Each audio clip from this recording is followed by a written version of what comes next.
There we go. I literally didn't change anything. Isn't that great? Fuck you. Do it again, bitch. Yeah, we'll get this going. Once the live stream actually shows up. Oh, hey, look at that. Hey.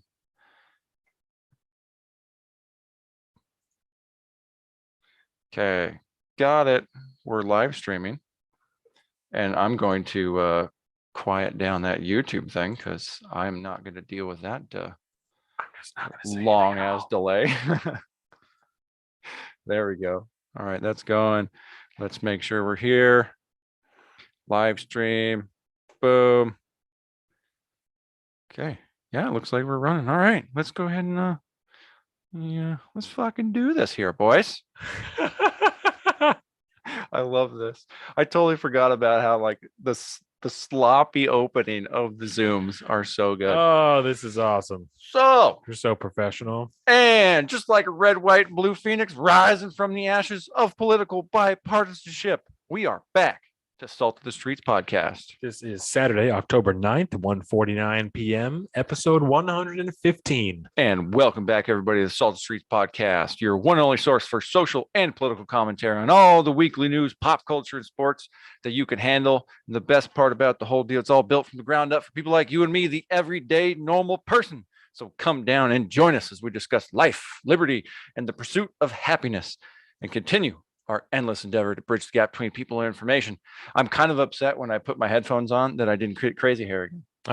It was so good. I had like a nice little duck buck going during the pre-show for a little while. It was fantastic.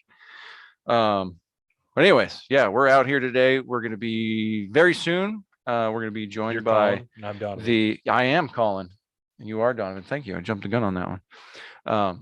We're going to be joined by none other than the local, regional, and national celebrity, Mr. Larry Dixon himself. He's in the Kids Hall of Fame now, so he is a local legend. He can't deny it anymore. By the way, I went last night to like Kitsap Sports Hall of Fame or whatever. Yeah. Not updated yet. They need to get on their shit. It's pretty antiquated though. I mean, which, Kitsap County, you kind of expect that. We have the request sent out to Larry already, correct? Yes. Invitation to the meeting? Okay. Yep. Just want to make sure. Yep. Yeah. So Larry is going to be on here. It's going to be a good show. We have a lot of things planned. Yeah. What are we talking about? We're going to talk about Peril. We're talking Peril. about here. As you can see, it's the Woodward Costa book here. Hot dog. So I bought it on Amazon.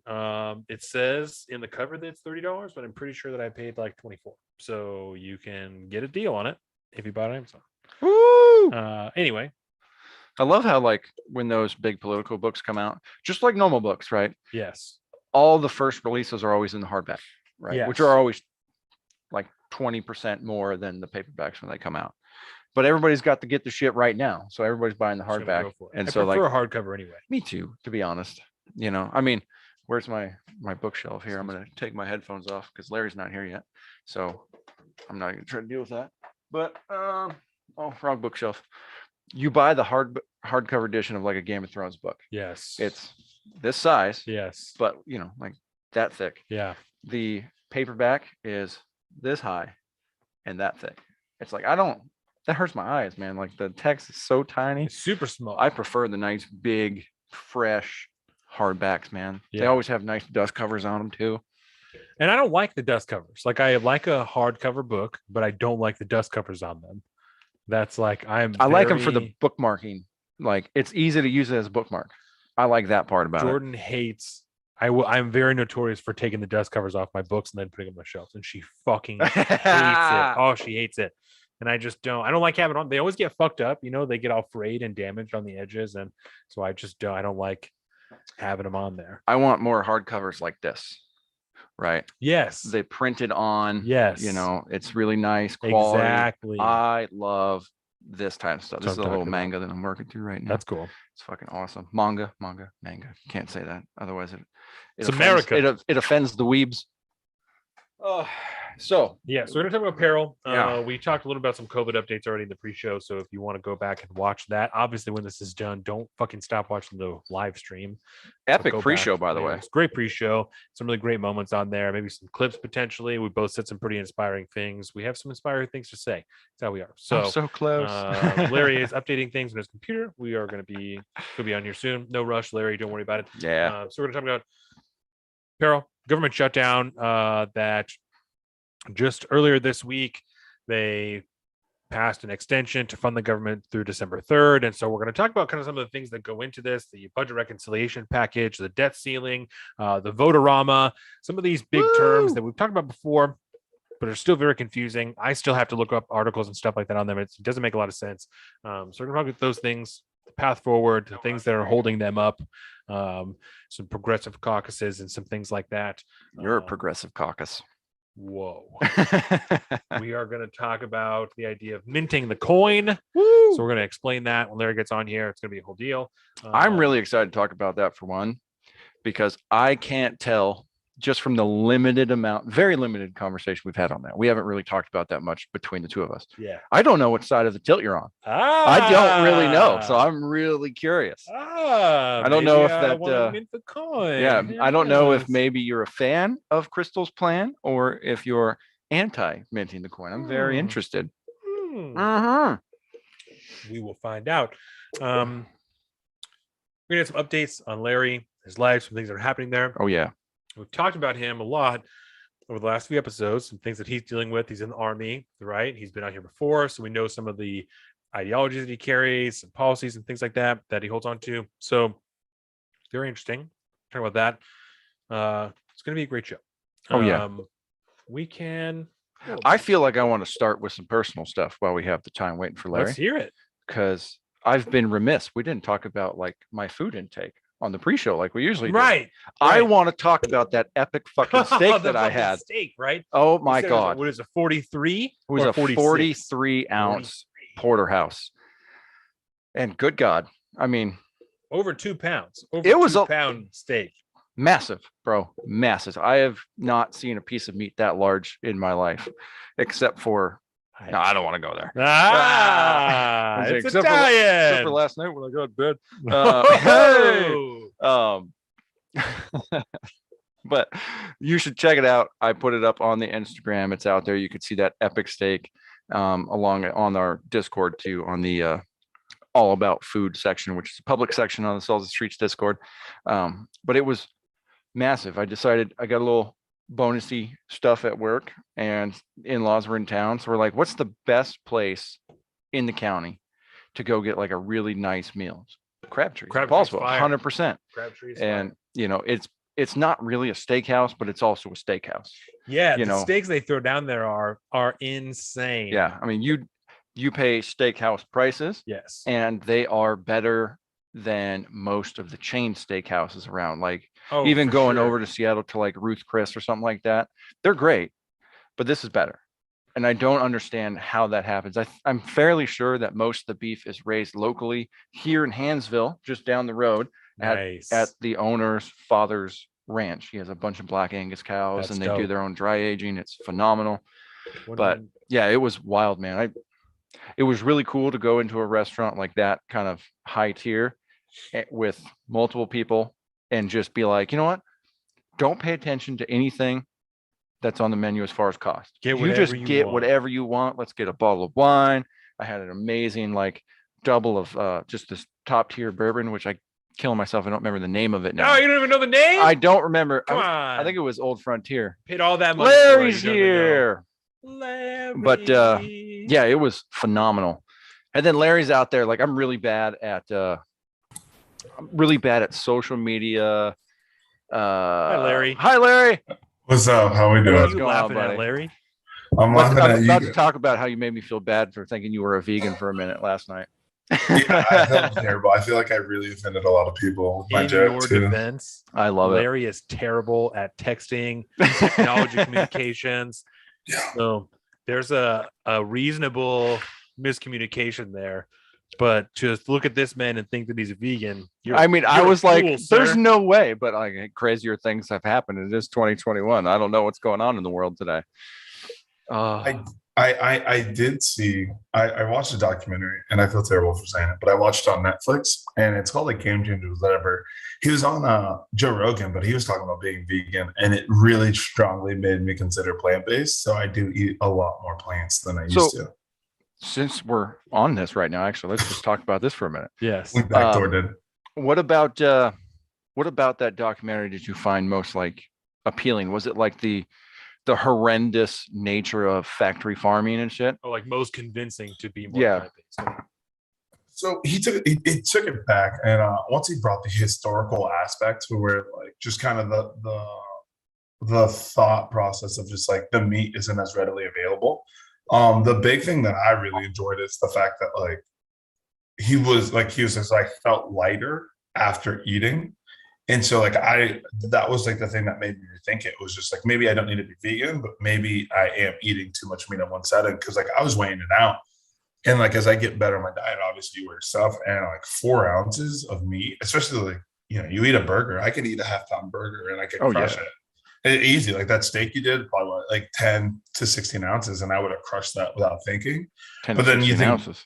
right? Exactly. You could just, but like processing that through your body, so you just feel 43 heavy the next day.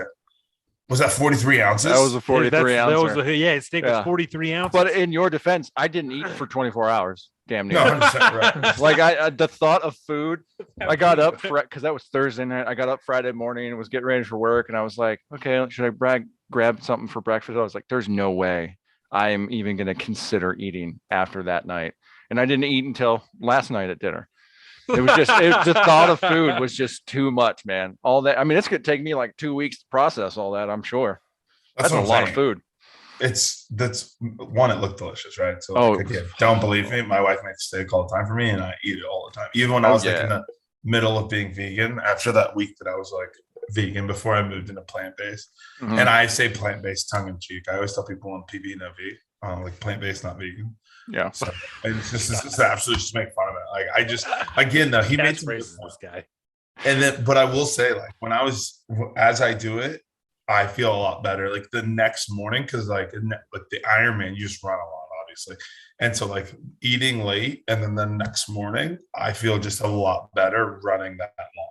And so I don't know where it was in like lifting wise, because I'm still relatively stronger than most, I'd say, but I'm not really lifting every day at all. But that running the next day, just like strictly stomach, how does your stomach feel? Like 100%. And that's when you started talking about that this guy said that he felt lighter. I'm like, oh, so this is an Ironman thing. Like this, he's trying to get some more speed on, and that's why that's that appealed to you, right? So he did. Oh, I guess like the Tennessee Titans, like they vegan, or they had people that vegan like 2 years ago when they had like their playoff run.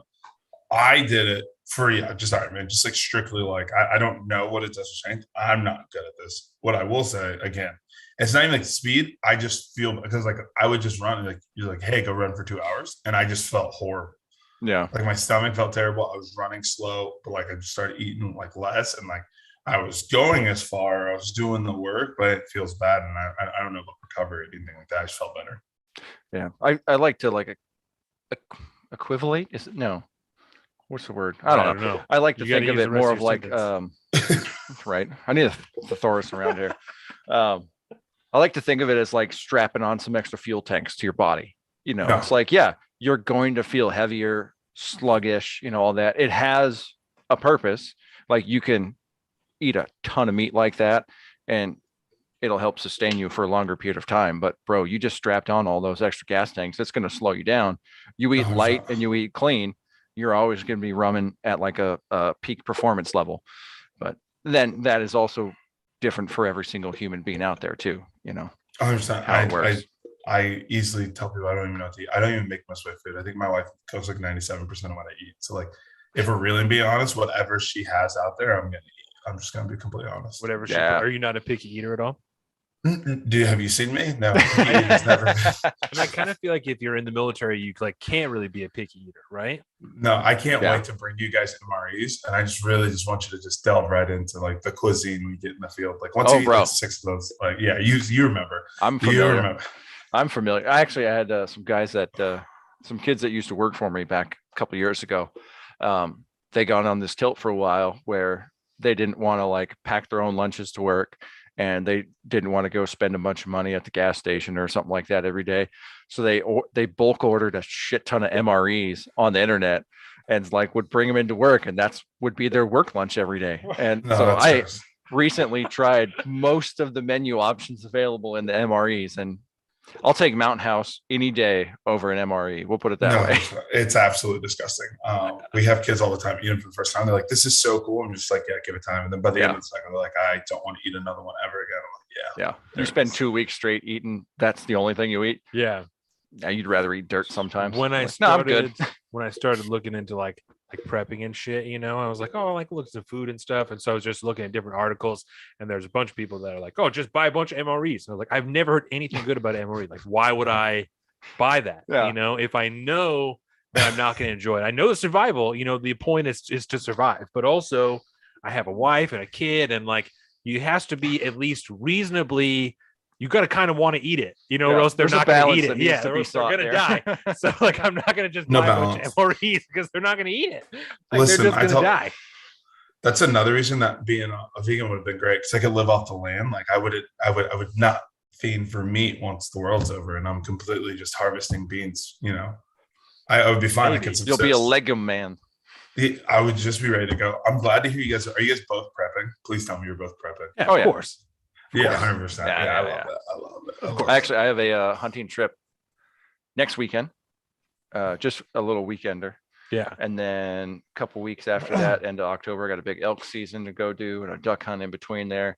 I'm looking to try to stack as much of that stuff in my freezer as I possibly can, because that's, to go back to that documentary and factory farming and shit and moving more plant-based.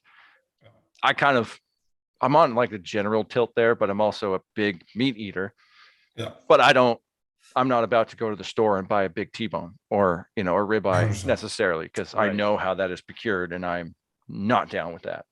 But if I could eat deer, elk, bear, Yeah. all the things that I could potentially harvest in the apocalypse every day, I'd be super okay with that. No, 100%. And obviously, you guys saw the jobs report. I was probably the most depressed person in America looking bro. at that. And so, yeah, it's pretty brutal. But like, that's another reason why where I was just like, something had to change, because whatever we were doing wasn't gonna hold through. Yeah. Yeah, totally. All right, let's talk about that for a minute since you brought it up. So I was watching let's do before it. we came here, Joe Biden, a press conference when they're talking about infrastructure, right? And he was talking about the amount of jobs that they had created and like the record amount of jobs that we were creating. Unemployment is down under 5% for the first time in like however long, right? And we talked about, I think you may even have been on that episode where we talked about the important figure when talking about jobs is not necessarily unemployment, especially now that the increase has fallen off, right? The important number is the labor participation percentage. And I don't know what that number is, but the fact that they're not bringing that up when they made such a point of it 6 months ago, and they're only focusing on the unemployment number, tells a huge story, because we've been talking in our group chat just over the last few days, and we talked in the pre-show about the ferries that are canceling all these fucking ferries, right? And so that's just one industry here. There's also the garbage trucks that we have been having an enormous problem with here. The recycling not being picked up. Oh yeah, Like, the whole neighborhood didn't get their trash picked up this week. And that's Recycling though. We live in Keyport. You live right here, and then when we were in Port Orchard last week, it was the same thing in Port Orchard. So it's not even like it's just one area. It's this whole, certainly our whole county at the very least, right? I mean, it's most industries. And at the this point. explanation for all of it is jobs, is staffing. We don't have enough people here. We can't hire enough people. And I don't understand where all of the people are and how people can afford to stay home if they're not getting any more unemployment anymore. If that even was the deal before, was that, I'm making enough money now that I don't need to go back to what I was doing because I'm fine on unemployment. That's not a thing anymore. Mhm. And even if it was, I have a hard time believing people were making enough to be saving money consistently enough to sustain them an extended period of time. And I may be wrong, because obviously it depends on the way that people use their money, but It definitely seems strange. I don't know where everyone is if they're not at jobs, especially jobs that we talked about that are traditionally pretty good jobs. The ferry, truck driving, right? That's a huge thing. Shipping, all of these boats that are stuck in ports all around the United States because we don't have enough truck drivers. Yep. I don't know where everyone is, Yeah. Where are all the people? Yeah, I think it'll be interesting. I think we all knew the September jobs report was going to be, well, at least I guess, right? But like, you're right. Now that the unemployment insurance, like the boost is over, I think that everybody's going to come by. Like our participation rate has been relatively roughly consistent. It's, it's, you can't say it's super consistent because 0.1% of America is like 3 million people. So like, or no, 300,000 people. So it's a lot, but I think that's been consistent. I think it just waned off in September. So I think October will be more telling. I think on the other note that when they're touting the jobs, like they're like, this president has created more jobs than any of the presidents in our world. And like, this was supposed to be the pandemic of all pandemics, right? But like, they just refused to be like, hey, like he also started with the highest amount of job loss that like had occurred in like decades, right? Like this was a ton. And so I thought it was more disingenuous, not so much for the participation rate, just from like looking at it from economics. It's just like right now, people don't like, we created a environment where people didn't have to go to work, and now people don't want to go back to work. And so I think we're going to see a tough problem. And I really think people are just waiting. I think two things are happening. I think people are waiting for this next bill because they're floating around like the stimulus, like more stimulus, more money, right? More entitlement programs. Mm-hmm. You also have the $300 coming per kid, which is money. And then lastly, I think people, they're just not going to want to go back to jobs that are considered hard, right? I think we're creating just like a softer way of life, Oh yeah. The amount of distant, what do you call it? Or remote work. Yeah. I know anecdotally, I could tell you privately who this is because you'll know who it is, but somebody they applied for a job. A week later, they got a hit up on,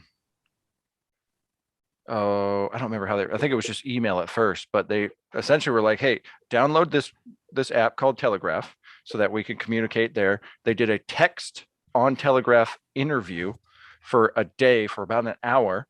And then the following day they had kind of like a follow-up interview again via text. And after that, they were like, okay, cool. You're hired. We're sending you a check within the next 48 hours so that you can procure all the supplies that you'll need to work from home. And you'll have 2 weeks of indoctrination training. And then full-time is no more than 30 hours a week at $40 an hour. Go within a single work week, within less than 5 days, got an distance interview, and got hired within a week, and got a check sent in the mail to procure all your home office equipment that you need to do your job. I mean, it was insane to me. I knew like this long distance working thing was pretty big, but to see it firsthand like that, to see how fast it goes, to see these massive reputable companies that are looking for like data entry positions and, just filing of paperwork and things like that. Just, here you go. Here's your money. Go. We need people. You're hired. But those people, the point I wanted to get to from that, sorry, I got a little off kilter there. The way the job numbers come in, right? Mm-hmm. Understanding how those job numbers are procured is very important to understanding what that ultimate number means. Would that be safe to say? Yeah. Because just saying a number is saying a number. But you talk about jobless claims, you're usually talking about the amount of people that are claiming unemployment at a time. Right. And then when people, for whatever reason, whether they've in traditional time run out of the opportunity to claim unemployment or something like that, they drop off the rolls, they're no longer considered unemployed by the numbers that we have. So I would not part of the labor force, but yes. That's the number that is just rarely discussed at all. Yeah. So I'd be very curious, even with the numbers as bad as they are now, what's the real number look like? There's got to be way more. Yeah, I go back and forth with this. I think it's tough, right, to balance, because like, how do you bring back the people who aren't looking to do the labor force, right? Like it's tough to be like, okay, like what do you consider a person that would be in? Because some people don't want to work regardless. It's tough to say because there hasn't been like a drastic shift in our labor participation rate. Mm-hmm. And since in its term, right? Like it's been pretty consistent. It obviously dropped off in 2007. So like America's consistently been working less as the entitlement programs have gone up, right? And that's to be expected. I think the telling number is we added 144,000 jobs. There's never been more open jobs. There's never been more. There's 10 million open jobs. So I think the fact that nobody wants the jobs, like if you don't have a job right now, you're just not looking. Like you guys have seen it in your town. Like, Oh, you yeah, drive right. down. My wife's a recruiter now, so I'm seeing all the jobs that she's starting to like have access to fill people in, and everybody's looking for people, and people don't want to go back right now, or they feel like or they're I guess they're not fitting in. I'm shocked though, like at all my friends run businesses, workplaces. There's like, hey, we're still looking for people, and they're still not like not doing it. They're still not finding yeah. people, and that's shocking to me. Or everyone's just like, it's crazy. And like you kind of expect it. Like the one they always cherry pick is like fast food. And they're like, well, who would ever want to work that at that wage? And I'm just like, okay, I got it. But like those aren't the only people looking for jobs. Right. And I think there's definitely something to that, because when we were talking in the pre-show about the jobs here that are being highlighted all the time that are left unfilled, truck driving, delivering things, Yeah. right? Big things, the ferries and the garbage trucks, right? These are all jobs that pay well traditionally, but they're also not easy jobs. You know, if you're going to work at the 100%. ferry, it kind of sucks. You're going to work down by the water. We talked about that. It's going to be cold. You're going to work early in the morning or 100%. late at night. You're going to do a shitty job until you're able to be there long enough to start just counting people. You know, if 100%. you are a garbage man, you're a fucking garbage man. You are literally dealing with trash all day, whether Yeah. you are picking it up or you're moving it at the dump. You are literally dealing with trash all day. You know, if you're a truck driver, same deal. You're in a fucking truck for hours or days at a time. God, that sounds Yeah. good. There, for some people, it's fantastic, right? And for some people, the wage is worth it. And Mhm. I have a hard time. The more people I talk to, I have a hard time not chalking it up to mentality and like where you're from. You know, Yeah. none of the three of us led particularly simple lives growing up, right? They weren't easy. You know, they weren't hard. Everybody has you could definitely find somebody who had a harder life than either of the three of us, you know, Yeah. but they definitely weren't the easiest lives of all the people that we know. Yeah. And now being an adult and growing up like that, I do not comprehend. I just really struggle to understand being in a position where I don't have a job and I won't take one because it's too hard. You know, not I don't have the skills, I don't have the requirements, I can't get accepted, I this. It's too hard. Mhm. I'm not saying I don't believe you, because I don't know what else it would be, but I have a hard time comprehending that mentality of it's difficult. That job sucks. I don't want it. And that's what I've been hearing a lot, especially on podcasts from NPR and things like that. They're talking about, they're like, oh, well, people are just in a position now where they can decide, I don't want that job, so I'm going to find a job that I want. How long can you exist in limbo complaining about the government isn't taking care of me enough until I can find a job that I want? Mhm. I don't understand. And I don't like to throw around the word privilege, you know, or whatever the fuck, but I don't know what else to call that you're like, the government will take care of me until I can decide what job that I want, and then I'll take that one, even though Mhm. there are 30 other jobs I'm going to pass up on the way there. I don't get it. You know, the first job that I had, and I'm not trying to go on for too long or even be like, I fucking worked hard, but the first job I had was the call center. It was a terrible job, but that was the easiest job that I could get. It was down the road from my house, and I knew that I could get money, and it was paying more than minimum wage at the time. I made $10.50 when I worked at the call center, which was 50 cents more than minimum wage.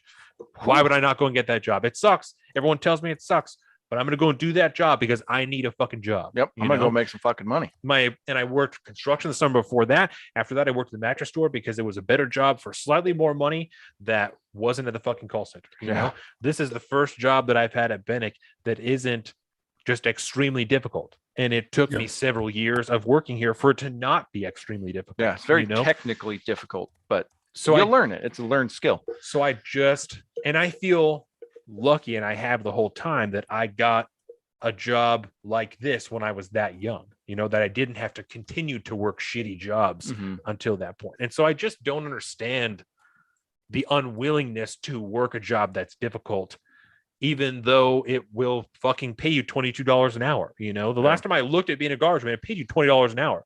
As a starting wage, $20 an hour is pretty fucking good. Not to mention really good. Your benefits package is probably equivalent to an extra $25 to $30. Unions and shit. If you're working on Bainbridge Disposal, you know, you're working on Bainbridge Island, there's a great union that exists on Bainbridge Island. So I don't understand. I don't understand it. I don't get it, you know? So I think there is something to your idea of soft men in hard times. Like, it's getting more and more difficult all of the time. And if you are not, as an individual, willing to do what it takes to try a little bit harder, then you are not going to succeed. And that concerns me, because the government we have, the regime that we have, is supposedly about leave nobody behind unless you're unvaccinated. But so the cycle, I think, that you're laying out of the growing of entitlement programs and the raising of unemployment, I fear will continue to grow as more people choose to not work or are unable to, or whatever. I'm not trying to prescribe malice to it, but Yeah. the longer people choose to not work, the more entitlement programs are going to become or going to be created and exist, because more people are unemployed and need assistance from the government, and it will just continue to snowball from there. I'm very concerned about that, And I think historically that's a pretty standard governmental response to numbers that they don't like. Whenever they see those, that's how we had the first Great Society. Yeah. That's how that whole thing came about, is to help underprivileged people and people that were going through hard times. And then, what's that old adage that there's nothing more permanent than a temporary government program. Okay.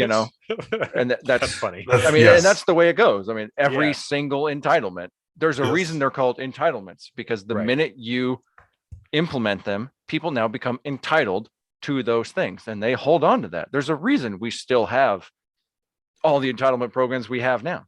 Right. It's because you're entitled to that. And if the minute you say that you are entitled to a thing, you cannot turn around the next day or even a year from now or 10 years from then and say, well, you're no longer entitled to that, because as an American citizen, you were once entitled to that thing. Right. But now we're going to remove that entitlement from you. And that's when you get the adage of we are growing more and more into an entitlement society, Yeah. where everybody is entitled to get whatever they want from the government or from the nation as a whole on a societal and governmental level. But I did want to ask you one thing, because we're talking about unemployment numbers and stuff like this. And when you look at the last 20 Completely or off so topic. months, We're such fucks. no, we're fine. We're fine. This was not the topic on the topic list for today.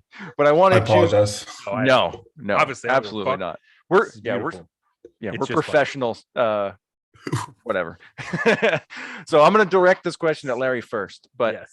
looking at the last 20 months, one of the hashtag COVID perks that I like to talk about a lot is the amount of, I know it's weird, the amount of people that have essentially left the workforce for whatever reason and started to get into their own gig work, self-employment type things, internet-based companies, things that Eyebrows people are, and like eyelashes and things Etsy like that. shops, Yeah. Very all big. sorts of stuff. Jordan's None of sister those. has that. Sorry, No, go ahead. The Soulful of Caves. She's doing all those markets and stuff. The open air markets and things like that are like very popular yeah. now, and they're full all the time.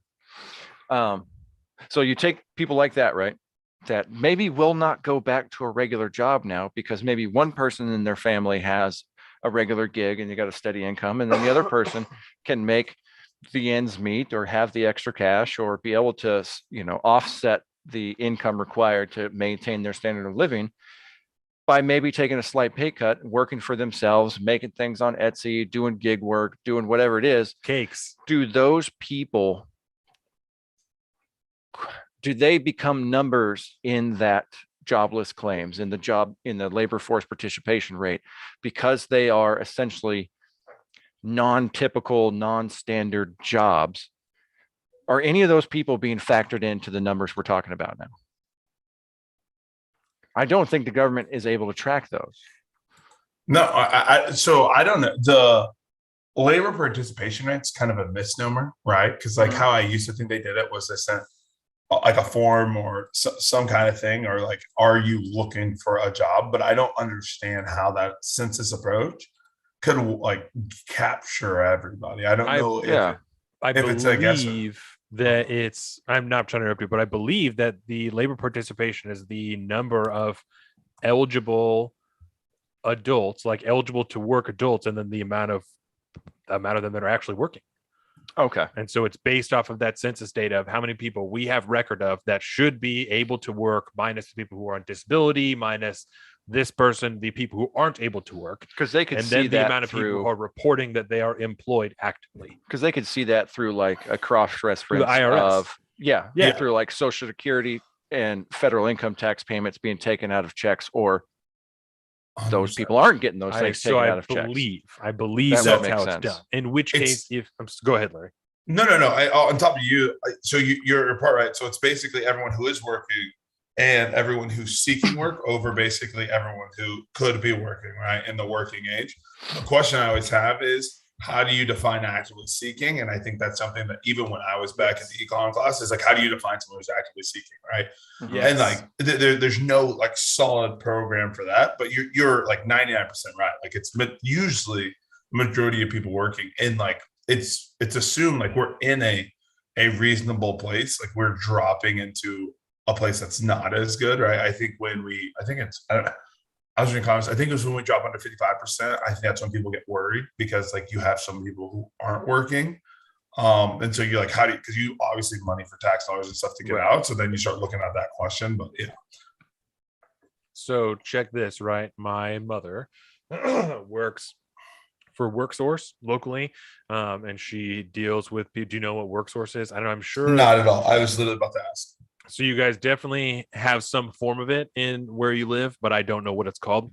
And WorkSource is a state administration that you can go to. There's buildings in different counties that you can go to help file for unemployment, and they have different classes there for different state aid programs, for like SNAP benefits, and you can like go there and help apply for food stamps. And they also have classes to help you build resumes and help you find jobs and things like that. So they just have employment services there. Is that like Yeah. could you colloquially call it like our state's unemployment agency? Is it kind of You the same can, but purpose? you can't file for unemployment there. And so Oh, I okay. wouldn't want to say that. But because of the type of work they do, they started doing an insane amount of work for unemployment when COVID kicked off. And so Yeah. my mom, when she started working at home, was like literally Oh, yeah. working half of the time just filing unemployment claims Yeah, I and remember helping that. people process unemployment claims and things like that. So she has told me that since COVID, they have adjusted the classification for what a job seeking activity is, because you used to have a certain amount of job seeking activities every week to keep getting unemployment. You had to Like I file for a applied certain for you had, this or you had that. to file or apply for a certain amount of jobs to continue to get unemployment, because you had to show that you were actively seeking for work. But since these things have been adjusted, there are, and I might be able to find, I would doubt it because it's so gray that the state would put it out on a piece of paper, but I might be able to try and find a list of, what are considered job seeking activities. My mom had said even creating an account on the WorkSource website is a job seeking activity, and logging on to the Step in the WorkSource right website direction, is right? a job seeking activity. Everybody And gets a trophy. My mom she's pretty far left. She is pretty progressive, and Yeah. she's like, this doesn't make any sense. Like this, like that's not helping people get jobs, because she works at WorkSource. So obviously No, she so- cares about getting people jobs. She cares about people being employed. When I was growing up, she worked 2 jobs, 3 jobs to support me and my sister, so people having the ability to support themselves is very important to her. So she Yeah. doesn't work there just because she, loves the state or anything like that. Like I said, she isn't leftist, but so when you have someone that is of that political leaning and is working in that job, that's like, this isn't helping people, then Yeah. something is fucking wrong. I couldn't think of somebody else that would be a better, like canary in the coal mine, or a better bellwether for me of knowing when something has tipped too far, of like, that's it. If she's telling me this is wrong, it would be like Morgan telling me like this gun legislation is fucked up. I would be like, okay, so I know it's really bad if Morgan is telling me that this gun law is fucked. Yeah. That Yeah. if my mom is telling me that this is not helping people find jobs, then it is really not helping people find jobs. Yeah. It's like if AOC was to come out and get some kind of benefits program, you go, okay, something's really wrong That's here. fishy. Yeah. So it concerns me. It really concerns me that not only that one of the things they did to adjust the system was to make it a longer process for you to do it. We're just going to give you more steps to do so you have more time outside of actually looking for a job. There's so much. Listen, I'm trying not to just think too far. I get spend all day on this. I literally, because Washington. It's not even You don't want to Washington. move back, buddy? Yeah. I want Listen, you back so bad. We were talking about that pre-show. It's like, I want Larry to move back so bad, but I don't want him to move back because this place is terrible. Yeah, I don't think I can fit in anymore. Listen, I've been below this line here too much, and and we can get that. Like, I just gotta. Everything you just said is like literally what I consider like the worst aspect of like whatever you think this last adventure, we'll say, in America was. I think the worst thing it's had is like we have an absolute expansion of like our entire governmental infrastructure, right? Oh, and so, yeah, like everything. just like you describing that story, the only thing I heard was like a person literally expanded a process so that they had more money dedicated to them in order to like justify the thing we're doing. And like, is the thing solving the problem? Like your mom was solving a problem. They laid more steps on her, expanded her job. And what I heard was she came out and said, I'm now doing less by doing more. Yeah. And like that's like the epitome of the government. And like you said that, and like a libertarian, got it. I am who I am, and like my whole entire body just shook with just sadness. It's just the worst part, and no one sees like you guys have all heard the story about boiling the frog, and I'm just always like, all right, they're just boiling the frog, and like now, like. Well, like what have we done? Like we're literally atrophying the ability for people to go out and do the thing. And I'm sure your mom does a great job, right? Yeah, but like as we push it further down the spectrum, it's just making us all weaker. Like I literally, like, for example, like Nam, you were talking about like people like get a job and you're like, oh yeah, the life's hard. And you're like, you were trying to be like sensitive with it, right? To like, you basically be like, hey, like I understand that your job might be hard. I'm wondering, when do we just become meaner? Like, I'm wondering at what point do I say, because like I get it, like the military is not fun at all, but like every day I get up and go to work, right? Yeah. Literally wake up at 5, I'm in at 5:30, and I literally work sometimes till 8 o'clock, like regularly till 8 o'clock.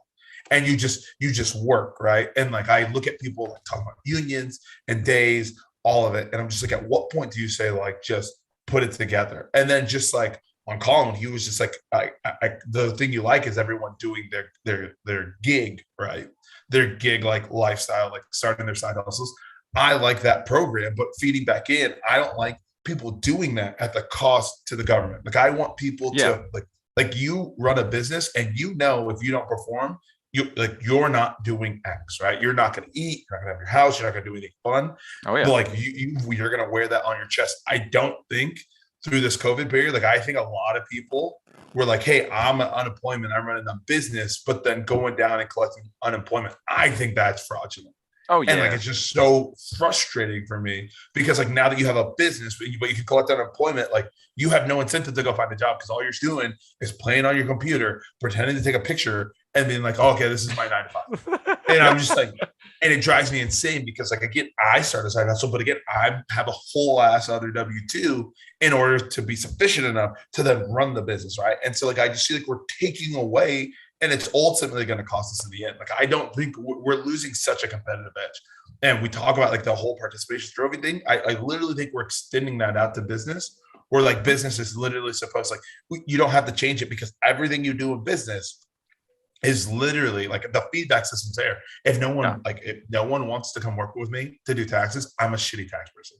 And I just feel like people have been able to be like, well, I haven't found it there. Right. And so they get to chase their dream, saying it, put entrepreneur in their fucking bio, and then still be like, hey, I'm getting my $400 a month or $400 a week, which is insane to me. It was insane. And so like, just to push back against that, like I like people scratching their own itch. I just don't think we're actually scratching our itch. I want to see where we're at in January. Like, do people still want to have a business in January when there's nothing? We're on the other side, or shit. In next November, if Quinnipiac, who's that rated or polls organization with the Q? Quinnipiac, yeah. There you go. If they're right, and we're about to sway to the other side, you know what I mean?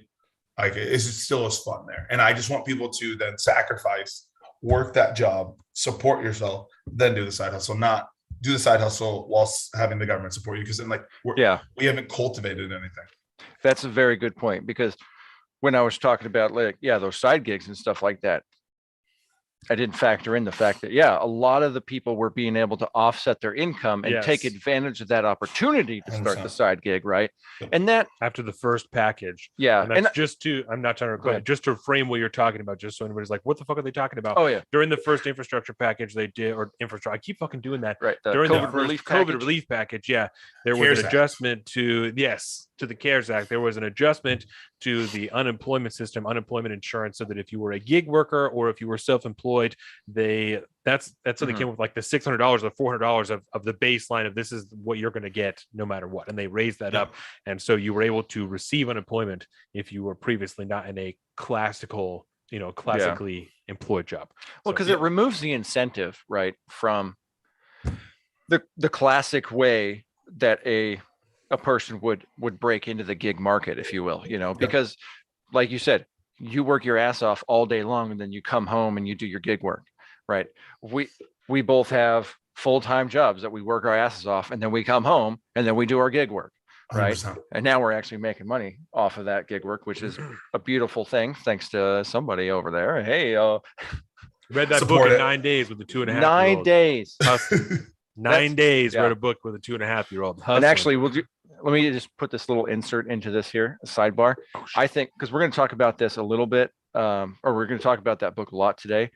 But I think once I finish the audiobook, I think we should do a side recording for patrons only and post that up there where we just talk about the book, kind of do like a book review, if Deal. we will. I think that would be a fun thing for patron only yes, content. and I do have to interrupt you. If that's okay, you can finish your thought. If you're gonna lose it, I don't want to lose you, but I already lost, baby. I Let's do forgot it. to set I my was timer. spinning my wheels I- anyways. I forgot to set my timer, so I just have to throw it in there because it's been over the 37 minutes. I just want to throw it up real quick that we obviously all these things going on. We have that was a terrible transition. You're watching us here on YouTube, Salt of the Streets. Thank you very much for joining us. We have our Facebook, fuck Facebook at Salt of the Streets, our Instagram at Salt of the Streets. We have our own personal social media. I am at Salt of the Street on Twitter and at alpaca_Donovan on Instagram. Colin is at Big Bird Offie on both those things. We also have our still brand new patreon.com/Salt of the Streets. You go there. So the tier, subscribe, help us continue to make good and better content. Lexi Kayo on Twitch, so you can watch Colin's wife do some Twitch streaming. My wife, Leggings and Aprons on Instagram. She's making all those cakes. They're beautiful. SaltofTheStreets.com for all this information. Larry the Tax Man, Atlas A&T, is that what it is? Yeah, Atlas Accounting and Tax Solutions. Atlas A&T, Boom. so you can look up Larry, see if he'll take you on as a client if you're fucking lucky. If you're lucky. But we do know this man is a hustler, so he may just take you on. I believe that is everything. I believe so. Yes. So I'm sorry. You can go ahead. I'm still stuck on this gig work thing. Okay. Right. Because I like the fact that a lot of people are getting away from this cubicle lifestyle, right? Yeah. And that's been in part kind of picked up in the distant working situation, right? The work from home type of deal. That's been part of it. A lot of people have been then taking that and incorporating that into another side hustle. Yes. So that's good. I don't like the fact that there were people essentially fraudulently taking money while trying to create their own company and side gig as well. I had not considered that. I hadn't really looked Yeah. at that either. But I mean, on the whole, I Leave it to think Larry. there's going to be a certain amount of people that will never return to the traditionally classic workforce at this point. Because let's face it, 20 months is a long fucking time Yes. to be able to kind of work on a business, start a business, especially if you're home every day, dedicating hours to it, regardless of not of whether you're siphoning off, taxpayer money to help offset your income at the time to get to that point. But on the other end, I think Larry's really onto something when you're talking about the unemployment, the federal unemployment insurance getting cut off at the end of September. The end of this month is going to be very, very, very interesting to see what happens. And I don't think it's going to be the bellwether, if you will. I don't think October is going to be a good snapshot in time to look at what it's going to look like a year from now. I think you're going to have to basically look at this quarter, I think would be the real indicator. October, November, December, take a look at that. And then by the beginning of 2022. Not to interrupt you, let me ask you, we also have to consider that in the coming months, there's going to be an insane amount of holiday hires. So there's going Yes. to be an influx that then dips back down after the holiday Yeah, season. UPS, So FedEx. so we're looking at a true predictor in the beginning of next year, maybe even the end Yeah. of quarter one, beginning of quarter two, right? I didn't really think about that. No, I think There's it's going gonna to be a fuckload of hires, holiday Yeah. hires, even if they're just fulfilling orders, Yeah. right? Because who Yeah. knows who's going to be allowed to go into a store not come Christmas time because COVID, we don't even know if you can see your family. But Yeah. Listen, it's everything. I look again. I want the economy to do well, but you're right. So there should be a ton of hires, but I don't know. huzzah to Yeah. the economy, yes. Right, exactly. Right. Good God, let us make more money, please. It's like at the same time, like, are you guys shopping in stores? Hard no.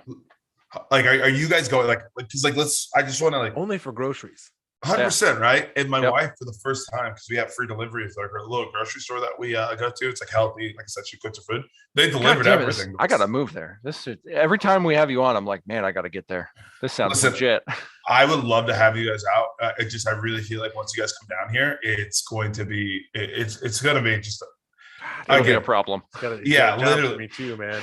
like this popped off in March and in April. By April, everybody around us was just done wearing masks. We're like, no, we're good here. We'll be fine. And so like the craziness that you had gone to, like the passports, like the lockdowns you guys had, kids have been in school since last year. Like kids went to school last year, literally had homecoming, like full stadiums, no one's wearing masks. Like it's that's what like for me, like I don't really care. Like I don't care if you're vaccinated, don't care if you're not, don't care if you're a mask. Like I literally never say anything to anyone. But like here, like everyone just lets you live. But like at the same time, people still care. Like I don't lock my car down here. I never lock my car anywhere. I just go anywhere. People don't care. We leave our garage door open. Neighbor comes, knocks on the door, like, hey, don't forget to close your garage door. Like everyone's just nice. And like, it's not quite as like olden days, but like everybody's just kind of cordial and it's just a little bit slower. And we're like the closer to a community, like the kids play outside together and like everyone's looking out for them. It's just, I personally like it. Not to mention if you guys want to, you guys should look up your houses and like just get like a number in your head and then look up houses around here. I'll give you guys a couple safe havens. I've really been keeping them under wraps because I don't want people to beat us there. But like, it's like crazy. Like when because like you guys both like to be outside. Like you want to put a range in your backyard. Respectfully, you're not doing that in Washington. Yeah. It's so very like difficult now. It's very difficult. 100%. Exactly. Well, Here, sorry, go ahead. No, I was just gonna say, literally, one of my NCOs just put up. I think he put 100-yard range in his backyard. Yeah, no, and we even know somebody personally who has enough land to shoot on, and it's all private property. And the town that they live in sent an email to people who live in this specific section that they just decided they're like, you guys aren't allowed to shoot here. Yeah, their own property. They have enough land. It's outside of the city limits and everything, but because it's close enough to the trail, right? It's close enough to the trail that you can't shoot here. The noise ordinance and everything is not good. You're not allowed to shoot on your own property where you have enough land. You can't shoot here. It's just a piece, maybe like it's like 5 plots or something like that, like wide. It goes deep back, but that are just, nope, not here. Yeah, the law in the state. I think it's a state law. Like his face, he's like, I don't understand what you're saying. Like, Yeah. I was like, I don't comprehend. Like, How could the particularly- city tell you what you can do on your own property? Yeah. In our Doesn't make any sense. in our specific county, I know that if you have more than 5 acres, and this might be a state thing, but if you have more than 5 acres, you could technically shoot any gun you want on your own property, right? That's the whole deal. But there is an arbitrary line that runs right across the county they use, it's a legal description that you can go on and read it. And it says from this point here to this point here, you cannot discharge a long rifle north of this line. So even though legally, like there's a guy up there that's got 5 acres, let's just say this, he cannot legally shoot on his own land because of the arbitrary county doctrine that says this is a no shoot area. He could shoot a pistol, but not a long gun. Yeah. And then, well, even then you're still getting the cops called on you. They're still Right. going to come to your house and then they're still going to, Verify find that out you're what's only- going on. And if you're God. shooting a long rifle, they're going to say, you can't do that. I America. ran into this problem out in Seebeck. Yes. I ran into this problem where the sheriff deputy came out and he was awesome. And he was like looking at our guns. He was super into like everybody's guns and like just really having a good time. And we were nice and he was nice, but and he kind of hooked us up too. He said, you know what, at the end of the day, you can't shoot on your private property, but if you walk 100 yards over there, there's another plot over there that belongs to DNR. You could totally shoot at. And the person that is calling and complaining about this actually lives on the other side of that. So technically you'll be closer. I'm not saying you should go over there and keep shooting, but if you did, it would be legal. I was like, wow, thanks, man. But yeah, you cannot shoot on your own property. That is legal by the state because there's another arbitrary law put in place on a smaller level that says you can't shoot here. And I forget the whole moral of the story at that point. It was that we're not actually free here. Yes. And Larry is actually free. He's actually free. 100%. When you got, again, you guys don't even have to come here. Like I said, we'll talk. There's like, you can be close. Like you guys love your family. You don't want to ruin, but like, especially with like a work for home, like place first, like people are like, they're literally moving to not even like red states. Like everyone was in Florida because, you know, Rob DeSantis is pretty litty. And I think he's just smarter than, you know, his adversaries are. Litty. I like that. Yeah. One. Well, yeah. Listen, I went to Florida. I was amazing. Again, no one cares. Like everyone's just like, oh, that they're like crazy Florida man. Everyone's like super Trumper, super DeSantis. Everyone like literally no one. Everyone's just out there living their best life. Like they're the whole entire thing. Same here is like do whatever you feel you need to very comfort. Like again, we have all the same thing as right. People wear masks. You know, I think they're weird. We have the double maskers in their cars. I saw one on the way in today. So what is that? Crazy. I saw a double masker up in the mountains last weekend. I would pass out. What the fuck? Like, what are we doing? What are we doing here? Yeah. No, 100%. The double mask isn't for me. But then, like, you know, we have people sending their kids send their kids to school with masks, right? No one says anything. And if you walk into any store, CVS, Walmart, Sam's Club, you can get a vaccination, right? All for free, all the same things. It's just like we just chose not to make it a big deal. Like, the vaccine works, like, let's push. Or it doesn't, and let's push. Yeah. At this point. And it's been super cool. But listen, on the back of that, just to close it out, just to round it out, because I thought of this story and I thought it was the coolest thing in the entire world. Have you guys watched Squid Games yet? I haven't. No. Wife's been pushing though. That's probably the next show on deck. 100%. Highly recommend it. Great show. Me, my wife, and our friend, we watched it and it was super sweet. But the key takeaway and the real thing that I thought about the whole time is the writer of the show, the producer, the creator of the show, that's the word they're all using, in the middle of writing it, sold his laptop in order to live. Wow. And so it paused. And you should read the story. It's just a cool story about not giving up, pursuing your dreams, living in poverty. Now he's independently rich. That's the story I want to see more of, right? If you believe in something, do it. But just don't I don't like taking from other people for a dream. Because again, if you want to take that, I feel like you should then be like, I don't want to work the job, but give me money. I was like, well, then go be a cog if you're going to do cog things. You know what I mean? Mm-hmm. And that's just my frustration, right? Go be a cog if you're going to do cog things. That's a pretty powerful statement. I like that. And I think the root is sacrifice. It's a lack of willing to sacrifice anything in your life at all. So to sacrifice your standard of living, to sacrifice where you call home, to sacrifice your friends or your family or your current job or your current safety, even just comfort level. Yeah. There it is. Fun. Yeah. Yeah. Yes, it's bad. Okay, so to that point, and then we will pick a topic and we'll go to it. Okay. Right? Yeah, I'm ready. Sorry. To that point, right? Since I started going to the gym, I get up early, right? So I wake up at 3. This is the point of the conversation where I start to feel real bad about myself. No. That's not the point. That's not. I gotta do more. I know. It's a personal thing. No. Right. So I wake up at 3, so I can go to the gym Fridays and Sundays, and I wake up earlier so I can work more. Right.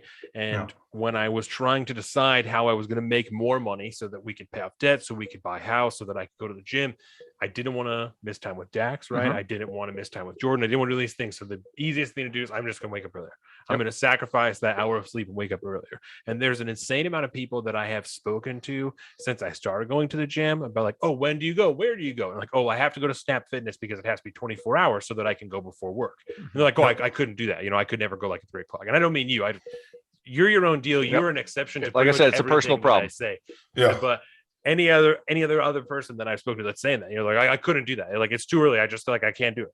Well, then you don't want to go to the gym that bad. Yep. Like if you're not willing, if you don't have any other time, but you could wake up an hour earlier and go to the gym, then you don't really want to go that bad. Right. I don't like going to the gym.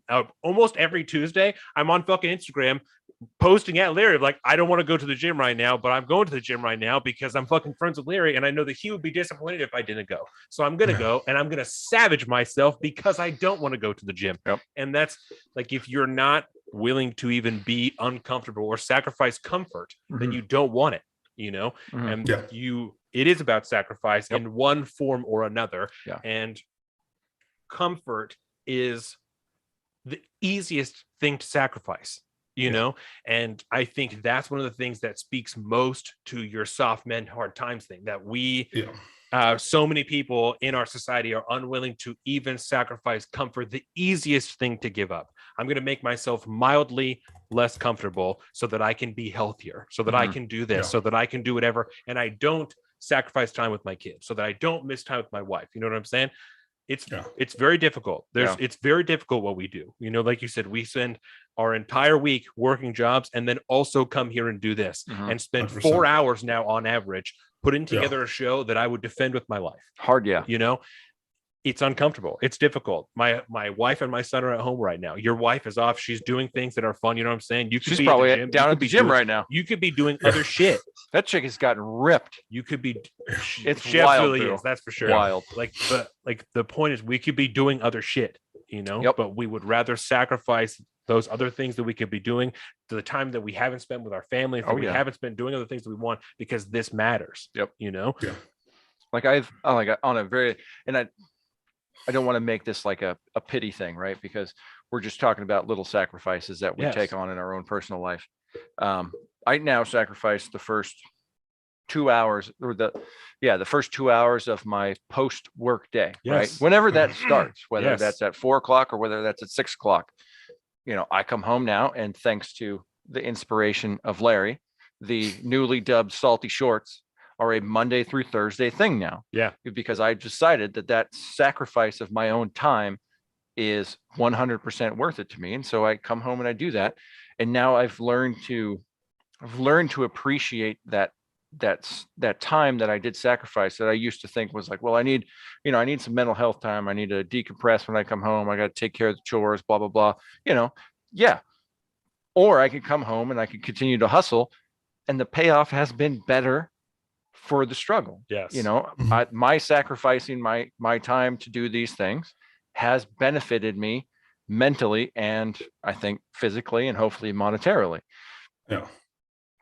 But that's just another small version of a personal sacrifice that a person can do. Absolutely. You know, and that's, I hope you guys all like this. I kind of did that without anybody's permission. I was like, you know what? No, these things are salty shorts, and that's what they're going to be. Salty shorts with a Z. I was cutting them at work, man, because I don't have because I don't have time after work to do it. You know, with the kid and everything, I don't have that time. That's a time I'm not able to sacrifice. Because your time was sacrificed in the front end by going to the gym and shit. You know what I'm saying? So no, I applaud you 1,000%. It's the exact same thing. You know, it's the exact same thing. I said I was cutting them at work. I'm sitting on the toilet at work. I'm editing videos, and it was so that I can make sure I got a clip for later in the day. So I think that's fantastic, man. It's great. Now I can read articles when I shit instead of edit videos. That has allowed me to do more shit for the podcast. Bathroom breaks are the greatest thing to happen to the podcast ever. Oh man. So I'm telling you, the double phone. I can read an article and edit a video. I'm like, that's fucked up. That's not right. There you go. Listen, I love everything you said. Like, yes, everything about it was great, and we lost it, and it's cool to see, and that's why I think I like hanging out with you guys so much, is because like we're just the real things. And the last thing, and then I'm ready to go to topics. Like, I won't be the person, but like it has to be said, because I now like cultivate like 200, 250 kids. It's literally my job. And they're always like, okay, like how do I get better? Right. And so I've always been asked how to get better. You guys said it.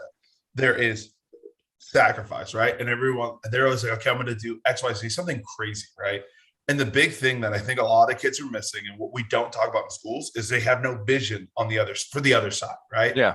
Like, I think all the great people, approach like the collect opportunities, right? They're always looking for ways to get better. They're never chasing trains, right? So they're never late. They're never missing the opportunity they get.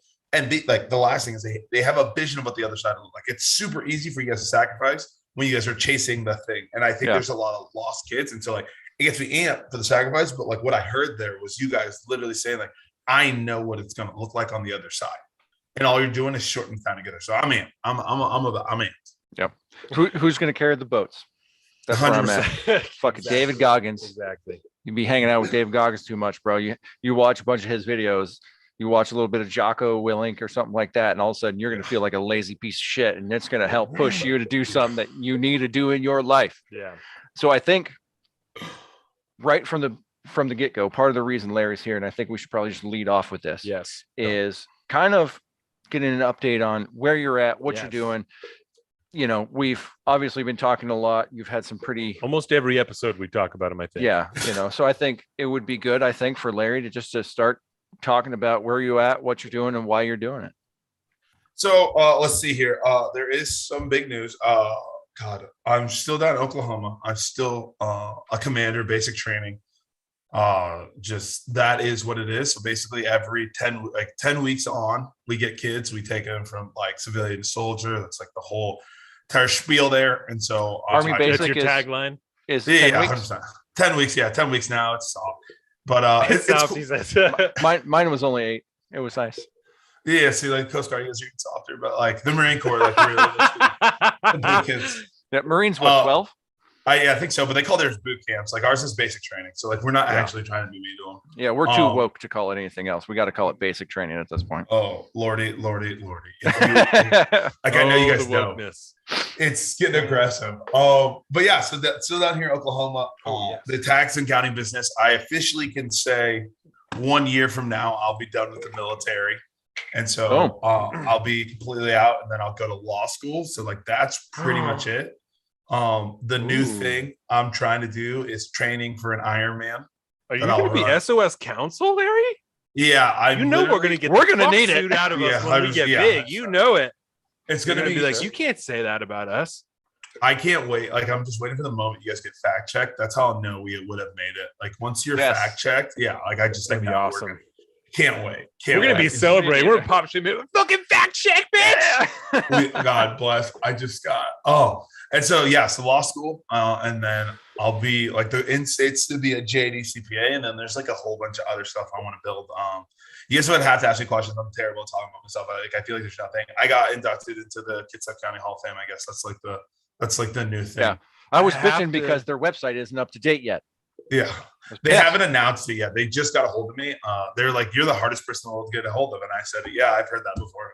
I'm terrible about my phone." That's I okay. like- That's a healthy thing, though. What can I say? Yeah, And- exactly. And that's for football, right? That's what they're putting you So- in there for. I'm assuming so. I didn't really do anything. It might be like all around. I don't know. Like they called me and said, "Hey, you're inducted in the Hall of Fame. Do you want to come in? Do you want to give a speech?" And I was like, any reason to talk about schools and speeches. And like, obviously you guys know that I'm becoming like not like a Nazi, but I'm starting to care a lot more about schools. And so like, it's cool to always go back and do that. And that's what this Wait, so are you going to come here? Yeah. So I'll be there eventually to accept my award. in Hey! February. We're gonna take out to Crabtree for one of them 36 Oh, ounce steaks or whatever. yeah. 43 Oh my ounce God. steaks. We'll take it I'm to excited. Crabtree. It looks really good also. And I've started eating my steaks medium rare because I'm growing up. So Were you eating them well before? yeah, I was eating well Larry, done. what the fuck? That's exactly what all my friends say. They're like, Man. "It's not- Oh, Especially man. in the South, too. I bet people were like, get the fuck out. Get Well, out of my it's house re- right now. I get a lot of looks. And my wife eats it like rare. So like it's literally Oh, yeah. it literally looks like it was just murdered on her plate. It's not pink, it's purple. Yeah, 100%. Yes. It's super gross. It's like super chewy. So Oh, I've gotten a so little bit good. better. So yeah, good. okay. You know, taking my my Spanish immigrant parents to a steakhouse the other night was really interesting because again, in most Spanish Yes. cultures, you cook it well. If there's pink in it, you don't eat it. And so I had to kind of like explain to them. I was like, all right, so we're gonna go here. You got to understand, like you can't order like you could probably get away with a medium well, but They're don't gonna do undercook anything it. else. But they're gonna, yeah. And so father-in-law ended up getting a pork chop. So that was perfect. But and Yeah. then They have to mother-in-law cook was the pork. super happy with the medium filet mignon, which was Oh, nice. nice. And it was perfect medium too. Like you go to That's like such a great you restaurant. go to an Crabtree. Outback Steakhouse and order a medium rare. It'll be pink in the middle or whatever. Like Yeah. that's a true medium. Yeah. Yeah. You want rare, it starts to get a little purple, and you want black and blue. That thing is just we'll put some grill marks on there just to make it look fancy. Larry, before I forget, how many jerseys do you still have from playing in college? Listen, I'm gonna be completely honest. I think I have like two or three. We need one for the studio. Ooh. I can see what I can do. So like, if possible, we'd pay for it. We'd do whatever we need. I'll give you some money. Yeah, you bro. don't need. Yeah, you don't need. It's We'll crazy. shadow That'll be box your it. sign-on We'll bonus. shadow box it and everything, so it'll be kept in pristine condition. Yeah, There you I'm just go. gonna give you. I'll give you guys the one shadow box I have because like the other one, like I haven't moved it up here. So like, there's like 5 things in my life that I cherish besides my wife. And we're gonna steal one of them from you. Yeah, 100%. And I think we could have one of them. But, I like, knew it was too much before I even I asked. love I was it. like, "This is too much." But I have to ask. Listen, the shadow box. Maybe we could talk through that. Like my most prized possession. It's like super crazy because I have no sentimental value. Is my West Point diploma. It's like the only thing I've ever. Like, Oh, yeah. I look at with like. It was like I knew like when I got it in my hands, like it was just like such a weird tangible moment of like Yeah. finishing a race. Oh, really? No, really, that really makes long sense. race. Oh yeah. But like, so that one, I have that in my first finishing doc. Those I have my football for when I broke the record at Army for most rushing yards by a fullback, and I think that's it. I have another little token from like Oli when I broke a record for the most rushing yards in the West Sound. Like there's like a couple things I look back fondness, but like everyone, like you guys will see, I have like literally like I lived my life like, especially when I was like I wasn't married, I would literally like be able to leave everything in my house and just leave. Yeah. And like I was like a secret agent. I was just like, it's cool. I don't need anything. Like when my wife and I were It's fine. like, just leave the TV. Like we don't need it. I'll buy another one. We'll be fine. And so Yeah. like I'm like, that's how I know I'm getting older. I'm starting to like develop like sentimental value to look back. But yeah, I think we could do the shadow box. I gotta find it. It's at home. But I should be home before then. Okay. I just sent you, if you have your phone around, I sent you a picture of the thumbnail we're going to be using for this episode, and it has a Oh, God. beautiful picture of you on there. I think speaks volumes to your Hall of Fame. He also sent extraordinaire. you $300 in crypto as payment for the jersey. In Sheeb. It's only Sheeb. That's the only shit I'm working in. now. Listen, everybody, I was in Sheeb before it was popular, and it's my favorite thing in the entire world. Listen, Oh yeah. I feel great. I was in Sheeb like 6 months ago, or like 4 months ago. Felt Yep. great. Feels That cool. was the time to do it, man. 100%. So- Now I'm riding the wave. One of my coworkers had got in there. I mean, he put like, because it was just as soon as Coinbase started to accept Sheep and trade in Sheep, he put like, $60 in it, whatever, bought a few million Sheep. And then it jumped up a decimal point over Yeah. like the last week. And he's like, bro, I got like over 200% in gains here over the course of like 3-4 days. I was like, fuck, man, I should have bought that shit earlier, but I'm finally in the Sheep game now, baby. Yeah, So, listen, I can't wait till we start we're gonna do it on Patreon. I was gonna tell you about it. We need to start some kind of crypto newsletter. I'm finally developing the contacts because I can never do that. I think I've gotten away from being like a guy who writes news stories, and I want to be an aggregator because I think I have a good up for that. So yeah, that's coming to you guys later in a different talk. But go ahead. Beautiful. So no, we have to ask you about why you're leaving the Army, right? Because we've talked a lot about that. Like, Yeah. that's part of what we talked about you on the podcast. So obviously, only share as much as you want. Yeah. But we've had some discussions about some issues that you've had with what's going on there. You're obviously still active duty, so the things that Yeah. you can say are kind of limited. But why are you making that choice to leave the Army? Yeah, I think it's because I'm now starting to become like I really wanted to be in the Army. Right? Let's start from the beginning. Like at West Point, I really liked being in the Army, and even now, like I genuinely cherish like doing. I like solving problem sets surrounded by people. So it's cool to mentor. It's cool to dig in. It's cool to, like my wife laughs because I hate it, but I love being there. I think now we're getting to the point where like the first thing, there's no one above my rank that I want to be like, right? So like for me, I always want to see somebody, like I tell you guys, I have a vision, right? Like I always want to be the person I'm working for, right? I want to be like somebody there, and I don't think I'm chasing anybody there anymore, right? And I think that's creating a little bit of a schism because like I'm not doing any of like the networking opportunities, right? Well, and I always say like I hate networking, but it's not true because I go to like real estate networking events and I go to tax networking events, and I love to be around people talking about different problem sets. And so like there's that schism, and then like the institutions of the world are moving away from like a conservative value space, right? And I'm not super Republican. I'm probably closer, more socially leaning than anything, right? Except fiscally, but we'll talk about that later. And I think we're going to a place where we have a schism where we're not even like thinking with like liberal values, more like we're losing the things that we're supposed to make the army great. Like it's supposed to be hard. You're supposed to be hurt. You're supposed to be like pushed through. And we're starting to get into a softer place. And like everyone's like, well, everyone thinks everyone's soft. And I was like, well, I'm no longer like cultivating it. I'm now starting to be combative at it. And I don't know if I'm conducive anymore. And because I respect the military so much, I don't think that like I'm the right guy for the job. And you really saw it with the COVID thing where like that was probably the first time that I ever had a tough time juggling orders just with that COVID mandate, is because like I didn't believe in it. And like we got there and I got it right. But I did it because like it was the thing that you're supposed to do. And I really like at the end of the day, I respect the position more than anything. And I wanted You to got the vaccine, you mean? Yeah, I did. I got the J&J. I just threw it in there. And like we can talk about that later. But like I don't like it was like when I saw that like I was being combative, not because like I was angry, not because like I didn't like it, but because I no longer believe it. I'm not correlated with it, right? You know, I'm not one with it. And I think that could be detrimental. And I see that. And so I think like I was just like, hey, I'll do my tenure. I'm doing really well. I'm performing very well. Like I tell people all the time, like I'm performing at a high level. I've been told I'm performing at a high level. You know, I've been surprised because I'm very different than the average officer. But then at the same time, I'm just like, it's not going to be everywhere. And I don't think the military could work with a guy like me there. And I think we finally parted ways. I think what I've enjoyed was before this, that my combativeness, I didn't know how to win in the model. So I was seen as a poor officer where like I could do the things well, but like I was a bad officer, right? Because I wasn't doing any isms. And I think when I leave this position, I'm going to be construed, like I'm going to be seen as one of the best, and I've been able to perform. And because I've been given more control as a commander, I've been able to like let what I want permeate. And like, thanks to my boss, I've been able to do more, but like what I want in my vision is at the army, right? Like I have a very decentralized approach. I have a very, you know, I tell people all the time, like someone was like, you choose favorites. And I say, I absolutely do choose favorites. My favorites are all the people who are good.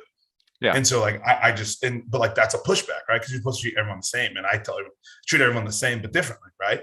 And so like now I'm combative. And so like I'm not helping the army. And like I never wanted to be the cancer. Because again, I have such a deep respect. I've enjoyed it. I've always wanted to serve, right? I didn't imagine being here, but I've always wanted to do it because I love America, walked around the Constitution, obviously at West Point. I always want to, you know, I wanted to hoe the road, right? And I feel like everybody should do some kind of service to hoe the road. I don't care if people don't, but like that's just where I'm at. And I just it's toxic for me now. For them, I'm not having as much fun. I'm super combative. Like I'm getting orders and I don't understand.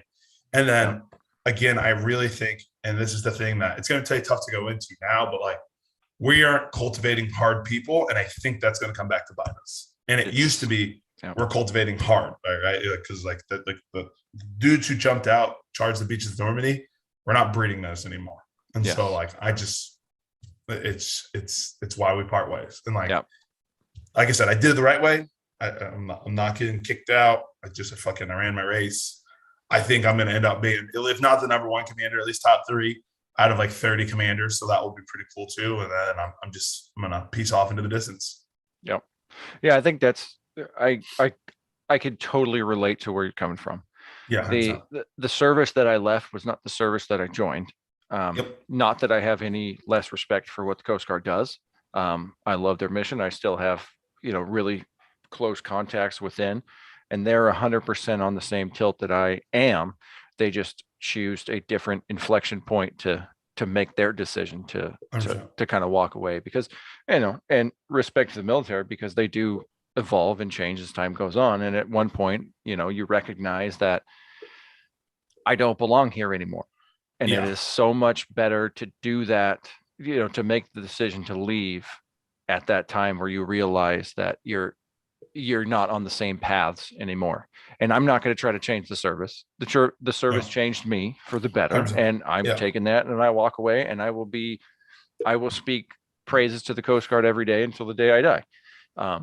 You know, you try to stick it out long enough in an area where you totally disagree, because like let's say you're trying to go for that 20-year retirement just because you want to Yeah. hit that time so you get your retirement and leave. You're going to leave bitter and pissed off, and the service is going to be worse off for your continued 100%. staying on there. And it's so I so respect your decision to make that decision and how you're coming to that decision. I think it's best for you, it's best for the service.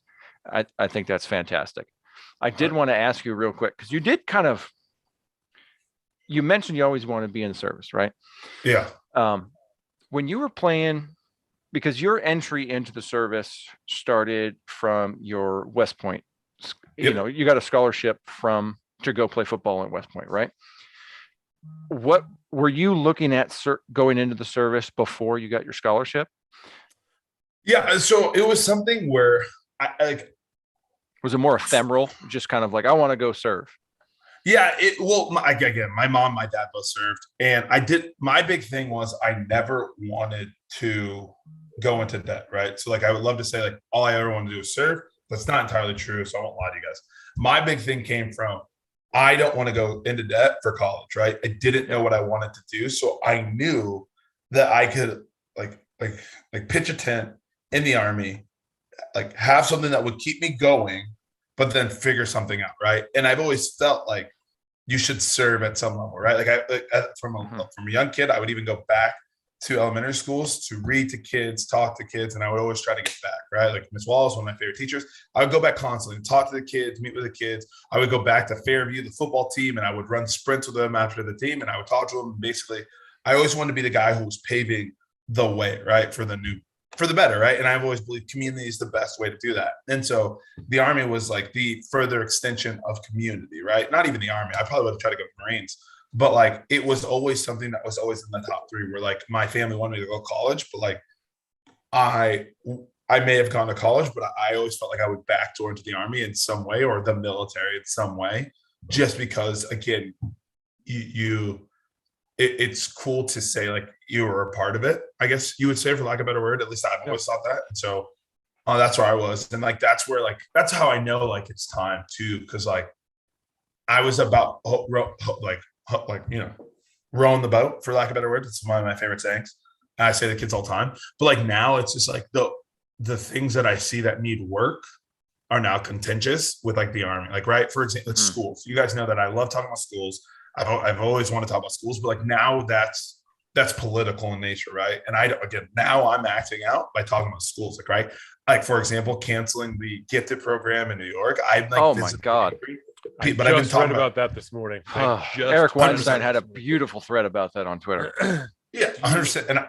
And I saw that. It was terrible. But go ahead.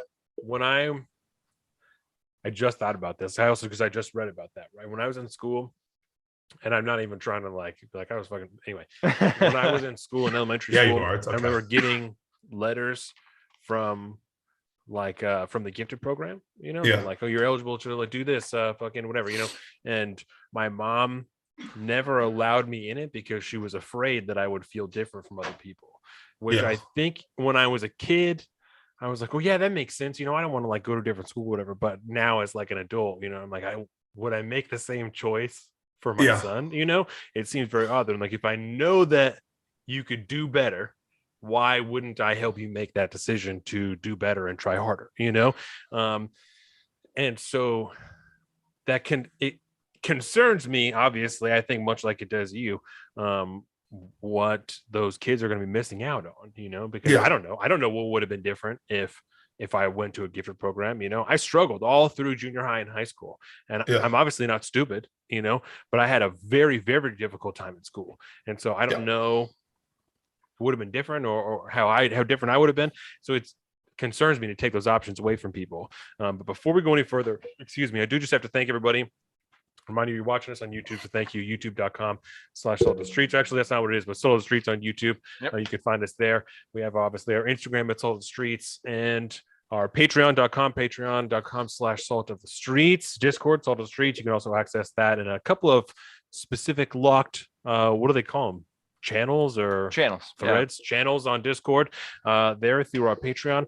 Find all this information at saltofthestreets.com. We have our personal social media. I am at Salt of the Street on Twitter and at alpaca_Donovan on Instagram. Colin is at Big Bird Offie on both of those things.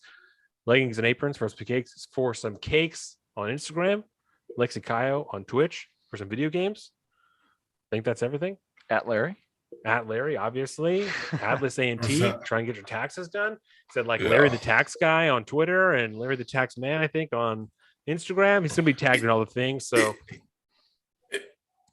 is it the same or different on there? I have no idea. Listen, it's cool. Just say Instagram, all right? Just like find me where you are. I'm the worst. I probably, Instagram's the best way to do it. Facebook, just find me on Larry Dixon. It's tough. I'm terrible at it. I'm working on it. Atlas A&T, if you need your taxes, did. Boom. So, yeah. So I'm sorry. We're talking about schools canceling the gifted program, and so tell me what your concern is canceling the gifted program. We're terrible. Yeah, no, we're about to go. Listen, we just have to get back on track. Quickly. We'll get there. It's been 2 hours. There are no tracks, bro. That's what I'm saying. Listen, that's fine. Just we'll do 10-hour rift and we'll just cut it all down. We'll just send it to somebody. Before we came here, she's like, "Oh, it's fine. Like, you get home like around this time." And I was like, "Well, Larry's going to be on this week, so it's good. I'm not going to run long." I said, "So just know it's going to run long. So we got some business to talk about afterwards. So I'm going to be at Collins for a little while. So we're going to be doing some shit." So that's what I'm saying. I told my wife, I was like, "Yeah, it won't be that long." In the back of my mind, it would be super long. She could blame us. That's entirely reasonable. You're right. That's exactly what I'll say. But on the schools, so I've always felt like schools should be an individual thing, right? Like for you, you're a perfect example. You're not stupid, right? You literally are talking about polishing off 2 to 3 books in a week and then talking about your comprehension being there and you're doing it with a kid. You're not. But what you probably were bored, right? Mm-hmm. Because like you have to engage. One, teaching the general doesn't matter, right? I hate the fact that we cover so many things. Like we should cover like 3 things.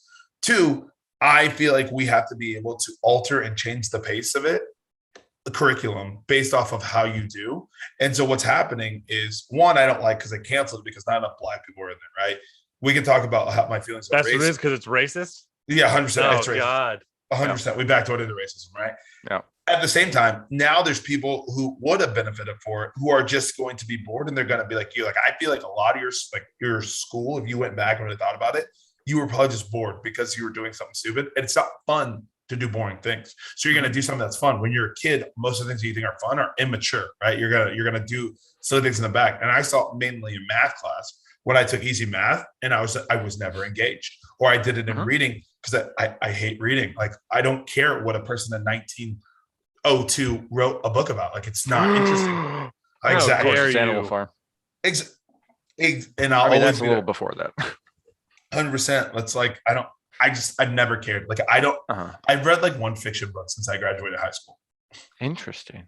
Yeah. I don't like fiction at all. Different strokes, 100%. And I can judge people, but it's boring to me. So it's just like, that's my biggest problem. It's just like, now there's going to be another echelon of people have done it. And we've done it over the veil that like we're helping Black people. And I don't like how we're constantly being helped here, or like, it's just, our low expectations are so expected that when other people don't meet our low expectations that are set for us, we then punish everybody and then point at us and say, hey, like, because these group of people can't do it because they're not as smart, it's not fair to them.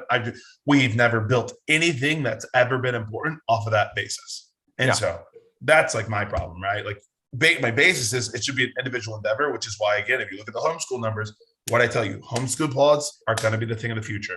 I said it. I said first time I came on here, it's my favorite thing to talk about. That being said, homeschool numbers are skyrocketing. Why? Yep. Because the curriculum's shit and all the kids are sitting on their computers and now their parents are in the background. And when they're just like, they're saying all this reckless shit, or they're talking about a 7th grader being like, what's 4 + 4? And he's like 7. And it's like, okay, Timmy, you were so close. Like, no, idiot, tell him he's fucking wrong. And so again, I'll get super passionate about this. I really think we're fucking us on school. And if school's like our way to catapult us up to new levels, like you guys have seen as you've gotten smarter, you've gotten into different circles, you've done more, then we're literally ruining our future. We're kneecapping ourselves. And it's like, 100%. It seems like that's kind of that's the theme of the day outside. I don't remember what I said it was earlier, but it's the theme of the day. It's kneecapping ourselves. Yeah, we're fucking ourselves over in all these different areas. We're setting our youth up for failure, whether it's in schools, when they enter the military, and all these different facets, then we're kneecapping them. We're going to set them up to not be as good as they can be because we don't want to risk failure for them, which is counter to everything that any successful person has ever told us about being successful. You know, they've never said you can't fail. If you fail, it's done for. You know, every successful person ever has said you cannot be afraid to fail because you are going to fail. You are going to fail over and over and over and over again until you learn exactly what you need to do, and then you will figure it out. And that's how you know you've made it. You are going to continue to fail forever. You know, so to not allow people to fail is, especially youth, right? To not allow youth to fail is a horrible mistake. Terrible idea. Yeah. There's very few things I won't allow Dax to do, and it's where I'm afraid he's going to really hurt himself. You know, I'm not afraid to let him get hurt. I'm not afraid for him to fall. I'm not afraid for him to get fucked up. It is what it is. He is a child. He will figure it out. He has to learn somehow. I'll tell him you're there to prevent hospitalization and death. That's what I'm saying. I'll tell him be careful, but there's some shit you have to learn yourself, and you can't learn by me telling you to be careful. I'm going to tell you, but you have to figure it out yourself. You know, what the fuck does dad know? I could get he doesn't listen anyway. That's why I have tell him 10 times. He doesn't care anyway, you know, but it's he's not going to care for another, 16 to 20 years, man. And that's exactly, and you were talking about homeschooling, and we talked about, Jordan just told me about this morning. There was the chiropractor we talked about during COVID that was saying shit that we talked about that was reckless, right? Wild. That obviously a lot of what she said turned out to be pretty true, right? Wild. At the time, it was uncorroborated, and that was the point that we took from it, is we can't prove this yet. It's dangerous to be sharing this information. Mistake on our part, because fucking look at us. She was right. So anyway, my beef is largely settled with this woman. Jordan has started to see her, especially over the last week or so. We'll talk about that afterwards. Anyway, Jordan has started to see this woman again, and when she went to see her, this is like a very holistic chiropractor and like healing and stuff like that, and straddles the worlds between chiropractic and naturopath. Yes, yeah. But she's a cool lady, and so anyway, she apparently started a youth soccer league, because her daughter wanted to play soccer, but all of the youth soccer leagues required masks. So she started a soccer league that made masks optional.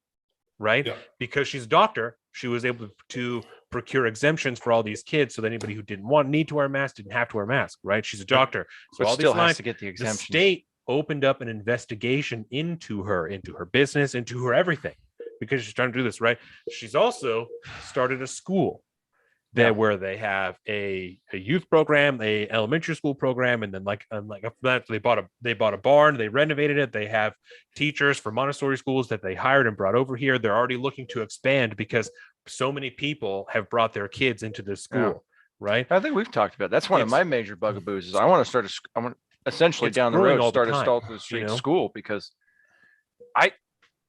the schooling is so important, and like we could probably spend an entire episode talking about school, so I'll try to be succinct. That's one of the topics for this week. Don't worry about it. Yeah, everything we talk about now is a topic for the week, baby. But there is something systematically wrong with our schooling system, our education system, right? And I believe that it's essentially a problem that has been exacerbated by the sheer scale of what is required for schooling and the standardization of things at scale. The general knowledge Larry was talking about, all the different general education. Yeah, exactly. And we are unable to continue the same education model that we've had since the 50s, because it is unable to serve the people it needs to serve. It's still designed to service people as if we were in the 1950s, which we are not. Nope. And it's one of the biggest travesties, I think, of our modern society, is our complete and utter lack of concern for the betterment of our youth. We hear it all the time. It's for the children, but it's all empty platitudes. It's really for the people that are telling you it's for the schools. It's actually for them. Oh yeah, that's why all of these different mandates are happening. You know, that's why the state workers have to get vaccinated. That's why all the teachers have to get vaccinated. That's why every public worker has to get vaccinated. It's for the kids. You know, that's why we need to talk about passports, because it's for the kids so they can stay in school. Hopefully, Jay Inslee said this, the day that Joe Biden had his press conference talk about the federal vaccine mandates. Jay Inslee had another one. We talked about like 5 minutes afterwards, in which he talked about, referenced several times, hopefully people will make the right choice, the responsible choice, so our kids can stay in school. And they'll, people make the responsible choice to get vaccinated so our kids can stay in school. Yeah. What the fuck does me getting vaccinated have anything to do with the kids staying in school? Nothing, because I might come across one in a store in which they could possibly get it for me when I walk past them. Is that what you're talking about? Or like that's how we're going to form our whole society? Not is even over that much thought went contingencies into of that. That's what I'm saying. Like Yeah. that doesn't make any sense. It's just whatever, that's just the justification this time. It's for the blacks, it's for the kids. It's for Exactly. whatever. Like Yep. it's just Yep. someone needs help. And that's why we're going to do it. It's Yep. because someone is being left behind and we don't know why, but it's happening. And so we've got to remedy it. Yep. We're not going to find out why, but we're going to fix it. And to Yeah. to put a cap on it and to bring us back to where we started, because what we started was the gifted programs, Couldn't even tell you. Right. Oh, there you go. gifted children Yeah. programs, stuff like that. Who knows? To how we put a got cap there. on that, what we're dealing with here is the same thing we've dealt with multiple times over the last, I don't know how many years at this point, but it's what we used to say was the soft bigotry of low expectations, which is Yes. just now straight bigotry of low expectations. You're Yes. assuming that You can't do it. Yeah. So we're going to help you. yeah, we're assuming that the quote unquote BIPOC community is less than, because we've dubbed this beautiful thing called white privilege that makes white people the greatest thing since sliced bread, which I think sliced bread is rather overrated. Let me Right. just state that for the fucking record. Because if I'm a you're big not bread cutting your guy. own bread, you're doing something wrong. But that's where all of this stems from. It stems from the deeply racist viewpoint that people that aren't white are less than. And I Yes. don't understand in the year fucking 2021 how anybody can hold that fucking view and call themselves an anti-racist. That's because, and this is the anti-racist view, and that's because you're racist and you don't even know it. Yes, I forgot you about don't that. know it. That's right. You know what I'm saying? And that's not only is the BIPOC community left behind, they're left behind because you want them to be, and you don't even know it. That's right. I forgot. So I'm we the have to bad train you so that you don't want that anymore. guy. Yep, there you go. Which is like like you said, it used to be like a choice almost. If you could be Mhm. sold on it, then this is what you were into. Now it's like, if you're not sold on it, I'm telling you, you This is what are a you are. racist. Yep. And the only way you cannot be one is by my help. And you got to hire this bitch that I know. And it's like 10K a week, but she's got to come in. She has That's right. to. She's got to come That's in. the only way. And she's white, by the way. But we don't need to mention that. But it's only because she is so reformed that she can reform Oh my you. God. At least 100%. when, That's the only way. the great Reverend Al Sharpton was doing it, it kind of made sense. But when what's her name? Angelo. Angel, oh God, white guilt or White guilt. fragility. White White fr- fragility. yeah. There it is. Whatever the I hell forget- her name is. I can't when remember her she's name. the one that you need to hire, it's like, okay, pause button. What are we fucking doing here, boys? So What is now this? now that we've talked about racism, Robin race DiAngelo. theory, Thank Robin you. DiAngelo. Thank you. Now that we've talked about critical race theory and we're talking about schools, we have to talk about Let's do it. the FBI opening up investigations into parents protesting critical my race Yeah, theory, God. let's right? do this. And Let's so get into it. I've Merrick seen Garland, baby. I've seen an array of takes, right? People who are like, this letter doesn't say anything about critical race theory or anything like that. Right. Certainly.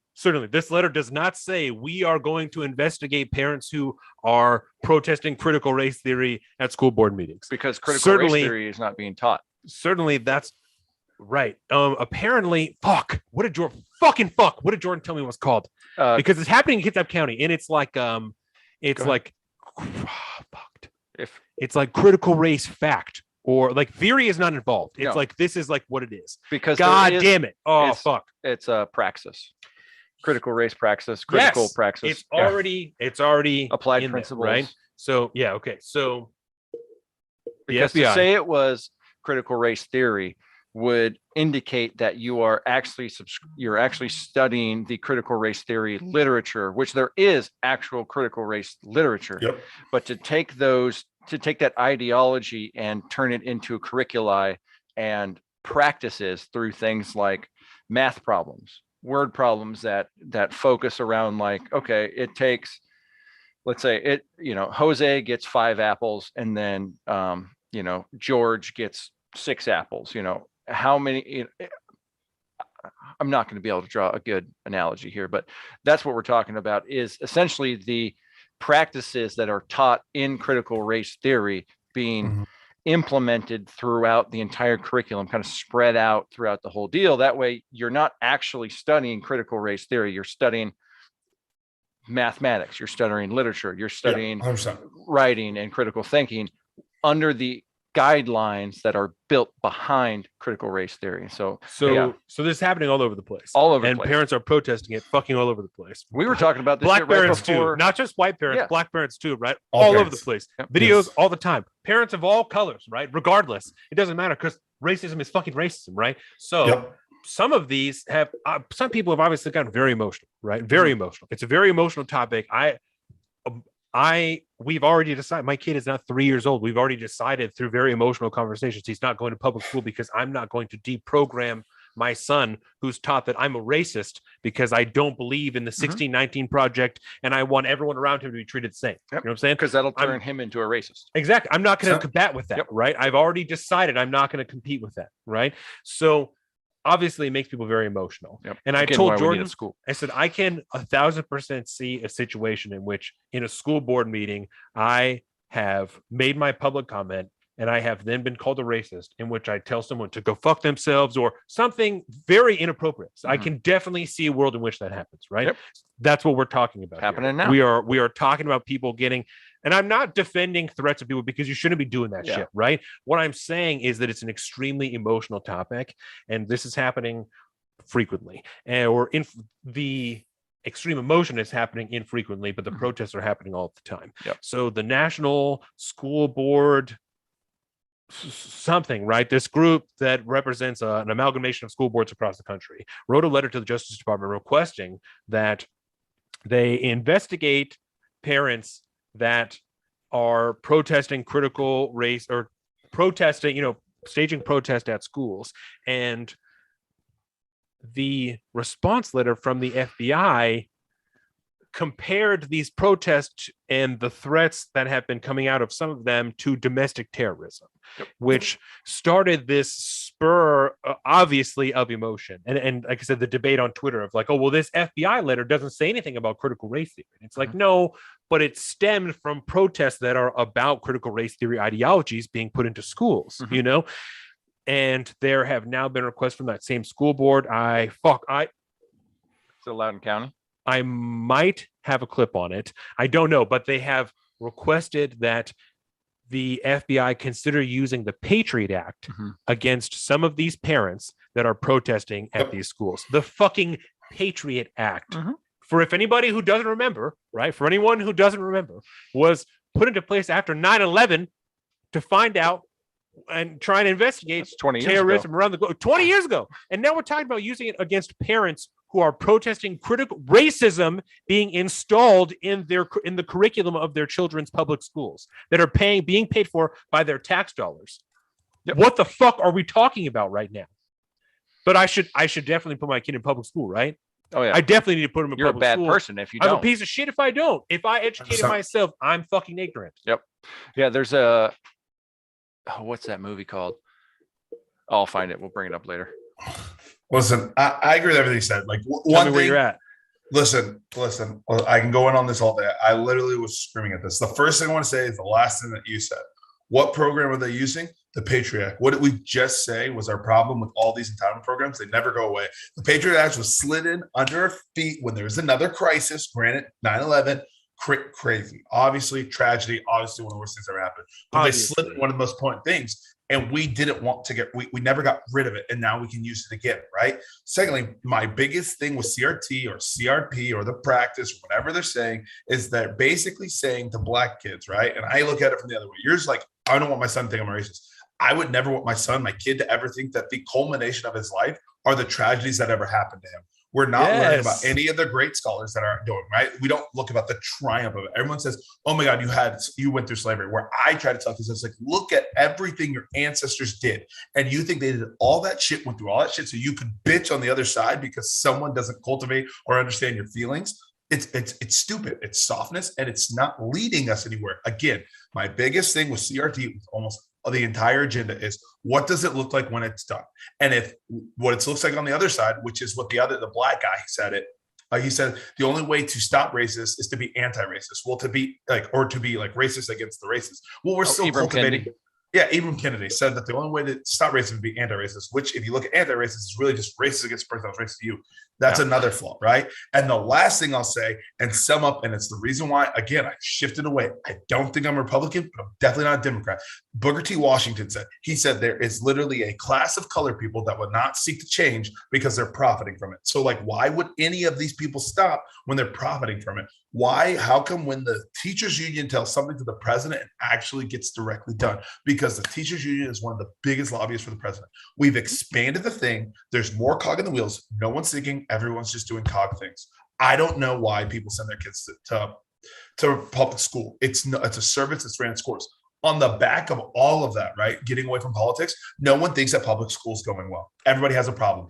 Secondly, the biggest choice you make, because you said it, again, another one of the things you said, you literally I don't want to have to deprogram my son when he comes home for 10 hours. The person they spend the most time with right now is the teacher. We are literally abdicating the responsibility of raising our children to the teachers, and we are getting nothing in return. And that's not helping us move forward. We're literally moving back and retrograding because we're constantly moving to the mean, right? So if you're constantly going to go to the mean, it's going to hurt the people in front.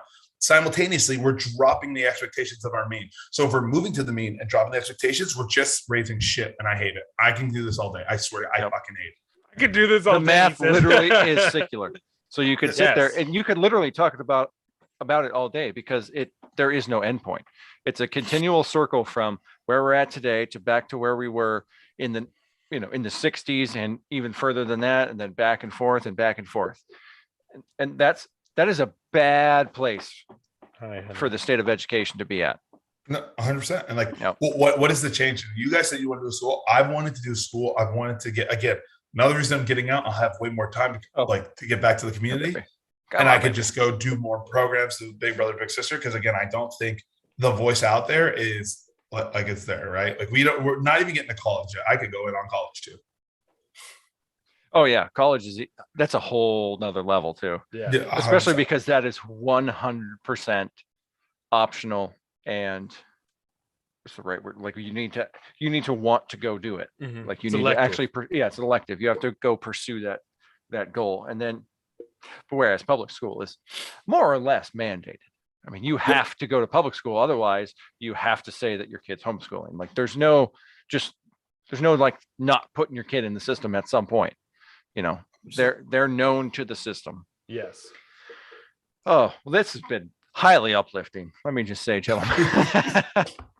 I knew we were going to get real black pilly today, but for fuck's sakes, this is going good. It's dark. It's always dark. It's just sad. So Again, I get frustrated. Go ahead. What's next? What's next? Line them up. I'm ready. why don't we start talking about this book? Okay. Let's do that. Have you read any of this book at all, Larry?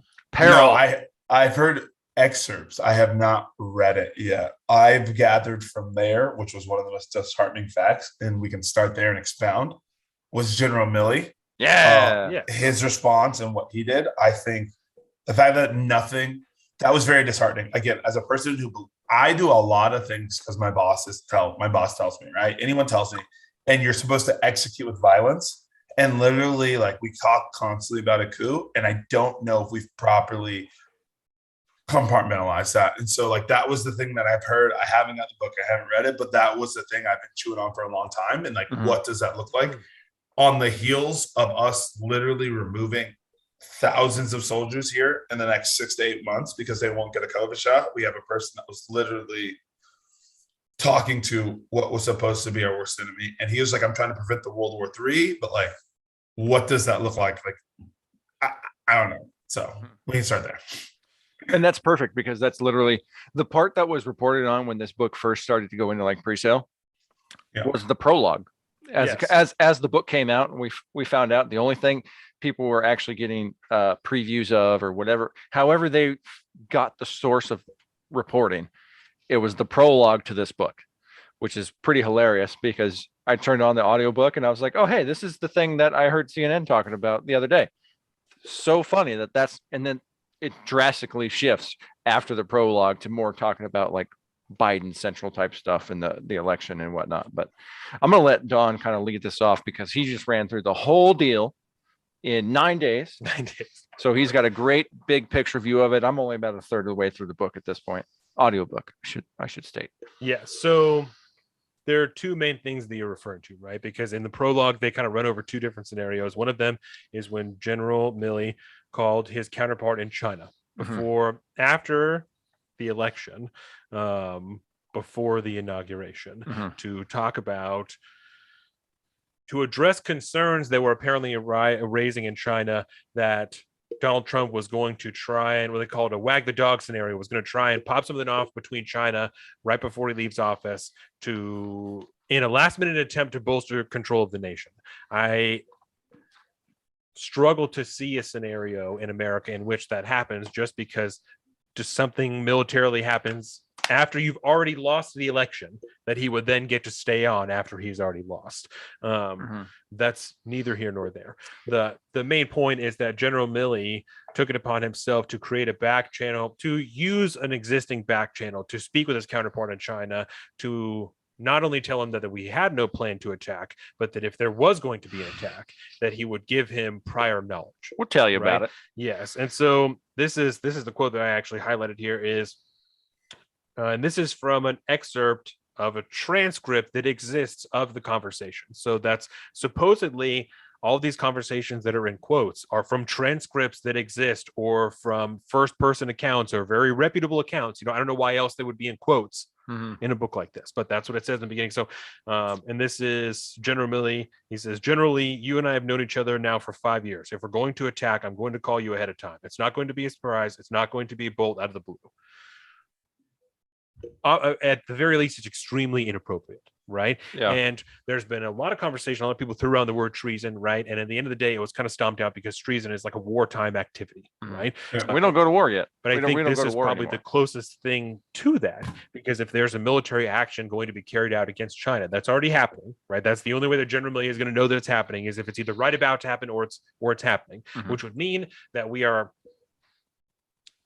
in one way or another, beginning a military interaction or a war with China, right? Whether or not we've actually declared war against China, we are engaging in military action against them.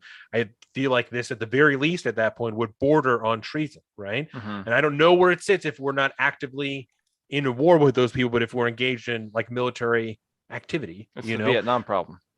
Exactly. Military, it's the same thing with the Afghanistan problem. It's military exercises, military movements, military engagements, whatever you want to call it, in a country or towards a country or nation that we are not actually at war with. That's the problem. Because realistically, I don't know if we're ever going to go to war again. But this is as close to a war as we can get at this point without, live fire shootings. But and that's why I didn't go straight to treason. And my thought, right? Because that's where I started. But then what it is you literally have a high-ranking commander undermining the president, right? And General McChrystal back in Iraq was fired for doing the same thing to Obama. He's a two-star. And the fact that nothing happened and nothing was said cultivates a weird society where now the institution of the military that took a massive crack as it was supposed to be apolitical. Like, I've lived my whole entire push here, again, 7 years, not the 40. I'm obviously not the officer General Milley is. That being said, I've lived my whole 7-year career trying to be completely apolitical and then execute the mission of those appointed to hire me. You literally take an oath of it. So I was more frustrated, not with the thought like, okay, this is treason, you need to do something, but more with the thought of like, hey, you are literally subverting the command of the other person, right? So, secondly, there was no tangible evidence that it was for him to say Donald Trump was popping off of the mouth and that was the reason to do it. That's a long road to hoe when he was literally sending out his wardos for the military on Twitter. The man would just talk. So that was my frustration. Nothing happened. So whenever you don't punish an action, you reinforce that happening. So right. How can you say that's okay and then punish somebody else? Well, and it's interesting what you say about politicizing it, because there's another portion in this book when the BLM protests or BLM riots were happening outside of the White House, and there was the fire in the church across the street, right? And the day afterwards, Trump and a bunch of people in the cabinet walked over to the church and so that he could take pictures. Halfway through that, General Milley walks away, and there's pictures of that, and it turned into a whole deal, right? And so in this book, reportedly, he's very, very upset because Donald Trump politicized the military. He decided he was going to use General Milley as a tool for this for his photo op to make it look like the military supported what he was doing. So General Milley it's not like he isn't aware that he shouldn't be politicized. You know, he's very, very aware of exactly what his job is. That's why he's been there. Like I said, he's been in the military for 40 years, you know, so it's not like he doesn't know that, you know, so it just kind of underscores what you're talking about politicizing this potential action, something that might happen because China thinks that it's going to happen, you know? And there's a point in here. This is General Milley's justification as to why he was doing what he was doing, right? And this is what he called his Schlesinger moment, right? Schlesinger and General Brown feared Nixon might go around the chain of command and independently contact officers or military unit to order a strike, putting the country or the world in jeopardy, right? And so Schlesinger, I believe, was the chief of staff for President Nixon, right? Yeah. And so they took it upon themselves, much like General Milley, so I should say this first. Not only did General Milley, excuse me, have this conversation with the Chinese general, he then held a meeting with a bunch of he immediately summoned senior officers from the National Military Command Center. This is the war room in the Pentagon used for communicating emergency actions for the National Command Authority, the president or his successor for military action or use of nuclear weapons. So he gathered a bunch of the leaders that are in this military command council for a private meeting in his office. And I'm not going to say ask them to vow or like swore or anything, but definitely he outlined and underlined what the processes are for launching a nuclear strike in the United States, and made very clear that regardless of what the actions or circumstances were, any of these commanders were to ensure that General Milley was involved in these actions so that before anything happened, he could do something, right? He never said, so I can stop it, so I can do anything, so I can whatever. I just want to make sure that I am in contact, or that if you get calls, Milley said, no matter who they're from, there's a process here. There's a procedure. No matter what you're told, you do the procedure. You do the process, and I'm part of that procedure. You've got to make sure that the right people are on the net. If there was any doubt what he was emphasizing, he added, quote, you just make sure that I'm on this net. Don't forget. Just don't forget. And this is quotes from the book, right? I'm reading from the book right now. He said that his statements applied to any order for military action, not just the use of military weapons. He had to be in the loop. By way of summary, he said, the strict procedures are explicitly designed to avoid inadvertent mistakes or accidents or nefarious, unintentional, illegal, immoral, unethical launching of the world's most dangerous weapons. It was his quote-unquote Schlesinger moment, but he did not call it that to the assembled NMCC officers. So, which that part indicates to me that he said that to Woodward or Costa, right? Or else they would be implying intent into his actions that all they could do is draw, and they couldn't state it that way, or else it would, I don't know, legally pressing or anything, but it's certainly inappropriate. If he didn't say that to them, then it would be very inappropriate for them to write it that way. Yeah. Right. So to continue, make sure everyone on duty in each shift gets this review, he said, quote unquote, they're in place 24/7 every day, all day long. The watch teams practice the procedure multiple times a day. Any doubt, any irregularity first, call me directly and immediately. Do not act until you do. So don't continue to do your job. You need to stop and tell me first so that I can do what I'm going to do and then continue to do your job. It kind of seems like what they're portraying. Do not act until you do. He pointed to himself. Then he went around the room asking each officer for confirmation. They understood, looking each in the eye. Got it, Milley said. Yes, sir. Got it? He asked another. Yes, sir. Got it? Yes, sir. Got it? Yes, sir. Milley considered it an oath. So which is a weird, I don't know. Again, it's one of those things that I don't know if he said that or if they just wrote that there, because I don't know why they would say it, especially like that. Milley considered it an oath. It sounds like that sounds like he said that. Yeah. It's either that or that's what he told them. And that's the other problem with these And these that's what I Woodward mean books, is that he said that when he was talking to them, is I Yeah. considered it an oath. I don't mean at the time I consider this an oath, Mhm, to the commanders, but that he said this to the authors. Yep. Yeah. And that You're asking for a backdoor agreement from military commanders that you are going to be to not outside, but an additional step to these processes and a break certainly in between, or at least that's what it sounds like. Mhm. Yep. Yeah, it kind of like, to me, it sounded like obviously there are a lot of processes in place for Yes. the launching of a nuclear missile, right? Or a nuclear weapon. And it almost sounds like he's saying that if there's any break in that process whatsoever, you call me, period, full stop.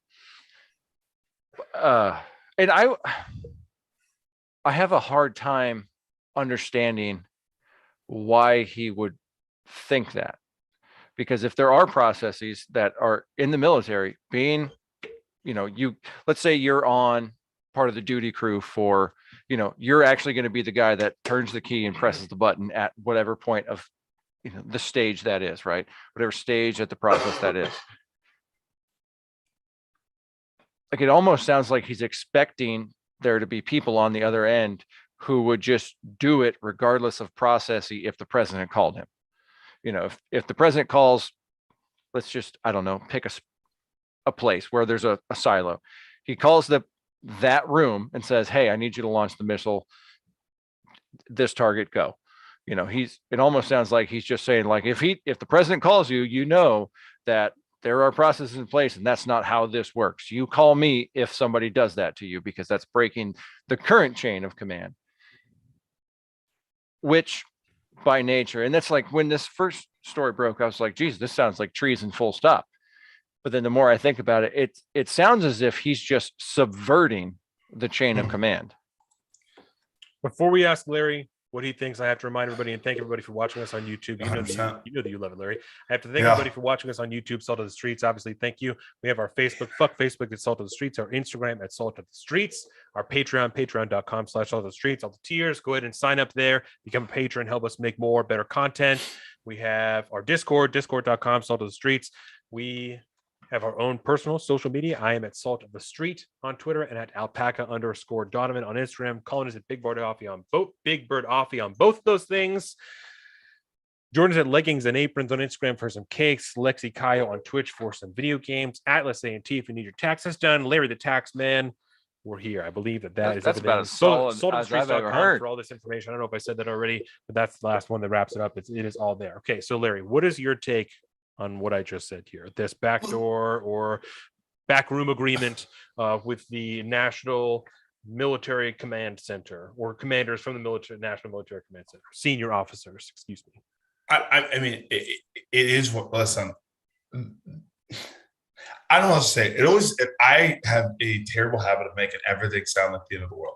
It is what it is. But what was happening, right? We'll lay it up. We'll lay it out in the most basic terms. Someone above me had an order. I sat down with people under that person and cultivated a plan for an unofficial route to where we would veto him through unofficial means in case he ever made a decision, right? Or in another word, we illegally, outside the chain of command, took power from that of the person above us. In this case, the person that ran our government. That is a coup. Yeah. And it's fine if people don't think that. And it That may would be not a military coup. 100%. It doesn't have to be a coup, but we literally took the responsibility. We took power from the president in that moment. And then we took that power from that moment and then gave assurances to someone that was supposed to be our enemy of the assurances that we took power from that person. I don't know how to construct this in my mind to be okay. Like I told my friends, I'm not trying to go on Fox and yell about this because I'm still in the Army and I don't want to be that person. But again, any practical person with a brain, and I can tell you from being on the inside, saw that and took it to heart. There are soldiers who saw that and understood that, right? There are some people who are just blindly just living their lives. But again, you tell me another way that I can construct that in my head, or you combat my thought that is a form of a coup, and I'll listen. But no one has. Everybody always says, you don't know what you're talking about. So, I have, I was just saying, what makes it a coup? What makes it a military coup is the fact that our our military in the United States of America, by its own nature, has to be commanded and run by civilians. Yes. And we're one of the only countries in the world that has that. By General Milley doing this, he is subverting civilian control of the military and pulling it to just within the military itself, which is a problem a country like Venezuela has, not the United States of America. We keep control. The commander in chief spot is the president of the United States for a reason. It's because he is a civilian and he is not a member of the military. By Milley doing this, he subverted the civilian chain of command that oversees and runs the military and took it upon himself to make himself the point man and the decision maker there, which I think by definition is a military coup. That was hot. That's hot. Let me because I can underline it, right? I can underscore it, right? After it comes out, suddenly at 12:03 p.m., Milley noticed the news crawl on television in his post office to CNN with the sound off. Pelosi says she spoke to Joint Chiefs Chairman on preventing Trump from initiating military hostilities or ordering nuclear strike. What the fuck? An officer said. As Milley listened to the CNN story, he quickly saw Pelosi had not revealed what he had said to her and only shared part of what she had said to him. She did not mention her reference to Nixon, but she had said what she had said publicly was correct as far as it went. In these final days, Milley wondered, could Trump prompt the undermining of American democracy and the world order carefully built in the years since World War II? Milley was not going to allow an unstable commander-in-chief who he believed had engaged in a treasonous violation of his oath to use the military improperly. The Schlesinger revival, 47 years after Nixon, had been necessary, a wise check, carefully calibrated. Milley was sure. Was he subverting the president? Some might contend Milley had overstepped his authority and taken extraordinary power for himself. But his actions, he believed, were a good faith precaution to ensure that there was no historic rupture in the international order, no accidental war with China or others, and no use of nuclear weapons. So one of the things that I wrote earlier in here, How does he have a job? When he talked about his Schlesinger moment, is that Richard Nixon had a very long history of secret bombing raids and secret wars in Vietnam and a lot of really nefarious shit, recording people, like really bad shit. And there's something else in here. There's a note that I have pulled to the side that apparently Trump had a reputation for also secretly recording people. Mm-hmm. Yeah, apparently. And I didn't know that, but I would bet money that in 20 years from now, we're going to find out about some real bad shit, because HBO literally has a documentary that's called Nixon on Nixon. That's a bunch of his White House tapes that someone fucking got a hold of that they turned into a whole documentary. So there's a whole bunch of more information out there somewhere. Oh, yeah. That we don't know. We'll have to wait for Ken Burns to do it. That's we'll have to wait for Ken Burns. I've been watching that Ken Burns Vietnam, and there are so many like recordings of like L. Johnson, Lyndon Johnson, LBJ, Lyndon B, LBJ. LBJ. Yeah. I was like Lennon. No, it's not Lennon. It's Lyndon. Yep. Johnson. One of my worst presidents. Go ahead. Sorry. Hard yes. Well, that's what I was just going to make the comparison there. It sounds as if there's got to be more recordings that will come out in the future. Oh yeah, and I can't wait to hear them. So this is another piece that I wanted to read to you guys in regards to Milley, right? Mm-hmm. Milley decided he needed to develop a game plan for the run up to the election and beyond. Trump's curiosity and comments about a possible attack on Iran had stayed with Milley, and so did Trump's rage, seemingly ever ready to emerge. Milley had to hold firm, be a bulwark. He had to be ready for anything, including a sudden breakdown in Trump's conduct and the order inside the West Wing. This is how I see the next period of time, Milley said in a private meeting. My obligation to the American people is to make sure that we don't have an unnecessary war overseas and that we don't have the unlawful use of American force on the streets of America. We're not going to turn our guns on the American people, and we're not going to have a wag the dog scenario overseas. Wag the Dog was a 1997 movie about a president using war to distract from a scandal. Milley believed staying on gave him leverage with Trump because Trump effectively could not fire him. If Trump did not like Milley's advice, he could just ignore it. But the symbolic power of the office carried weight. To fire a chairman would be a political earthquake, and Milley had been confirmed by the Senate 89-1, suggesting near unanimous bipartisan support. In the tank, the hollowed JCS meeting room in the Pentagon, where military leaders could speak frankly, Milley outlined his plan for the chiefs. Phase one is from now until the election, November 3rd.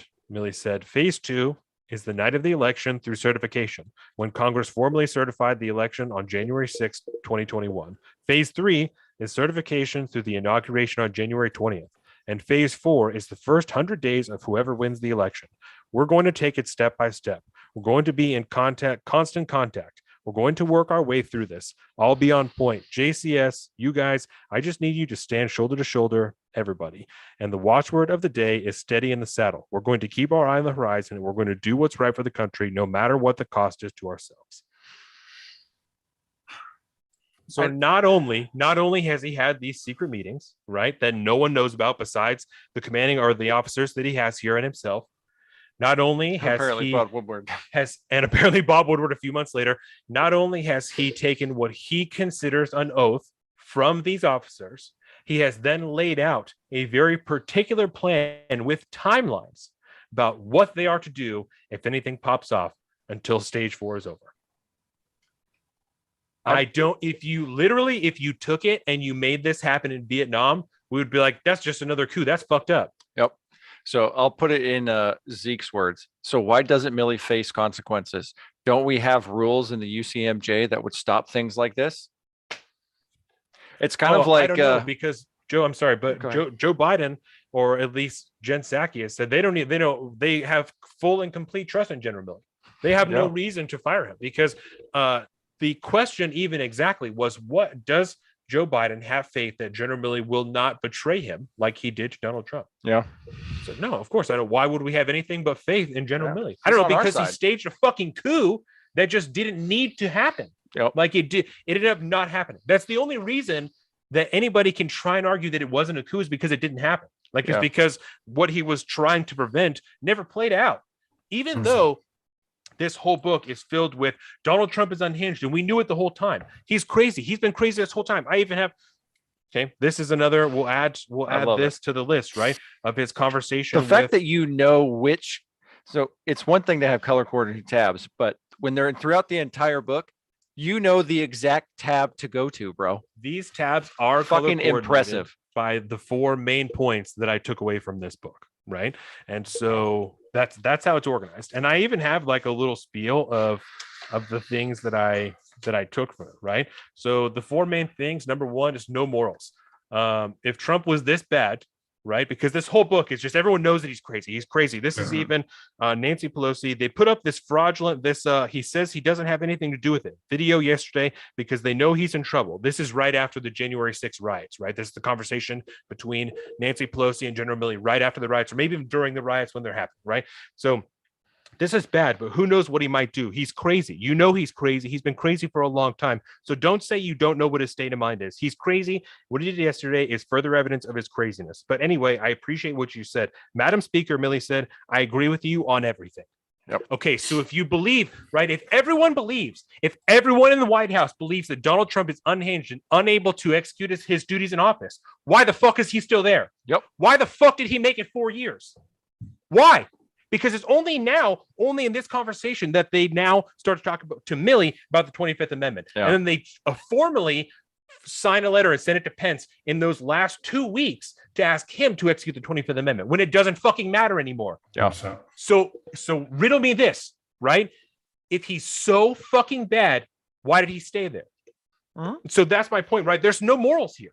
Because if he is this bad, then everyone just doesn't give a fuck. Their morals are so weak that they would rather allow it to persist than put themselves at risk, than do anything. Blow the whistle. Steal some documents. Blow the fucking whistle because you are concerned that he's going to launch a nuclear strike on another country. Yeah. Blow the fucking whistle. What else is that for? What else are our whistleblower protections for other than I believe your president is intentionally misleading you about military actions that are going to be carried out in this country? Yep. What the fuck else is it for? It's as if we had processes to handle this and they just were not used. They were sidestepped for whatever reason. And and the thing again that's just glaring here is no one was talking to anybody. And you could say that you couldn't talk to Trump about anything, which is hard to see because again, they would constantly be talking to him. Exactly. Literally would never stop talking. And like Donald Trump, like literally the thing that everyone said was bad about him is he constantly just said everything. Like he didn't keep anything a secret. Right. Yeah. And, like, everybody just assumed. And then we've been operating on the assumption, right? And then again, they rode the coattails of it.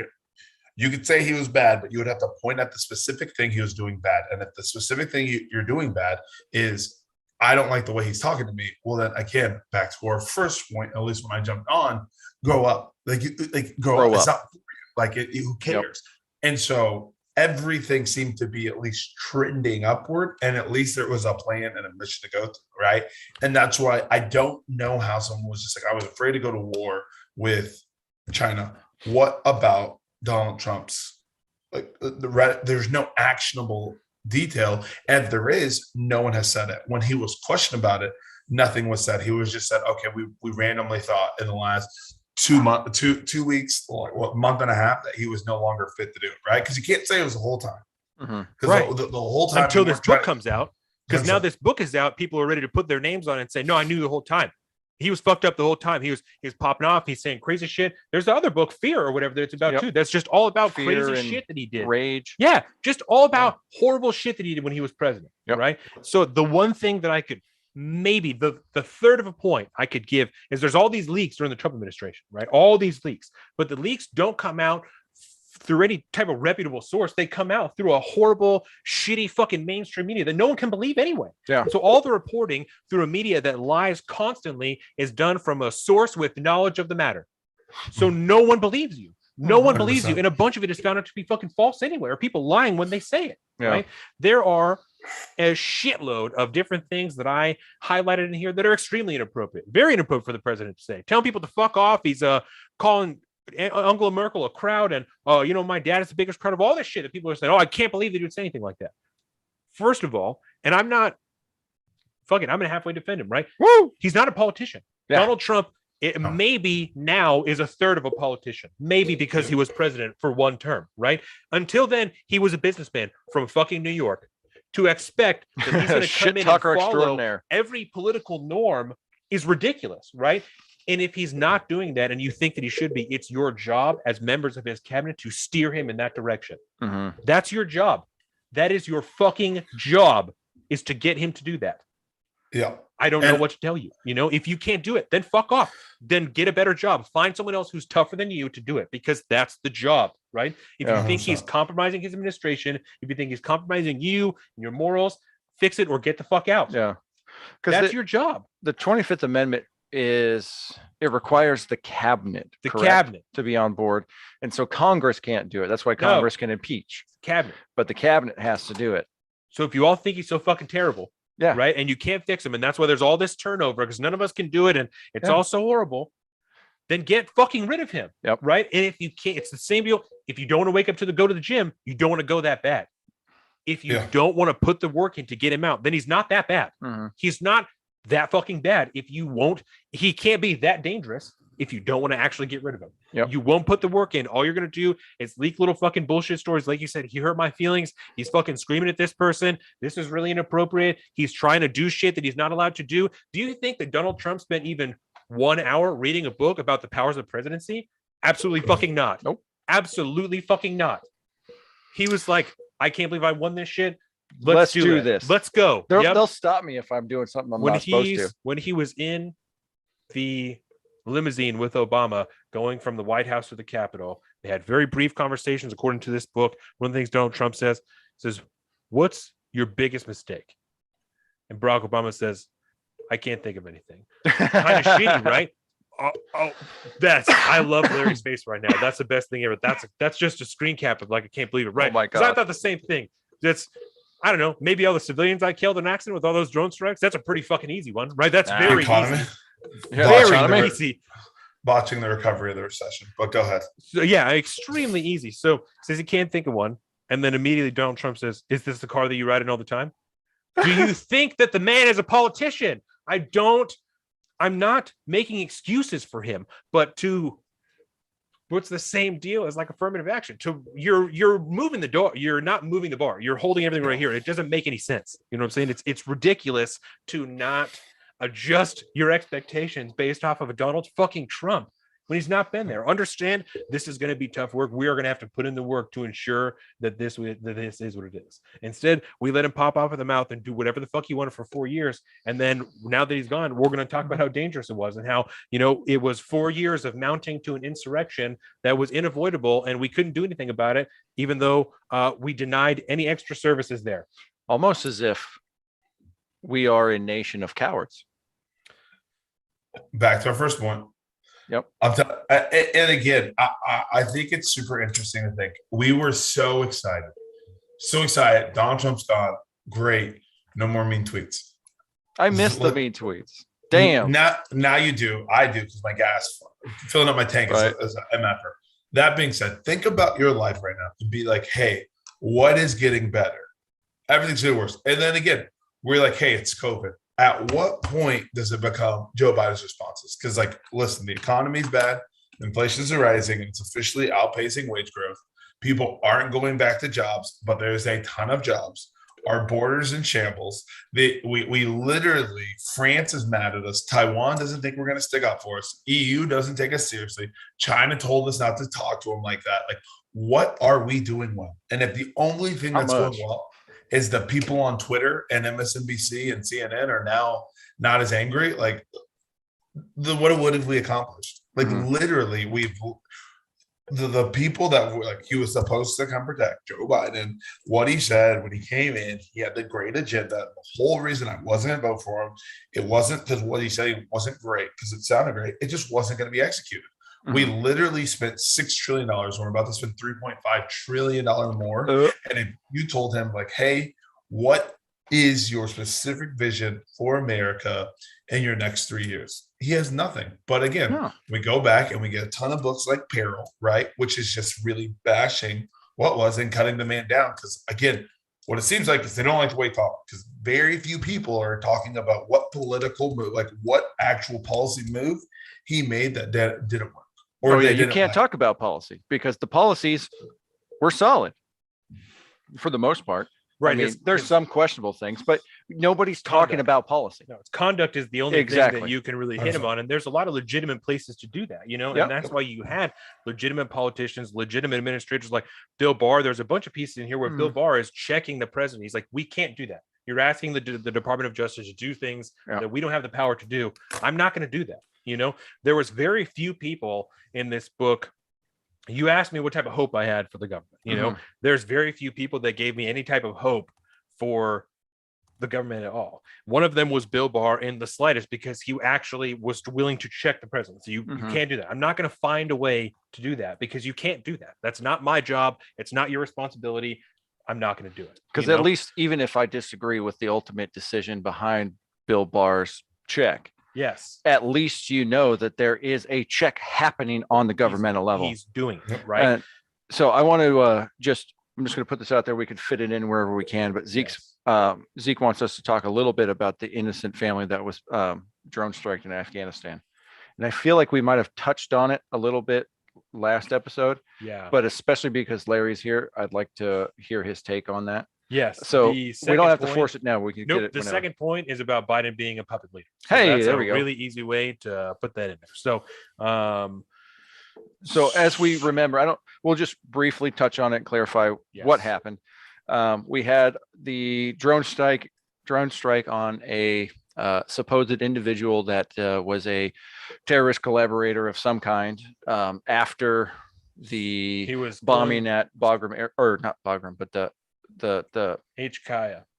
Hamid Karzai International. Hamid Karzai, yeah, the airport at which we were doing the evacuations and things on the retreat in Afghanistan, and it came out some weeks or maybe some months afterwards that the guy was not only not a terrorist, he was a U.S. aid. He helped he helped the U.S. over there, and he worked for an NGO for a charity. Yeah, there it is, and we bombed him and basically his entire family, murdering a number of innocent children along with innocent adults. Yes. So that's what had come out. And we had a very half-assed apology from, I don't remember the commander's name, but one of the commanders over there that had authorized this thing based off of the the quote unquote intel that we had gotten, which nobody actually would actually admit came from the Taliban, but there was no one else at the point where they could have gotten the intelligence from. So it definitely came from the Taliban. But so Larry, where you at? Listen, so this is honestly, it's super funny because like if I had to sum up my job, right? I'm a field artillery officer. So one of the things we do is we act as the eyes because whenever you shoot indirect artillery or indirect munition, which is basically you're shooting at something you can't see, Yeah. it's incumbent you have something on the ground to A, find the target and then B, observe the effects. Once we pulled everybody out, they kept talking about we'd have the ability for over the horizon effects, like we'd be able to get there, but without those eyes on the ground, we don't know what we're shooting at, and we could never talk about the effects. So whenever they said, "Hey, we think we got him," the first question I asked, because this is one of the few things the military actually have expertise is who is the person on the ground confirming that you hit something, and then being the evaluator of the effects on it. So it just kind of showed that we're going to deteriorate in the Middle East, and I was comfortable leaving. I wish we hadn't left like that, but like I just felt like every time we do something, there's like a false platitudes that we tell people just in time for everyone to forget about what we're talking about because everyone has a 5-second attention span. Yeah. So it's really interesting, right? There's a point in this book where they talk about Joe Biden, and this is when they're talking about the withdrawal. On Wednesday, February 3rd, Biden called together his national security team to begin a comprehensive review of the 20-year in Afghanistan war. Biden wanted to make a big move, terminate the endless war. It would put his stamp on American foreign policy. He had strongly opposed large numbers of U.S. troops in Afghanistan since he was Obama's vice president, but he had not been in the decision maker then. Now he was. He knew the men and women of his foreign policy team sitting before him, most very well. Many were veterans of the Obama administration. As a group, they largely disdained Trump's foreign policy process, dismissing it as incoherent, amateurish, and unnecessarily isolationist. Drawing on their muscle memory, they were determined to revive and restore the traditional foreign policy procedures and systems of the Obama years. Because those were so great. And that's okay. So they were so great. My note on the side. So that's where the drone strikes come in. That's right. Yeah. So there we go. That's where it comes from. We love killing innocent people with drones over there. Foreign policy is his first love, but I'm just going to do exactly what Obama did, and I'm just going to run with that. I'm pretty sure that in the close to 50 years Joe Biden's been in quote unquote public service, he has had instinctually the exact wrong ideas on foreign policy since the day he started. And there's 2 or 3 notations in here about the Secretary of Defense telling Joe Biden, like, I mean, even if we do the over horizon thing, we aren't going to have as comprehensive of a view and be able to verify things over as the if horizon, we had baby. boots on the ground. Like, we're not going to be able to do it, That's the fire for effect without an observer to tell you the effect. Yeah, and even just after, shoot over the horizon, we'll see what happens. Even after they implement it, the Secretary of Defense is like, that's fine. He's like if, we can figure it out. We can implement a plan to like do that if you want, but there is no getting around that. We don't have the way to verify things as readily without boots on the ground. Like there's no escaping that, regardless of what systems we put in place and the best plan that we can draw up for, an over the horizon strategy. There's no way to immediately verify shit without people on the ground. There's no way to do that. Literally, yeah. Again, I wholeheartedly agree. And still, they're willing to just go for it. It's so weird. The last point that I had here, as far as the morals, when you were asking me about people who gave me hope, right? Yes. The second one would be Senator Lee. Let's see, what's his name? Mike Lee from Utah. Yep. Right. And that's because Mike Lee from Utah was one of the senators that was pushed by Ted Cruz to object to the election results so that they could push forward this case to try and send it back to the states and move forward the electors and like all of this shit, right? And Mike Lee is an originalist when it comes to Constitution. He's very secure and very firm on like our powers as Congress are exactly as laid out in the Constitution. We cannot subvert from that. We cannot go anything outside of that. This is exactly what we're allowed to do. Yeah. And so he's pushed over and over and over and over and over again, by the president, by Ted Cruz, by several other people that he needs to like vote on this. And so this is an excerpt from that. Cruz asked his staff to begin researching the counting of electors, the history of the Electoral Count Act. He was hearing from people back home they did not trust the election outcome, but McConnell and the others in leadership were leaning hard on members. Don't object. Lee never wavered. He kept saying throughout December with growing intensity to Mark Meadows and anybody who asked for his view, the president should never pretend that the Congress itself can fix this. We don't have that power. Yep. So this is another instance where there were many members of the Republican Party that up until the insurrections, the riots at the Capitol, that were like, oh yeah, we can do it. We can totally figure it out. They were trying to convince Mike Pence that he had this power that he didn't have. Yep. That other vice presidents were calling Mike Pence saying, you do not have the power to do this. Your role is to count the fucking votes and sit the fuck down. That's it. Mhm. For anybody to, and I struggle with this because this is one of the questions that came up that I really wanted to ask you guys about, right? I think it's very concerning that anybody would continue to push forward this narrative that they know isn't true, Mhm. right? And I came into the same issue with the election results, right? And so maybe we can talk about that for a little bit, that there are several mentions in here about the election. And this, so my question is in regards to like Rudy Giuliani and what was his name, Sidney Powell, Powell. right? That were running these extensive campaigns of like stop the steal and stuff like that, right? Yeah. The more and more that I read this, I just have the same deal with people not working. I have a very hard time comprehending how or why they would push forward this narrative so hard if it was based in zero fact at all.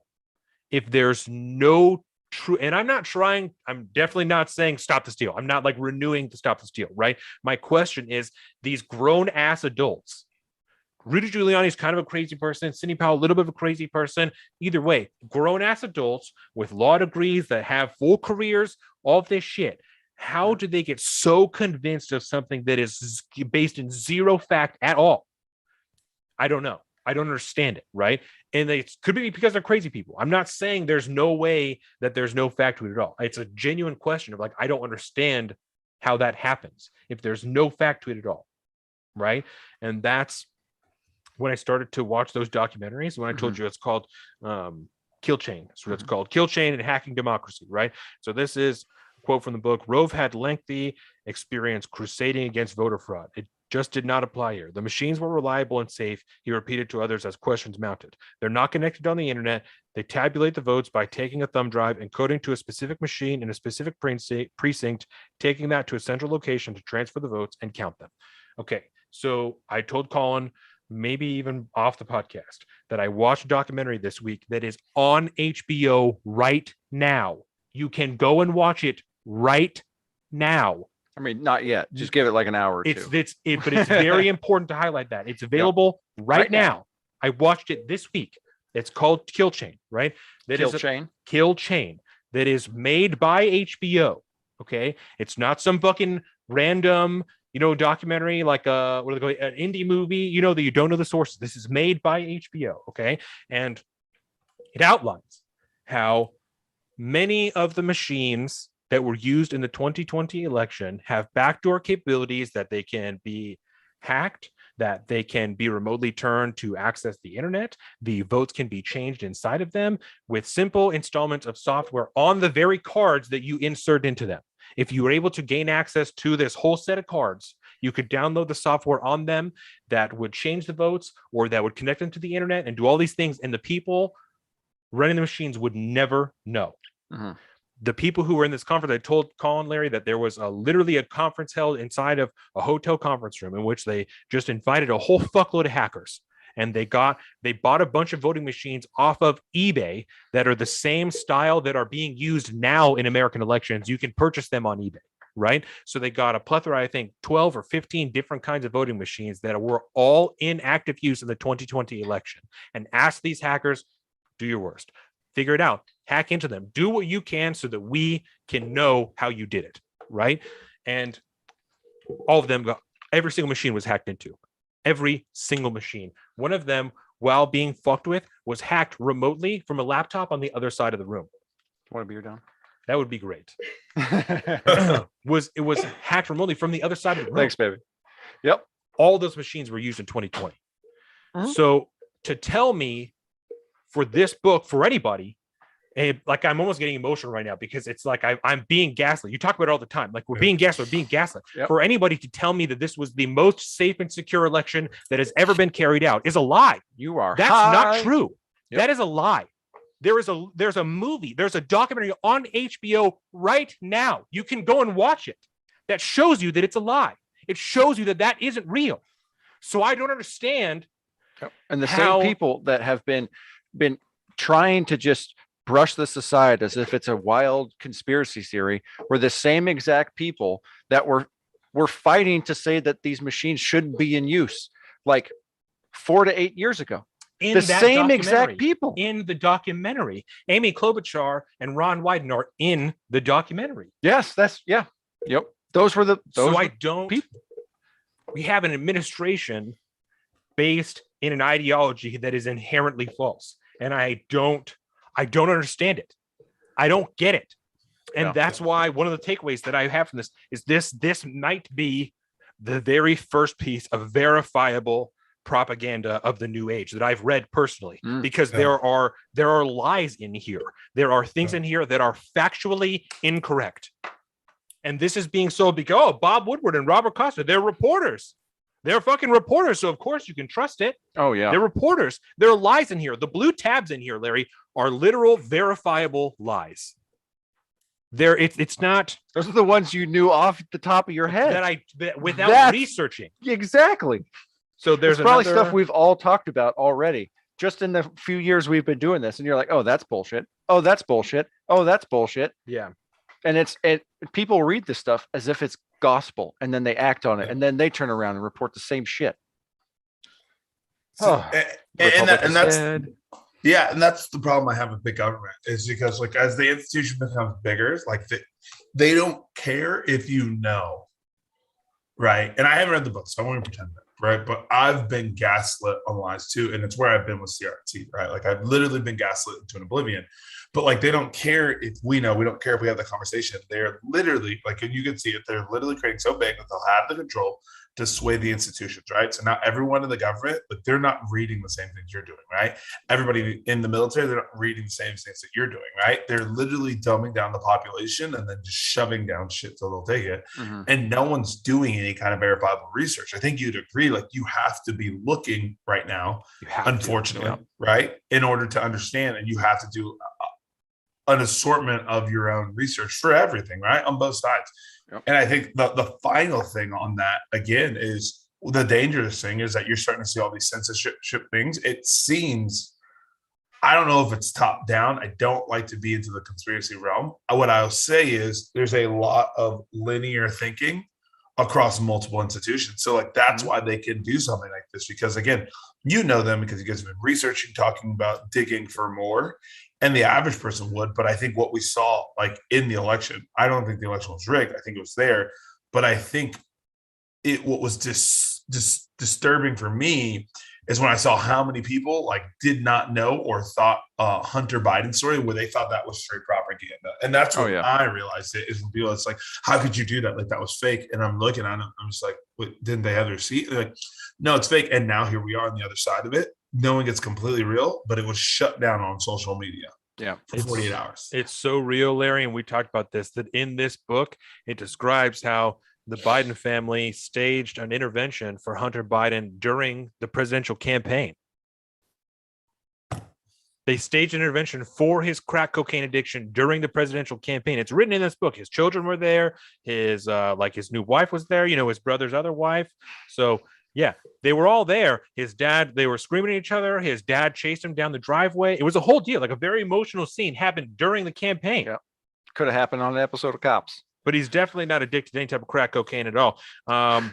We talked about these stories that Larry's talking about, the ones that got pulled off by the New York Post. We talked about them on our social media at the time. You can find us, obviously, thank you for watching us, YouTube here. You can find us on our social media. I'm at Salt of the Street on Twitter and at alpaca_Donovan on Instagram. Colin is a Big Bird Offie on both of those things.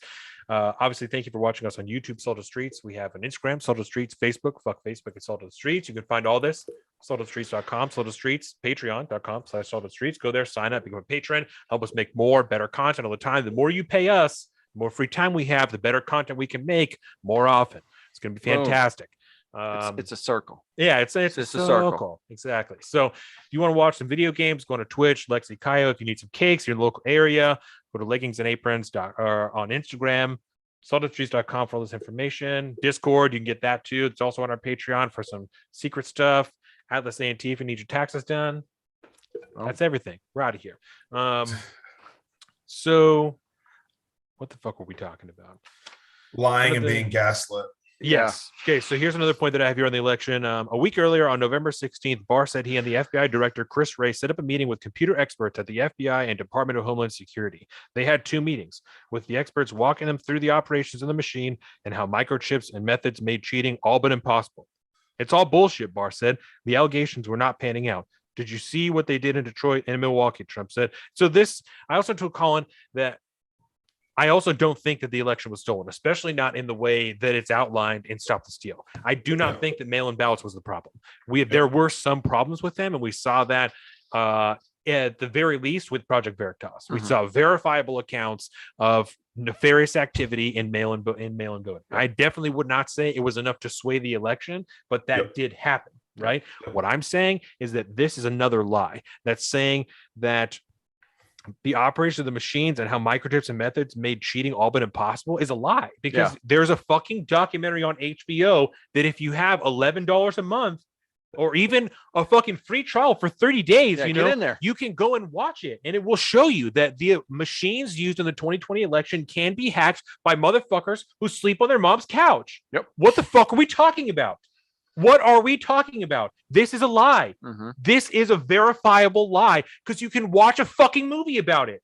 And I think it's also really interesting that we know for a fact that the election wasn't stolen, right? Because there was a cabal of powerful elites that's right. that fortified. It was fortified. The That's election. exactly correct. Which written about in Time Magazine. I'm paraphrasing, but that's damn near the title of the headline. Yeah. And then you read the article and you realize it was like the mail-in votes, for example. But we're talking about the Project Veritas video. A lot of those rules and regulations around those ballots and things like that were put in place by this cabal of individuals that wanted to fortify the election. Yes. And whether or not fortifying the election is kind of like saying one man's terrorist and another man's freedom fighter, wouldn't you say? Yes. You could fortify an election if you're fortifying it to your specifications. You're trying to say, like, I know how we can fortify, so we'll fortify. Yeah. It's not an objective place to be at. You're not ensuring that it is done honestly and openly. No, you're fortifying whatever regulations are in place at the time. And as we know, because of all the pandemic related regulations around voting, a lot of this stuff was done unconstitutionally at the state level. Right. And at that point, we reaped the whirlwind. I mean, none of this was done technically illegally. It was done unconstitutionally, technically, but that can only be, fought out in the Supreme Court. And it was done by our elected representatives, technically. And in some states, by Republican state representatives. And so it wasn't stolen, but the rules were changed. And here's 2 more pieces from that. This one's talking about the memo's confidential quote unquote analysis also said that 18,325 voters had registered at a residential address, which is marked vacant per the USPS. Hot dog. And I know that was a memo from Rudy Giuliani, so I'm not giving validity to that, but I'm saying we also saw, and I mean, I have to at least half believe him because he puts himself out there to be sued. We saw Steven Crowder go out and send people out to 24 different addresses that were on the voter rolls that had nothing there. Yeah. Where the people didn't live there. So there is room for him to be wrong. Yeah. But he also stands to probably be sued by somebody or be held liable for something if he's readily spreading disinformation about 100%. the election, Yep. So, and with all the strikes and shit that he's had on YouTube, I'm hard pressed to believe that he's going to just boldly lie about shit that happened in the election, So, well, that's why ultimately knowing as much as I do about property law and land use. When those stories came out on Crowder, I was really excited to see how he handled the situation, because Yeah. there was a right way and a wrong way to do it. In sending somebody to a Google address is not the way you do that. It is simpler than that. It costs less money than that. There are these things called public records, and every individual or every company or corporation that owns a piece of dirt in America is accessible through public records, most of it from your fucking computer. Yeah. And you can find out who the register owner is, what the mailing address is, and what the physical site address is, if there is one assigned to it.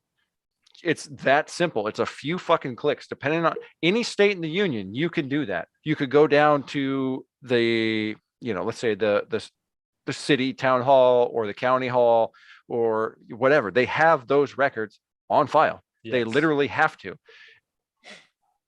Now, with something like that, where you have a verifiably vacant lot, you could prove that through public documentation. And the fact that these stories come out about these places and about these lots that, it's a big empty space with a chain link fence around it that 15 people voted from, that is certifiably easy to tell if that is fraud or not. Right. Sounds to me like it is probably election fraud. There is probably a person that owns that lot who could technically put that down as their address and vote from that one time.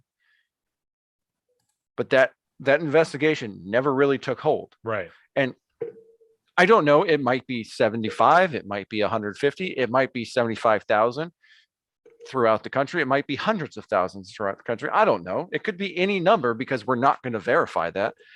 Excuse me. Right. So I'm not attesting Yeah. exactly, because I'm not attesting to a number, because I have no idea. But Yeah. we saw at least one person actively research that at the Yep. time. And You know? it's a travesty that is called like a conspiracy theory or, Yes. or whatever it is. It's just totally disregarded. And this is Yeah. this. I'll read a little. Turning to a PowerPoint printed out by Giuliani, Holmes read, independent analysis conducted by our expert CPAs and Ivy League statisticians show a sufficient number of illegal votes. There were at least 27,713 illegal votes cast and counted in Georgia election.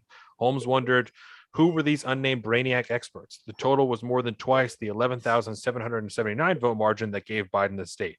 And so that's when they start talking about the other things that are in the memo. So it is absolutely questioning the validity of the information. And that's why I'm not attesting to the number, but like I said, we saw at least one person actively do that research at the time. So Yeah. to say that it didn't happen at all is again a lie. Yeah. And then on the other side of the page, Holmes backtracked to Giuliani memos and found much of the latest data could be traced to an investigative work done by Christina Bobb of the One American News Network, a pro-Trump television network that touted conspiracies about voting machines being notorious for fraud.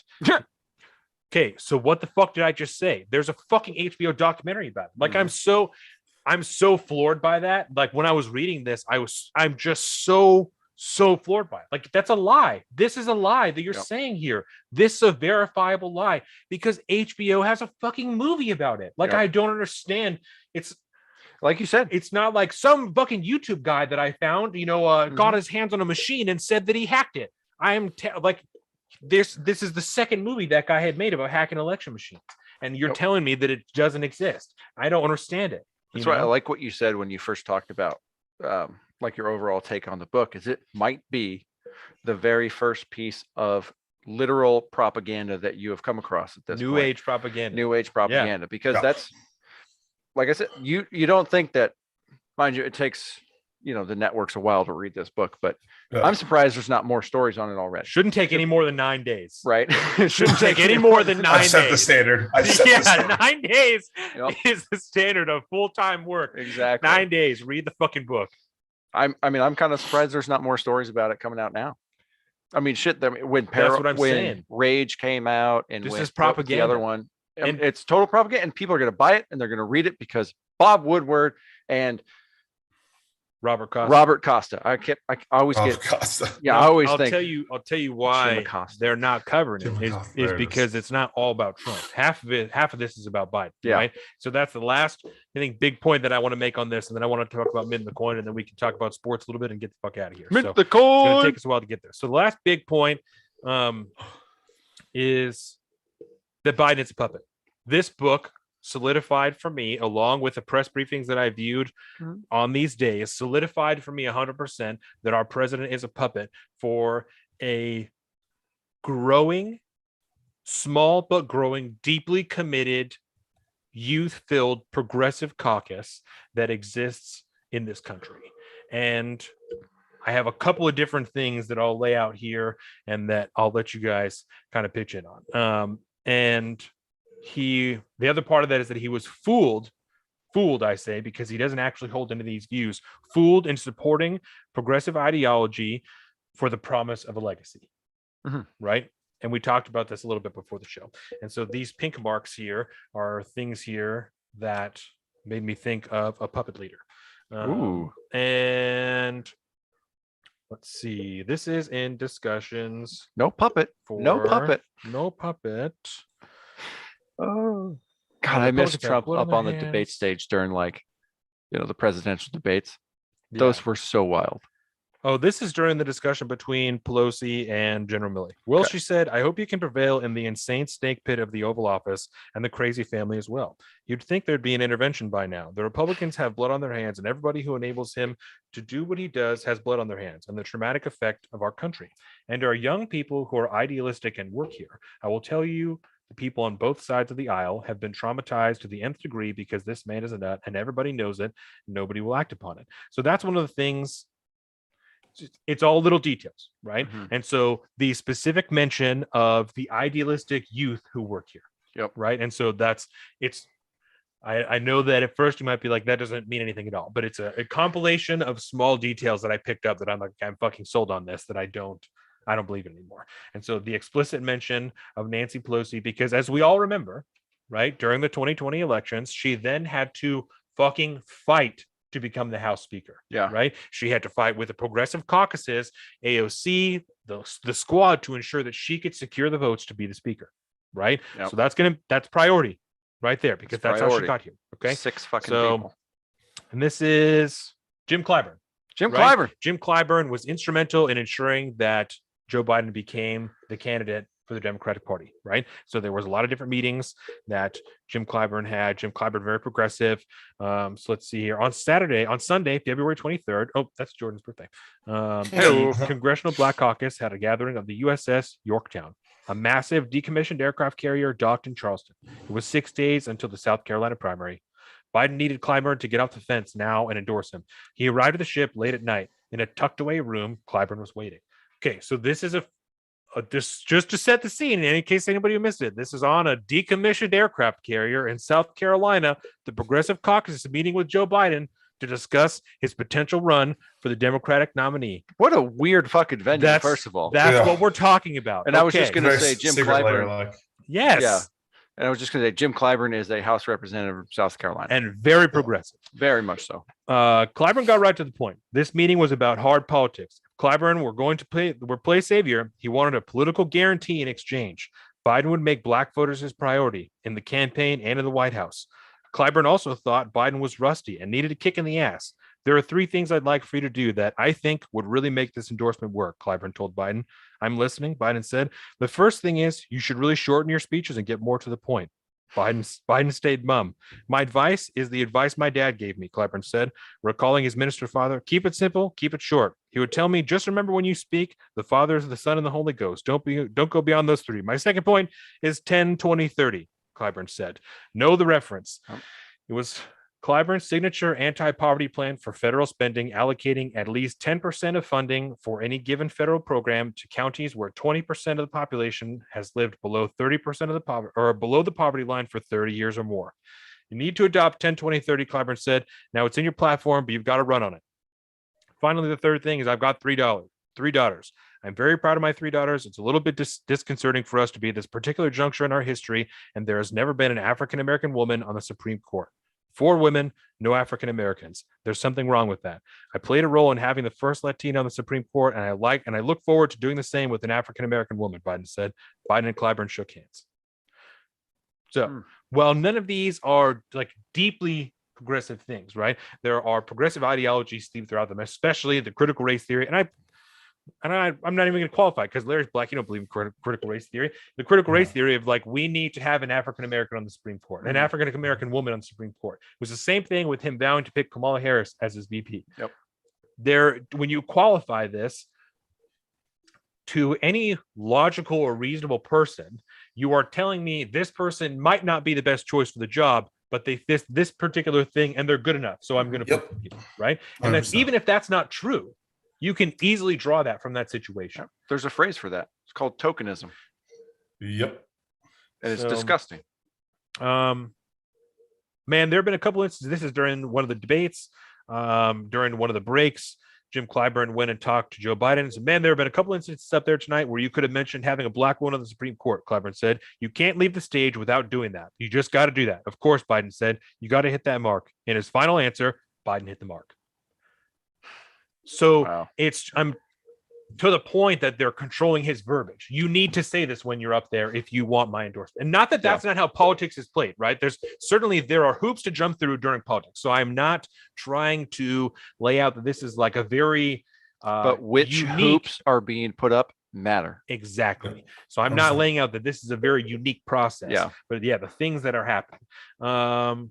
Says later, Clyburn successfully encouraged Biden to name South Carolina's Jamie Harrison a black ally. Interesting that they say that. Also, I told you black is capitalized through this whole book, but like white and shit like that is not. Latino is, black is, white is not. So At least they didn't lose Latinx, you know. Yeah, At least exactly. Later, Clyburn that was a step too far.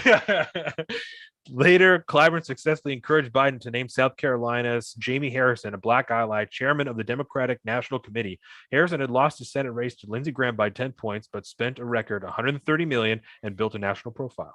And Not bad though. 10-point loss to Lindsey Graham. I mean, that's pretty powerful. I wrote next to him Abrams 2.0.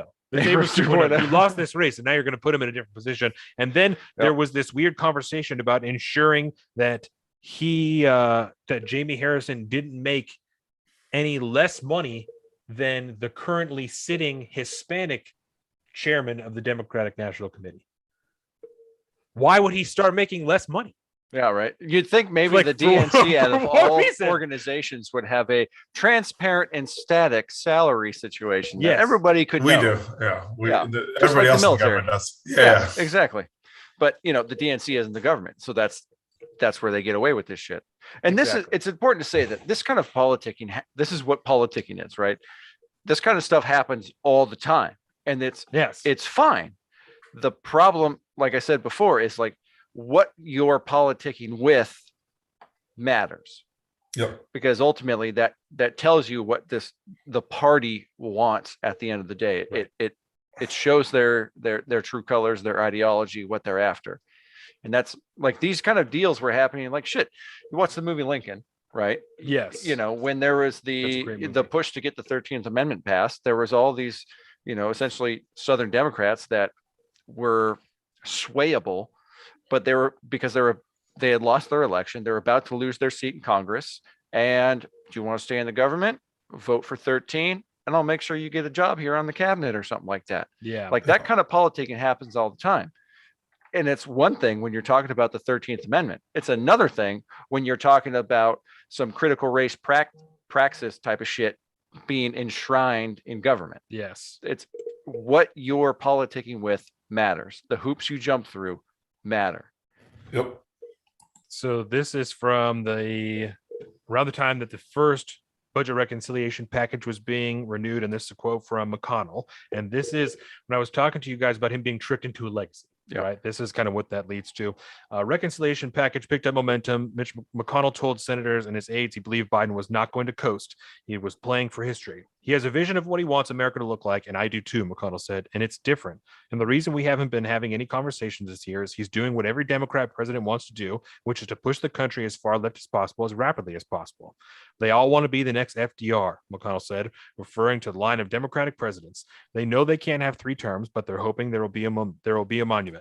Look, McConnell said to the others, if you made it that far into politics, your second thought after you say, my God, I can't believe it, I got to be president of the United States, is I'd like to be a great president of the United States. So Joe Biden speaks regularly about his legacy all the time, right? Because he's dying. And so when we talked about his legacy, you and I talked about it a little bit We're all dying. before the show. Joe Biden has always wanted a legacy. Yep. And there's a quote in here from Inauguration Day where Joe Biden says that this should have been Beau Biden's inauguration. Yeah. Weird. So he obviously had presidential aspirations for his son, right? Yep. And so my theory, my working theory, is that when Beau Biden died, his presidential aspirations were gone because Joe Biden already thought his were gone after he was vice president. Thought it was done, right? The other son, the other hope that he had for a legacy is another piece of shit who's addicted to crack cocaine, and they had to stage an intervention during the campaign. Fucking So- Step brother's wife. So the legacy obviously is not going to happen with the second son. Yeah. And so his chance there, and he mentioned Joe Tough Biden family. says when they're first talking about being the candidate, he's like, it doesn't have to be me. You know, it could be anybody. It doesn't have to be me. It could be anybody. You know, when they're enticing you, we can give you a legacy. We can Yeah. provide you a legacy if you step up and you do this. Help us do your politicking in the Senate and the Congress, and everything will be fine. You know, There's that section at the beginning of the book. It's definitely within the first 6 chapters, where he's talking about Beau Biden's death and like being on his deathbed and stuff like that, and basically telling his father to, like, you know, you have to run for president. You have to do this.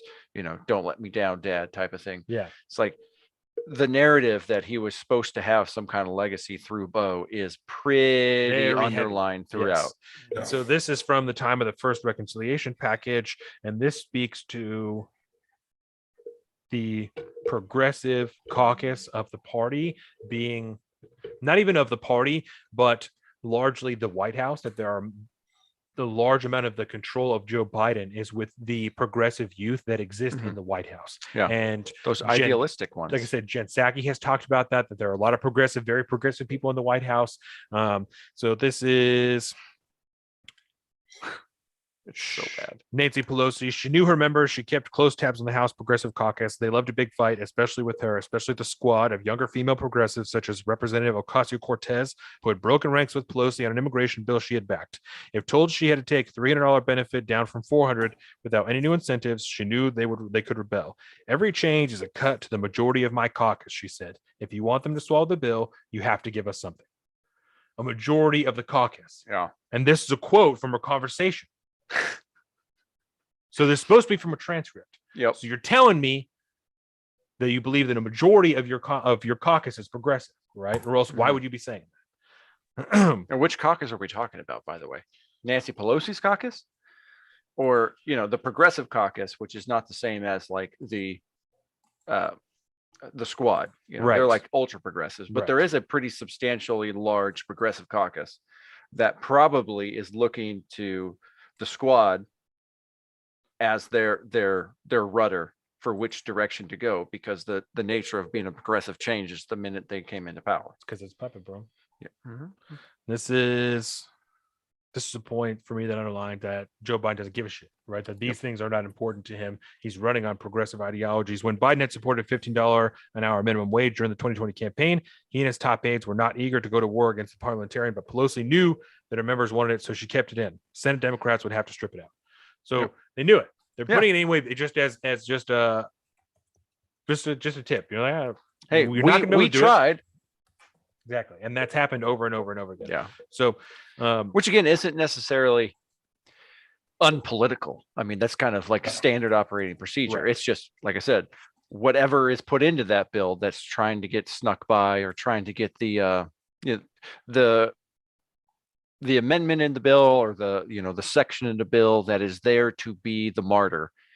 right. You know, it's there to be ruled out, to give you the legislative virtue signal that you're requiring to make sure your caucus is happy. You're okay with it being gone, but you need it to show up there and be stripped away, because it shows you tried. You're doing your job. You know, I'm here Right. to push for the Green New Deal, or whatever the deal is. And the last point that I have here in this book that speaks to this is a conversation on the phone between Joe Biden and Susan Collins. Biden expressed interest in continuing to work with her and the other Republicans, but he made no firm commitments. It was only a 5% increase. They were more than miles apart. Collins told him that it was not an accident. She had 10 Republicans in her group. 10 of them plus 50 Democrats equaled 60 votes, enough to stop the filibuster. The magic 60, she said. Mr. President, I just want you to be aware that I'm on the call, said a male voice breaking directly in the phone call. It was Brian Deese, Biden's director of the National Economic Council. Biden seemed surprised. Collins was appalled. What was going on? How could this happen? She thought it was a private White House call. Did staff monitor, listen in, or join all of Biden's calls? Yes, because I mean, you could say the same thing about the Republican Party, but at the end of the day, the Democratic Party is how would you phrase it?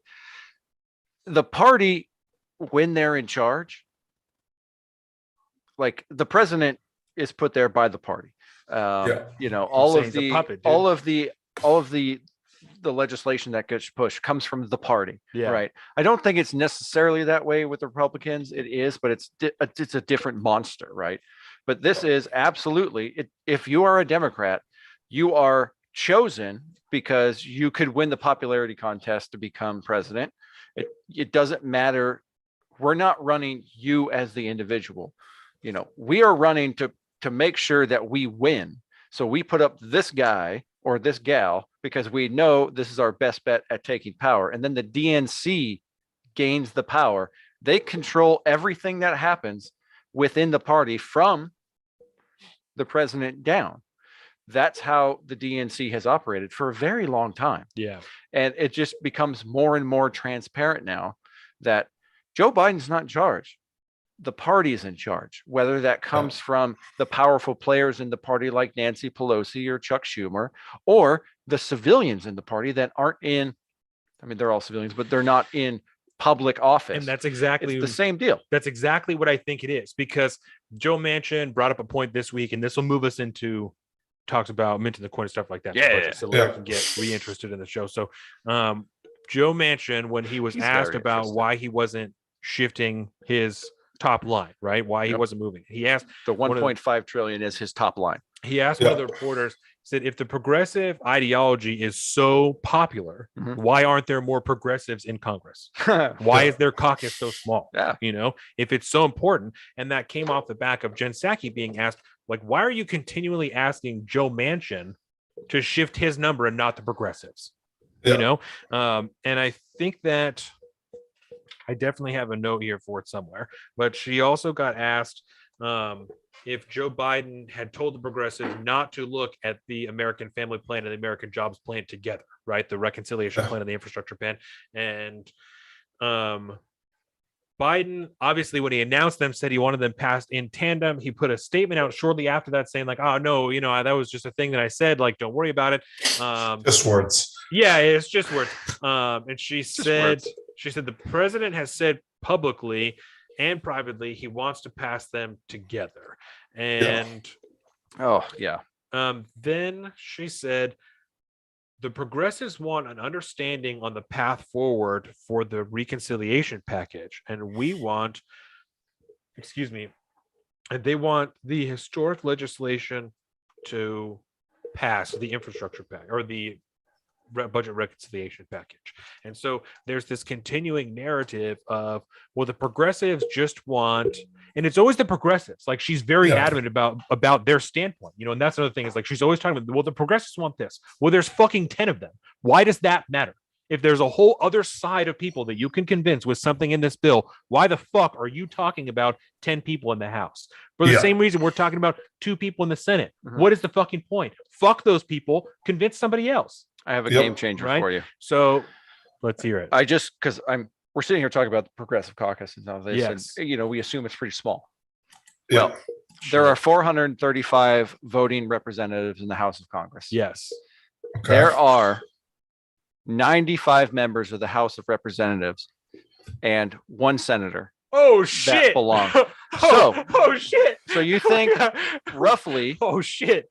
Roughly, the House is split 50-50. Like 10 people, right? fuck them. Oh my so God. it is, but this is even the more. Squad is like it's even people, scarier. So yeah, it's even scarier though, right? Because the Progressive Caucus of the DNC makes up roughly half of the party members in power, led by none other than our wonderful representative. Oh my gosh, come on down. Pramila Jayapal. Pramila Jayapal from Washington State, and Katie Porter from the District of California. Ilhan Omar's the whip? She is the whip. She's responsible for whipping the Progressive Caucus votes. That's fair. She's a bully. I get that. She is a total bully, 100%. kind of a Yeah, dick, she's I she's a think. good whip, Yeah. actually. Yeah, now that I think And- about it. No, 100%. And it dovetails just off what 95. you said. Just Jesus. because you brought up a good point, and I think about it all the time, and I really think what you want is power, you'll never go for the other side, because the other side of the progressive, even on the Democrat side, they don't want the expansion of the government, and they don't want an overarching power, right? Generally, Democrats lead with their heart. They want some kind of safety blanket for society, but they don't want like a true expansion of government. So like when you're like, well, why won't we shift away from the progressives? It's really, in my mind, them showing their hand, like they want more power, right? Because Yeah. the thing that's with progressives, like no matter what they're doing, and like everything that they're pressing on Joe Biden is the same things they've been using to hit us over the head with power. Just be like, well, give us this thing. And you're like, no, not all. Well, like, give us this thing or you're a racist.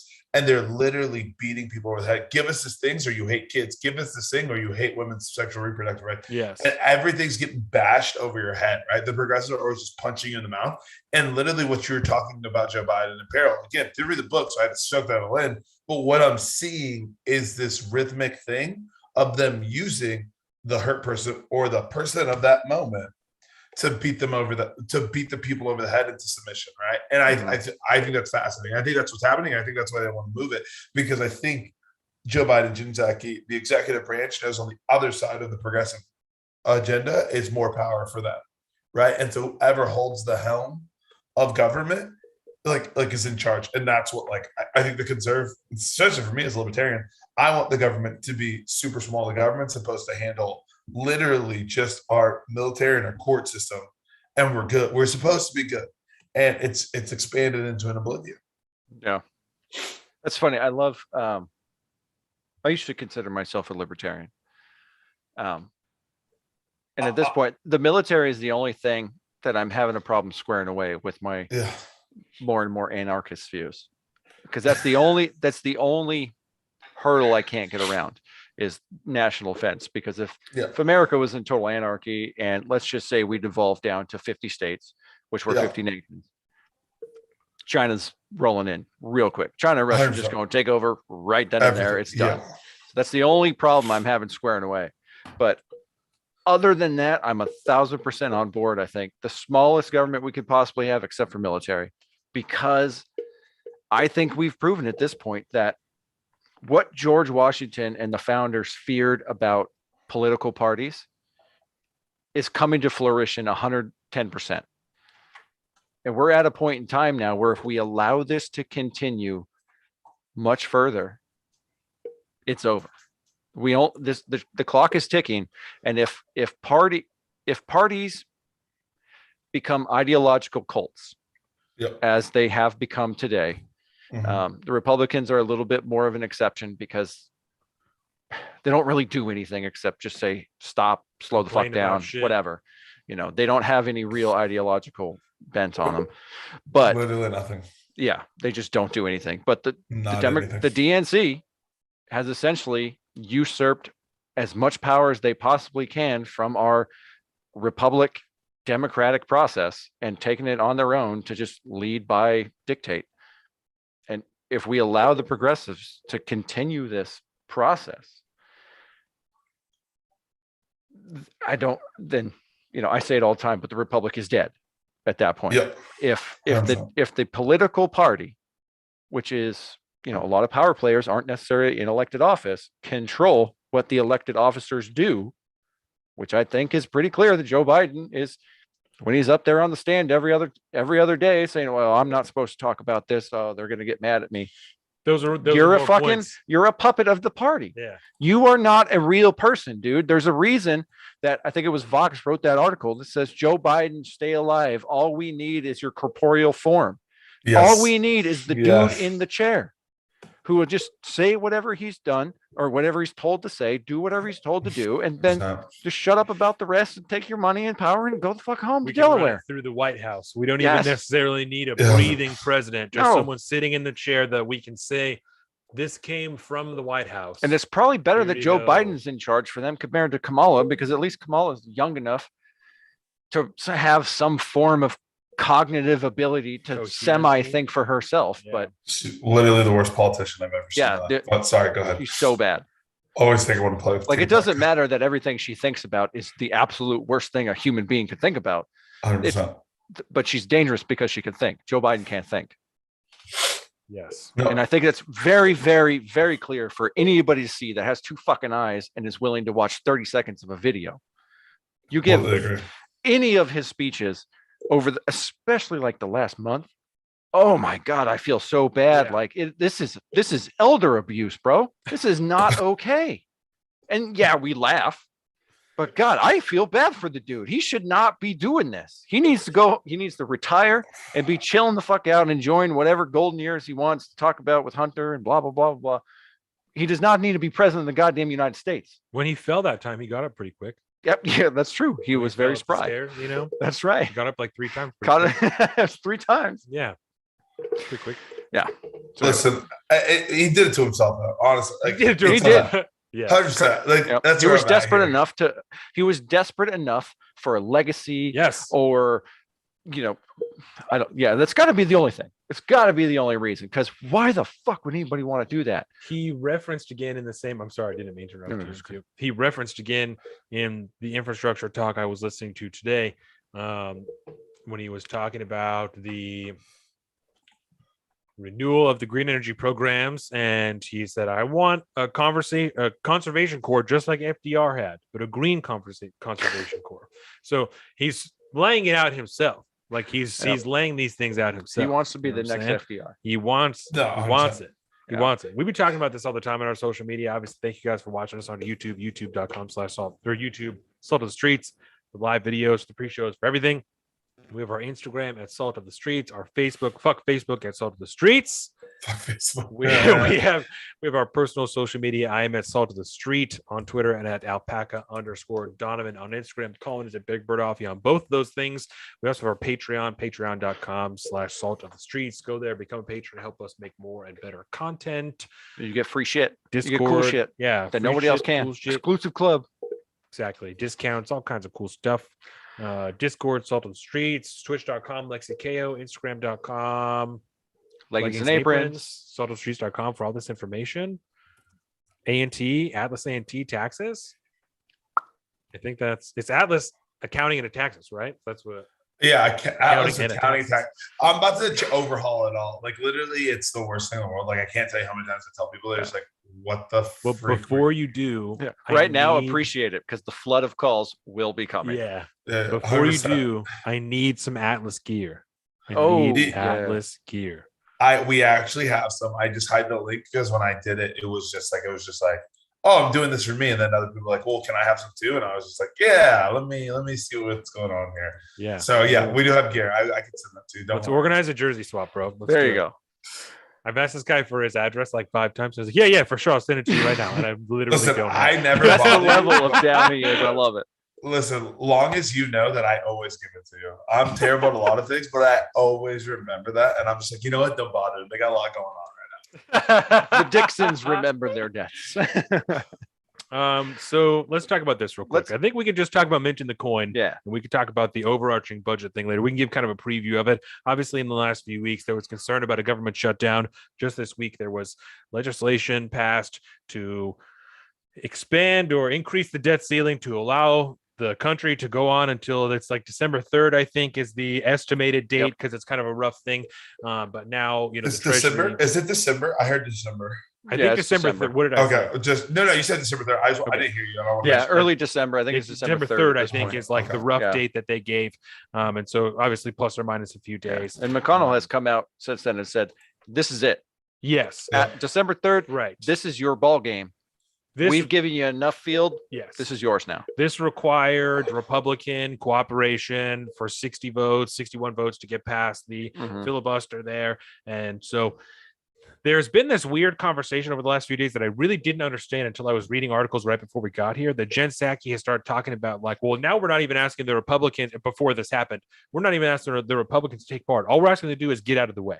And I wasn't sure what she was talking about because that's all that she would say. And it wasn't, Yeah. like I said, until today that I realized she was talking about carving a carve out in the filibuster for budgets. Yep. That now we don't even want you to help us, just get out of the way so that we can do it. So Yep. now we want Manchin and Cinema to get on board with us so that we can adjust the filibuster so that you guys don't even have to help us. Yep. I was like, whoa. Now we're renewing the filibuster conversation Yes. that Joe Manchin said he isn't in for, but all of a sudden Joe Biden says that he's down for it. Joe Biden's not including the Hyde Amendment in the budget reconciliation plan, and he's like, "Oh, fuck the Hyde Amendment. We need to get rid of it."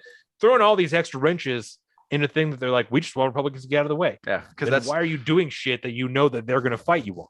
Yep. You know, 100%. and that's part of Joe Manchin's tilt at this point. It's he's standing behind the Hyde Amendment. He says, I'm not going to vote for anything that doesn't have the Hyde Amendment in Yeah. it still. So then 'Cause all of a it's sudden Joe insanity. Biden's go, okay, well, I need Joe Manchin, Hyde Amendment. That's cool. I Yeah. fought for that shit for 30, 40 years. So I'm good. and Let's he just keep doesn't that give in. a fuck. He Nope. doesn't care. If it doesn't pass, he doesn't care. He doesn't It's care. done. If these things don't happen, it doesn't matter. Mhm. And that's why this idea of printing the coin or minting the coin has even come about. It's Yep. because there's a potential for this to not happen. Yes. And so A- that's a why large potential. Janet Yellen is like, oh, we need to just get rid of the debt ceiling completely. We And- just need there's been talks of like making and okay, so let's talk about it for just a second, Exactly, right? Larry. Thank you. About taking the debt Dying ceiling over here. and putting it to a number that we could never ever reach, a Googleplex or some shit like that. So you don't ever have to worry Yeah. about it again, right? Yep. You 100%. just So never it's- have to worry about it. We have to talk about it for just a second because it's so fucking confusing, Yes. right? The debt ceiling, for anybody who doesn't understand, the debt ceiling, there's been so much conversation, especially like on breaking points. We're like, oh, the debt ceiling is an arbitrary and stupid thing that we should get rid of anyway, and then doesn't go in to explain it, Yep. right? Just, oh, it's arbitrary Yeah. and stupid. Okay, so the debt ceiling is a limit, as it says in the name, a limit on the amount of debt that the U.S. government can accrue before everything stops. And they're Credit card limit. You have to figure. It's Awesome. the credit card limit. Figure it the fuck out. As is the credit card limit. The credit card limit is money you have already spent. Right. That's been a huge thing because now the last few days there's charts that they're playing in the press briefings that show how much money was added to the deficit under Trump and then under Biden. They're like, so really the Republicans are refusing to pay for spending that happened under their watch. Again, the same Yeah. thing with jobs, the same thing with all this other shit. If the color was reversed, the same debt would have happened, maybe Yeah. more. Well, and Yeah. If it was a blue president. Yeah. So this whole thing of like, oh, well, the deficit increased so much under Donald Trump. The fucking pandemic started 2 years ago. What are we Yes. talking about? it's exactly The what it was. Democrats also had a hand and fought for passing all of these different packages, these stimulus packages. most of So- which were passed with a bare majority, which the Democrats had the bare majority at the time during So- Trump's lame duck Yes. sessions. So this $8 trillion they're This is talking their about debt. is Democrats' debt that they're blaming on the Republicans because the Republicans had a 1-seat majority in the Senate and, Yeah. and the presidency. Yep. What are we talking about? This, Yeah, is, even- this is gaslighting. That is 100%. gaslighting. You're just putting Trump's face on a number and saying that's all his fault. So really, Good they don't propaganda, even, baby. they're saying, oh, they don't want to. We just want Republicans to let us be the adults in the room because it's obvious they're not going to do it. That's literally what she's saying Yeah. in press briefings. Is we just Yeah. want Republicans to let us be the adults in the room. And you know what the really hilarious part is? Bernie Sanders said the quiet part out loud when he said, we can't let 48 senators be stopped by just 2. Bernie. I know you kind of Stupid just had to asshole. run your own shit. How many senators are there? Larry, how many senators are there? 100. So 48 minus 100 is 52. 100%. Well, I I feel mean, like 100 they have a minus 40. majority. Yeah, so like they have a minority, but the minority, I'm really confused here, is being stopped by the majority. Is that what Bernie Sanders likes to call democracy? It doesn't make any sense. I you know don't- what I'm I don't- saying? 100%. I don't Like know. I said, And it's their fucking people. 100%. The It's the Arizona Senator Cinema. Cinema, Christian Cinema, cinnamon roll, and fucking West Virginia Democrat Manchin. Joe Manchin. mansion, It's their people, 100%. but it's McConnell's fault. You know, we wouldn't get it. Listen, it's Trump's fault that they don't have a That's true. majority. I'll die. Orange on that man hill. bad. I forgot. Well, listen, what he did in Georgia was terrible. But like Yes, it on was. That was a travesty. 100%. Progressives just want more power. And like again, Yeah. you said it. Bernie Sanders said it. Like he's just like, hey, like they've already cut out the Republicans in their thought process, which means that we no longer have like a bipartisan Congress, right? Doesn't The exist. and the Republicans are just as bad. But like it's duplicitous because the way they're framing it, they're trying to put all this blame on the other people, right? Yeah. Not even, it's disconcerting to be like, hey, like they're not even going to include all the pre-spending that had reached disproportionate levels under Obama. Like every president is spending too much money, right? And then in all those bills that were passed, right? Because a lot of the money, the majority of the money came in the last 9 months of Donald Trump's presidency for the pandemic that we just gone through. Stimulus Going packages, through. yeah. Yeah, exactly. The stimmies all came through with wide support. Yeah. And so like it's tough for me to like then sit on it on the other side and be like, hey, like this is all Donald Trump's fault, right? And it's all a game, and that's what I've been trying to tell people. It's just like, hey, like what you're hearing, it's all duplicitous, right? Yeah. Like the reason the Republicans have even stopped it, the reason they even include them is duplicitous, right? At no point do they ever need the Republicans to vote for it, right? Nope. They just don't want to do a vote-a-rama because I like vote-a-ramas, right? Oh yeah, I can't wait to fight about this. 100%. I like to get people on the record. So the reason I like a vote-a-rama is we have good. to sit down and vote on individual bills so that I can point at you and be like, you don't care about school choice, and it matters, right? Yeah. It's long, it's arduous, it doesn't make a ton of sense. Political The virtue optics signaling. matter. The optics 100%. matter. Yep. Yes. I want the notes, right? Because what we do is we keep getting all these omnibus packages with literally like reading these bills last year. I'm reading 3,300 pages. Yeah. Of just bill text. And I'm just like, what? Infrastructure bill 2596 or some shit. That's how we got to 100%. know Larry. Exactly. It brought us together. All that. Amen. Reading. Thank God for the omnibus. 100%. And I want to sit down and I want them to be like, I just want to hear it, right? Like I want to hear the person who's just like, why are we giving $1 million to this library? Like who wants it? Because in reality, they're literally just greasing everyone's wheels. And the Democrats don't want to do that because then they'll get exposed. This is all their stuff, right? Like we went from 1 trillion in this bipartisan infrastructure package.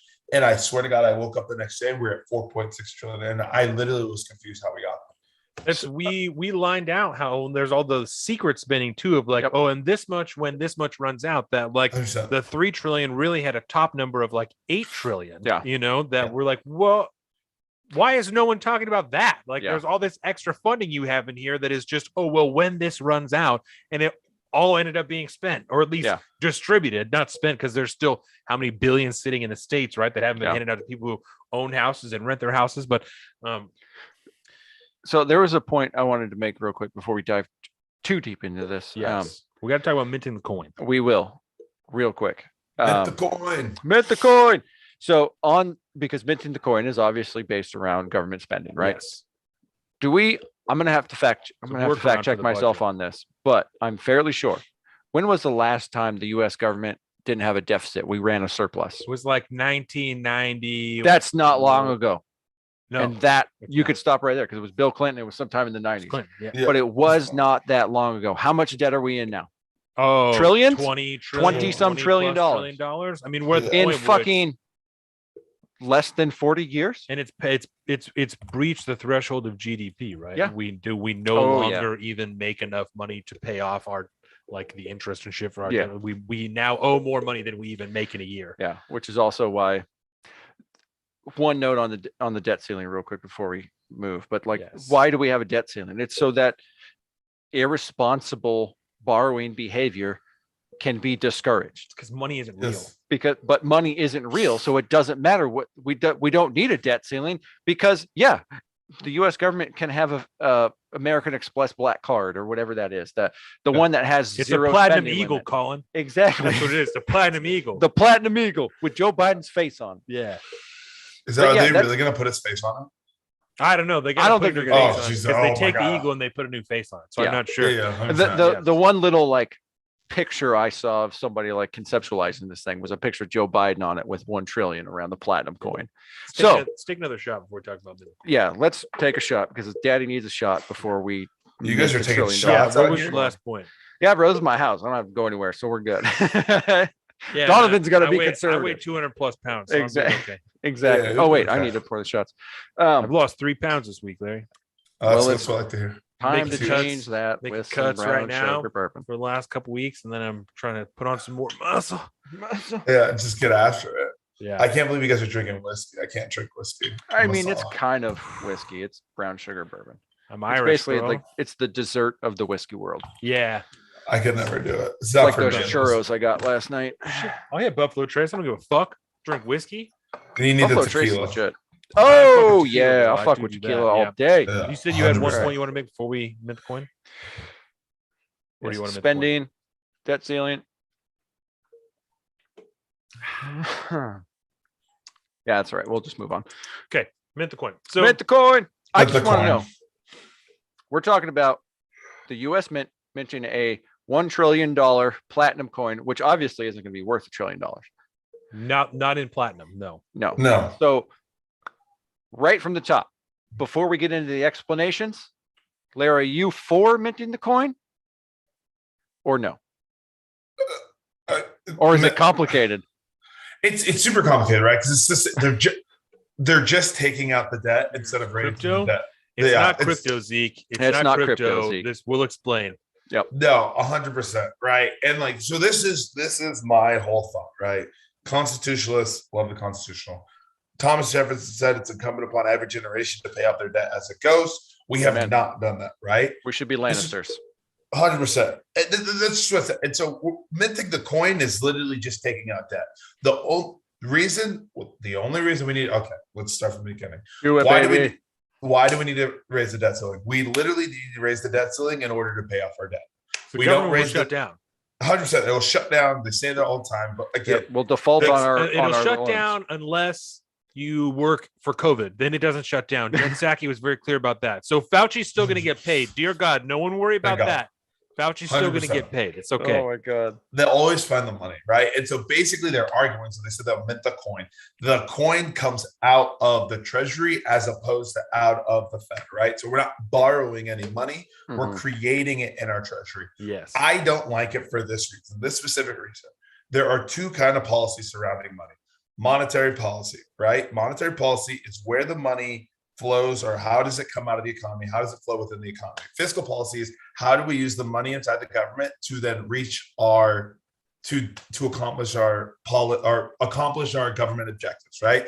The whole point of making the Fed, which I hate the Fed, I've gone on the record multiple times, the whole reason of making the Fed independent was so that no political party could then control our monetary policy, could then benefit their fiscal policy. That's literally the whole reason it's separated, right? So the whole reason we all hate printing money is because the dollars that are out there, the dollars in your savings account, become worth less. So if we're going to increase the money supply by $1 trillion, every dollar that we're saving, which is why I told people to save in crypto, because I knew this. I literally told you, didn't I come on here and tell you guys your money's worth this? They're ruining You it. did say that. I You did told say you this a long time ago. Everyone listen, anyone talks to me loves it because every crypto is going up. That being said, now that they've done it, we're going to go back to where we started on in the beginning of this entire thing. Nothing that is an entitlement program or that it's easy or government program ever goes away. So once this starts, no one's going to shut it off. 100%. They're just going to keep tapping that fucking button and getting that trade. So that's why I don't like it, right? Because we're conflating something that's supposed to be independent. And then what is to stop, right? Heaven forbid. What is, like, just imagine, right? Heaven forbid, he says. Right? The Democrats get a majority, not a Republican. Yeah, not God a forbid. Democrat, Yeah. right? How much money would they spend? This would As we much as have they want. Trillion. As much as we they have need. 100%. And now, $50 billion. if they could do this, if they did this anytime they're in power again, we wouldn't even have the ability to curtail it, right? I don't think you need to be a conservative, but the whole point of our bipartisan democratic republic is so that, like, this deadlock is supposed to happen in order for Yes. us to come up with the best idea, not the one that seems the best in the minute. We're supposed to talk because we have bad politicians. Here we are. I don't like it conflating independency between a monetary and fiscal policy. Secondly, once this happens, no one's going to stop it. We're just going to go up because then everything that we're supposed to do is going to go there and people are just going to shirk off our money, right? People come over with a superfluous thing of just like, well, we need to be able to pay our bills because then our fucking borrowing ready with Moody's would go down from a AAA rating down. People want to have our storage of currency. The same thing's going to happen if we keep drastically and irresponsibly expanding our currency. I literally already talked to people who are in other countries moving away from the dollar, and everyone's just like, where are they moving? Like, what dollar? It's not. It's crypto. It's crypto. 100%. They're decentralizing because they don't trust anybody. because ultimate power, which is the power over our monetary policy or money, is a ultimate power, and it's going to corrupt you as it has. All right. I just want to shout out a tweet that I put out the other day in regards to this, right? So from the Hill, they were quoting a video with Secretary of the Treasury, Janet Yellen, where she said, "It has become increasingly damaging to America to have a debt ceiling. It's led to a series of politically dangerous conflicts that have caused Americans and global Marxists to question whether or not America is serious about paying its bills." In response, I said, "There is nothing that says you're more serious about paying your bills than taking out more debt to pay your bills." This is what we're talking about when we're talking about minting the coin. We're saying, hey, I can't afford to pay my bills, so I better leverage my mortgage. I better take out another credit card. Yeah. This is It's crazy. And if it's you crazy. did this, Yes. if you did this, they would call you irresponsible. They would say you're not allowed to do it, and they would honestly be like, "You're not allowed to borrow any money." Yes. What happens? Who's going to every give you time? the money? So let's explain it real quick, right? So the idea of minting the coin, apparently it does have some basis in law, and we'll talk about that when I'm done explaining it. So minting the coin, the idea of minting the coin, apparently, Is it different than printing $1 trillion in dollars? I don't know that it's It's not just easier. but that's how this is written in the laws. It has Okay. to be a platinum coin, and so Yeah. what we can do, I love it. know America's fucking so crazy. Right. Yeah. We're going to bring down the price of Yeah. platinum is what we're going to We're do. like foreigners are insane, but then we have a law that's like you can mint a $1 trillion coin. It has to be made out of platinum. You can get on a helicopter and fly to. Okay, so we'll talk about it. So this is a workaround. Cristobal even called it an accounting gimmick for the federal government, right? As we've talked about in the past, the Federal Reserve is an independent body that its intent was to keep it separate from politics. Really, its intent is to enslave everybody in America to the dollar. So what we're doing, the head of the Treasury can literally quit one day and go start to work for the federal government as Treasury Secretary the next day. and vice versa. Yeah, and vice versa. It goes and both also ways. you can work in private industry, in monetary industry, and then go right and become the chairman of the Fed, and it doesn't matter at all. Yep. Also Big the deal. Secretary of Treasury, and the president picks the secretary, head of the Fed anyway. So, Yeah, but it's exactly. not political at all. So Not even a anyway, little bit. it's crazy. Nothing is real. Nothing is real. How are anymore. you guys not black pilled? This Nothing is is amazing. real. So what we can do in an accounting gimmick to try and get farther away from the debt ceiling, apparently, we can someone from is it a particular person? Do you guys know that has to do it, or is it just someone from the Fed? So either way, the Fed can Yeah, I think it's just the head of the Fed would have to make the call. can mint, which means to cast a platinum coin that is a silver eagle that they make out of platinum with a different face on it, that someone can then take this coin that is given, it's deemed the worth of $1 trillion because the platinum itself does not equate to the value of $1 trillion. That person can then take it and fly that coin to the Treasury, Yep. deposit this $1 trillion coin From at- West Point, Matt. from West, yes, That's from the the nearest West Point point, Mint. yeah. That's what it is. Yeah, exactly. So because that's a close one. So the West Point Mint, they'll fly it from the West Point Mint to the Treasury Department, deposit this $1 trillion coin, and our debt will then be reduced by $1 trillion. Yep. So, I so, foresee a heist movie. so there Yeah. is precedent for this in the past. I Yep. believe it was Truman. But when Truman did it, he used fucking gold, not a fucking piece of metal that we were like, this is how much this is worth. Yeah. He used gold that had a Actual set gold value bullion. at the time. Yeah. That he then took and deposited.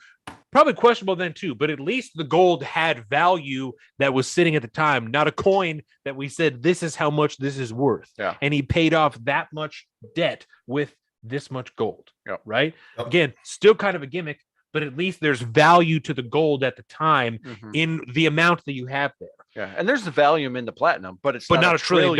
No, but Yeah. that's Truman paid off that amount of debt with this much gold. The Mhm. dollar value of that gold of debt Yep. is how much you paid off with. So it wasn't. It was an equal amount. It was Yes, the value they didn't of inflate the gold bullion. the price of the gold to pay off more Yes.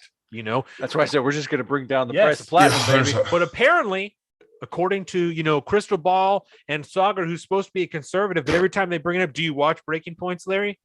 No, I don't watch Breaking Word. Points. So but, Breaking Points is. Did you ever watch Rising? Do you know what I'm talking about? No, I have no idea. You lost me Oh. on literally the last part. You just lost me. Okay. Crystal Ball and Sauger and Jetty host a show called Breaking Points. They used to host a show on the Hill that was called Rising. They've since broken off, and it's the best way to fight mainstream media and blah blah blah. They're a bunch of shills now, and Sauger is supposed to be a conservative. He wears a suit all the time, and so Crystal Ball is like she's very progressive. She says, mint the coin, just mint the coin already. And Sauger's like, yeah, mint the freaking coin.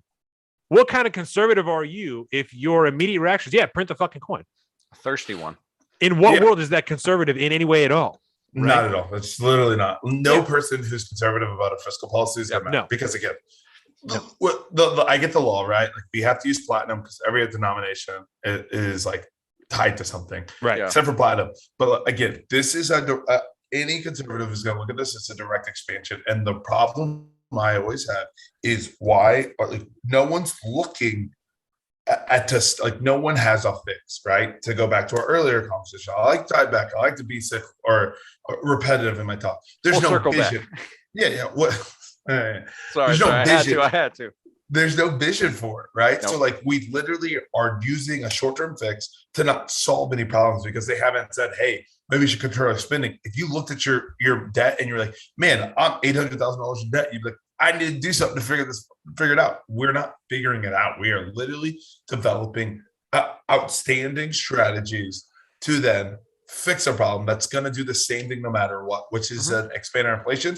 Our dollars will be worth nothing, right? And this will tie in, won't cover today, but we come into, like, look at China, right? Because China is a very authoritarian country, right?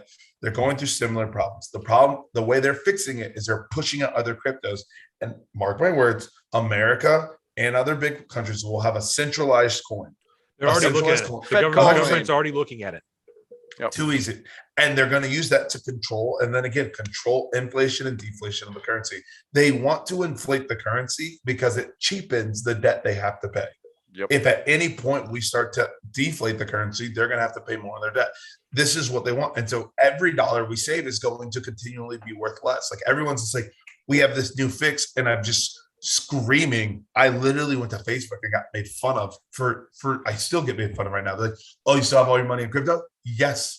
And like while people are earning 0.001% interest on the rate, all my money's in crypto. And look at it. They announced this dumb shit and all my shit pops up anymore. And again, I haven't lost anything. It's so frustrating. It's so frustrating. I was gonna slightly push back on something you said. And it's not really a pushback. It's you said they want to spend this money. They want to spend this money. They want to keep spending this money.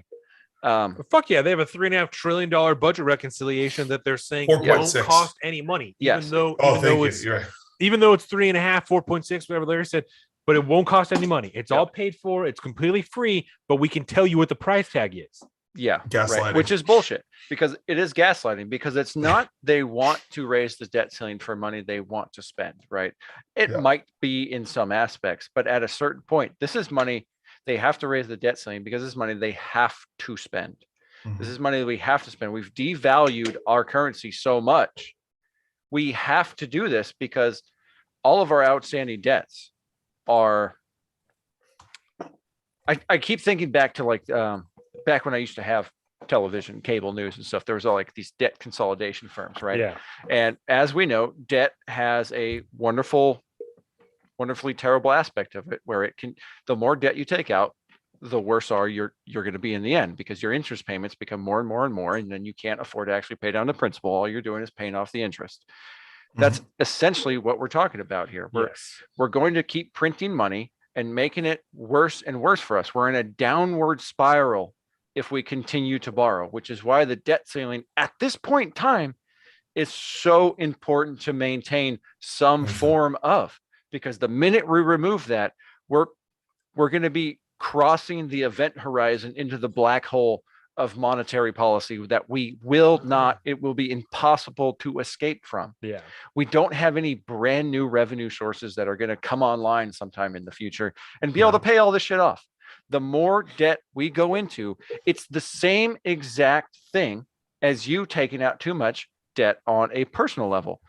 The only difference is the consequences are a 300 some million times more important, because that's the livelihood of every single citizen of the United States who might not have a country because of the irresponsible spending of our quote unquote elected representatives.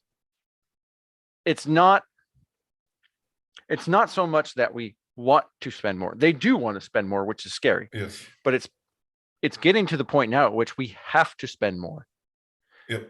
And if we don't stop it fucking now, we won't have a country soon. Yep. And if I could jump on, because like you brought up a great point, right? Like I'm gonna go from Don to Colin, and I'm gonna try to bring on. Don literally said, we have a bill that's not gonna cost any money because it's already paid for. You're literally talking about they need to spin into an oblivion to cover what we spent, right? Yep. I've been talking about the fact that we've lost control, right? And we've lost control of monetary policy by creating this, right?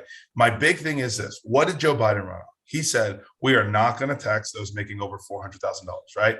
If inflation is destroying the money we already have, then these bills and these spending packages are the equivalent of a trickle-down taxation and a trickle-down theft or tax on those making less than $400,000. Because listen, when the gas goes up $1, the rich aren't going to feel it, but you know who is? The people making under $6,000. This is literally trickle down theft, and it's trickle down taxation, and it's literally bypassing the people who will never think about it. And it's covered by giving us all these entitlement programs. And again, to wrap it all the way up, like literally bring it back to the beginning, those entitlement programs aren't going to go away, and it's creating a softer place where no one's hunting for what they eat. And again, it's a perpetuating cycle that's atrophying us as Americans and giving them and abdicating more power to them. And again, to sum it all up, they're literally just boiling us slowly. And by time it's too late, we're not going to see it till too late. Yep. Yeah. Nope. We won't. We feel it now in the price of food, in the price of gas, right? Yes. But we're not feeling it the way we're going to feel it. This is we're scratching the surface of how bad this is going to get. And I really struggle. Two of the big things that I struggle with in minting the coin, right? I think it's fair to say I'm not in favor of minting the coin. But two of the things that I really struggle with, one of them is it's almost like you said, going into what did you call it? Into the abyss or whatever the fuck? Crossing the event horizon. There you go. Crossing the event horizon. You're going through the looking glass. I don't know how you can do this.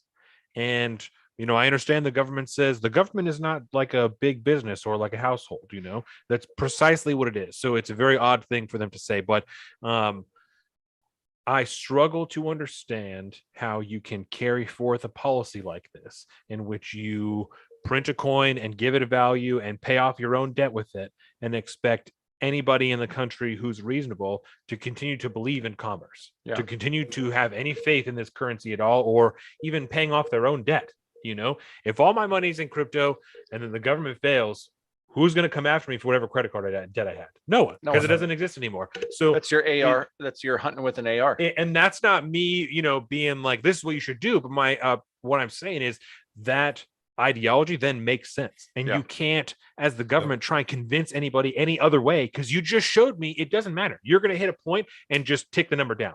You didn't do anything. You printed out a coin and you said, this is I'm going to pay off our debts with this, and because we need to spend more stuff. How does that work? You can't even explain it to me. You're just telling me it won't affect inflation. How? 100%. How does it not affect inflation? I don't, and that's the other thing is like, I don't get how you print a coin and so you give it a value and you add it to the economy and say, but it won't affect inflation at all. And it's not how? It's not currency that's going to be circulated. No, we don't have a chance. It is a $1 trillion reduction in the value of our own currency. So I don't understand how, gaslighting, obviously, but like it just in a logical sense, how anybody can believe that or be in favor of it when that doesn't make logical sense. When the justification is, it's a law, the government said that it won't. That doesn't mean anything. That means fuck all. Like we've seen that. It doesn't mean anything just because the government said though. The FDA said so. The ATF said so. You know, this is gun is more deadly when it has a shorter barrel. That doesn't make any sense. Yep. Like the ballistics of 5.56, you need a 16-inch barrel to have like legitimate lethality. What are you talking about? Yeah. You know, What are you talking about? It's the same thing. Like so with all this other shit, the FDA. Oh well, There's so many. Yeah, I'm could my go brain's running. You anywhere. know what I'm saying? I just it doesn't make logical sense. Yep. But it's an ideology the government is asking people to accept on a very low key. You know, Jen Psaki's not going to talk about it all the time. It's whatever. You know, but Janet Yellen, who hardly anybody knows her name unless you're tapped into politics. Janet Yellen, who's the head of the fucking Treasury or Secretary of the Treasury, it's like, oh, maybe we should mint the coin. Maybe that's terrifying. We should probably just get rid of the debt ceiling because it doesn't make any sense anyway. You are the highest ranking financial monetary official in the United States government, and you have just said for us to cap our debt doesn't make sense. Yep. Because what the fuck are you talking about? If we cap 100%. our debt, it means we can't borrow more from the Fed. And she doesn't like, work there anymore, but she might again. And I love that you quoted Thomas Jefferson because it brings me back to the original fighting between Alexander Hamilton and Thomas Jefferson, right? In which Alexander Hamilton is the Secretary of the Treasury. Thomas Jefferson is the Secretary of State. It's like, I don't even know what the fuck the Treasury Department does. You know, I don't even know what's like why we have that. No. And Alexander says, "Oh, we need money. You know, we have to be able to control the money." And so Thomas Jefferson says, "Well, what's the plan? You know, how are you going to go about this?" And Alexander Hamilton says, "The first step is for us to incur a national debt. That's the best way for us to establish credit is to acquire debt. So we are going to offer to pay off the war debts of all of the different states for the Revolutionary War, and we are going to establish debt so that all of the other countries know that the states owe the federal government money and that we are going to have money coming in. And that's how we are going to make it so that people give us money." You're 16 years old. You want to go out. You just got your license. You want to go out and buy a car. You need a loan to get a car. You can't get a loan because you don't have any credit. So what is the suggestion? Go get a credit card. Go put yourself in debt and then prove us that you can pay that debt off and then you have credit. You have. That's why I kind of hate. But you're a government, so you don't even need to prove that you can pay it off. Yeah. You need to show us in theory you could come up with funds. And that's why I got a love-hate relationship with Alexander Hamilton because he was also the father of what became the Coast Guard when he because the very beginning of the Coast Guard, before the Coast Guard was the Coast Guard, was the advent of what they called the Cutter Revenue Service, grandfathered, created by none other than Alexander Hamilton. So what do you think the Cutter Revenue Service did? They collected revenue. They collected tariffs. They collected taxes on all incoming and outgoing, you know, shipments and all that good shit. And then after, you know, later on down in history, they incorporated a few other services like the Lighthouse Service and the National Life Saving Service and all this stuff and created the Coast Guard. But it started with Alexander Hamilton essentially leading us down this, starting the road that led us to where we're at now. And Thomas Jefferson's concern, and that's leading to you, Larry, after this, is exactly what Larry said, that the more debt the central government has and the more indebted the states are to the central government, the more power the central government has, which is directly counter to what the whole founding was about. We do not need to be continually ceding power to the central government. And the more and more money that is owed by the central government, by the federal government, the more and more power they have over every state in the union. You know, especially because, like you said, they're doling out funds to increase this debt. So not only do we owe it, mob tactic. You continue to owe us because we're doling it to you, and you don't have a good way to pay us because we're increasing taxes on the people that you are also taxing. But we have some type of agreement in which you can't tax them in some places. You know what I'm saying? It's a fucking racket. It's a total racket, dude. It's a mob tactic racket. We talk about this frequently on our social media. I want to thank everybody for joining us on YouTube today. YouTube, Salt of the Streets. Transition. We're out here. Instagram, Salt of the Streets. Facebook, fuck Facebook, it's Salt of the Streets. Patreon.com/Salt of the Streets. Go there, become a patron. Help us continue to make content like this so that we can inform you guys. That is why we are here. Discord, Salt of the Streets. We have our own personal social media. I'm at Salt of the Street on Twitter and at alpaca_Donovan on Instagram. Colin is at Big Bird Alfie on both those things. Leggings and aprons for cakes on Instagram. Lexi Kayo on Twitch. for Twitch video games. Atlas A&T. Larry's going to change the name soon. Taxes. Taxes. Taxes. Yeah. I'm So saying. I'm concerned by it. You know, I'm gravely concerned that this is such a prolific ideology within the government and the general populace. Yeah, no, and again, I think again to bring it all back, even in the school, like we're a little ignorant on it, and I think we're slow to it, and I think people, it's constantly hid behind the veil that the government's bigger than you, so it doesn't understand. But like, would you run like people wouldn't run their household like this? So you have to keep asking Right. the question, like, why are you running our Every livelihood household like like this? this. 100%. You wouldn't run your household like this. Why are you running every household like this? Amen. Yeah. And we keep just being told it's different. Do you guys have Peace. any Great closing- show, guys. Shout guys- out Freelance. Do you Love guys have you, any buddy. closing thoughts on minting the coin? Don't fucking do it. Don't do it. Don't listen to Breaking Points. Don't. Well, you can watch them, but I mean, don't listen to their advice. Yeah. Don't mint the coin. Once Crystal, I'm telling you, man, this is not Crystal's fault. This is Kyle Kalinski's fault. Because the minute she started doing that fucking show, Kyle Kalinske, she went off the goddamn deep end. And Sauger's so fucking thirsty, he's gonna go wherever Crystal's going. You Google Crystal and Sauger, or just Google Breaking Points. Crystal you'll see ball. who they are, and you'll totally understand what I just said. Yeah. Google Breaking Points and look at the Yeah. images.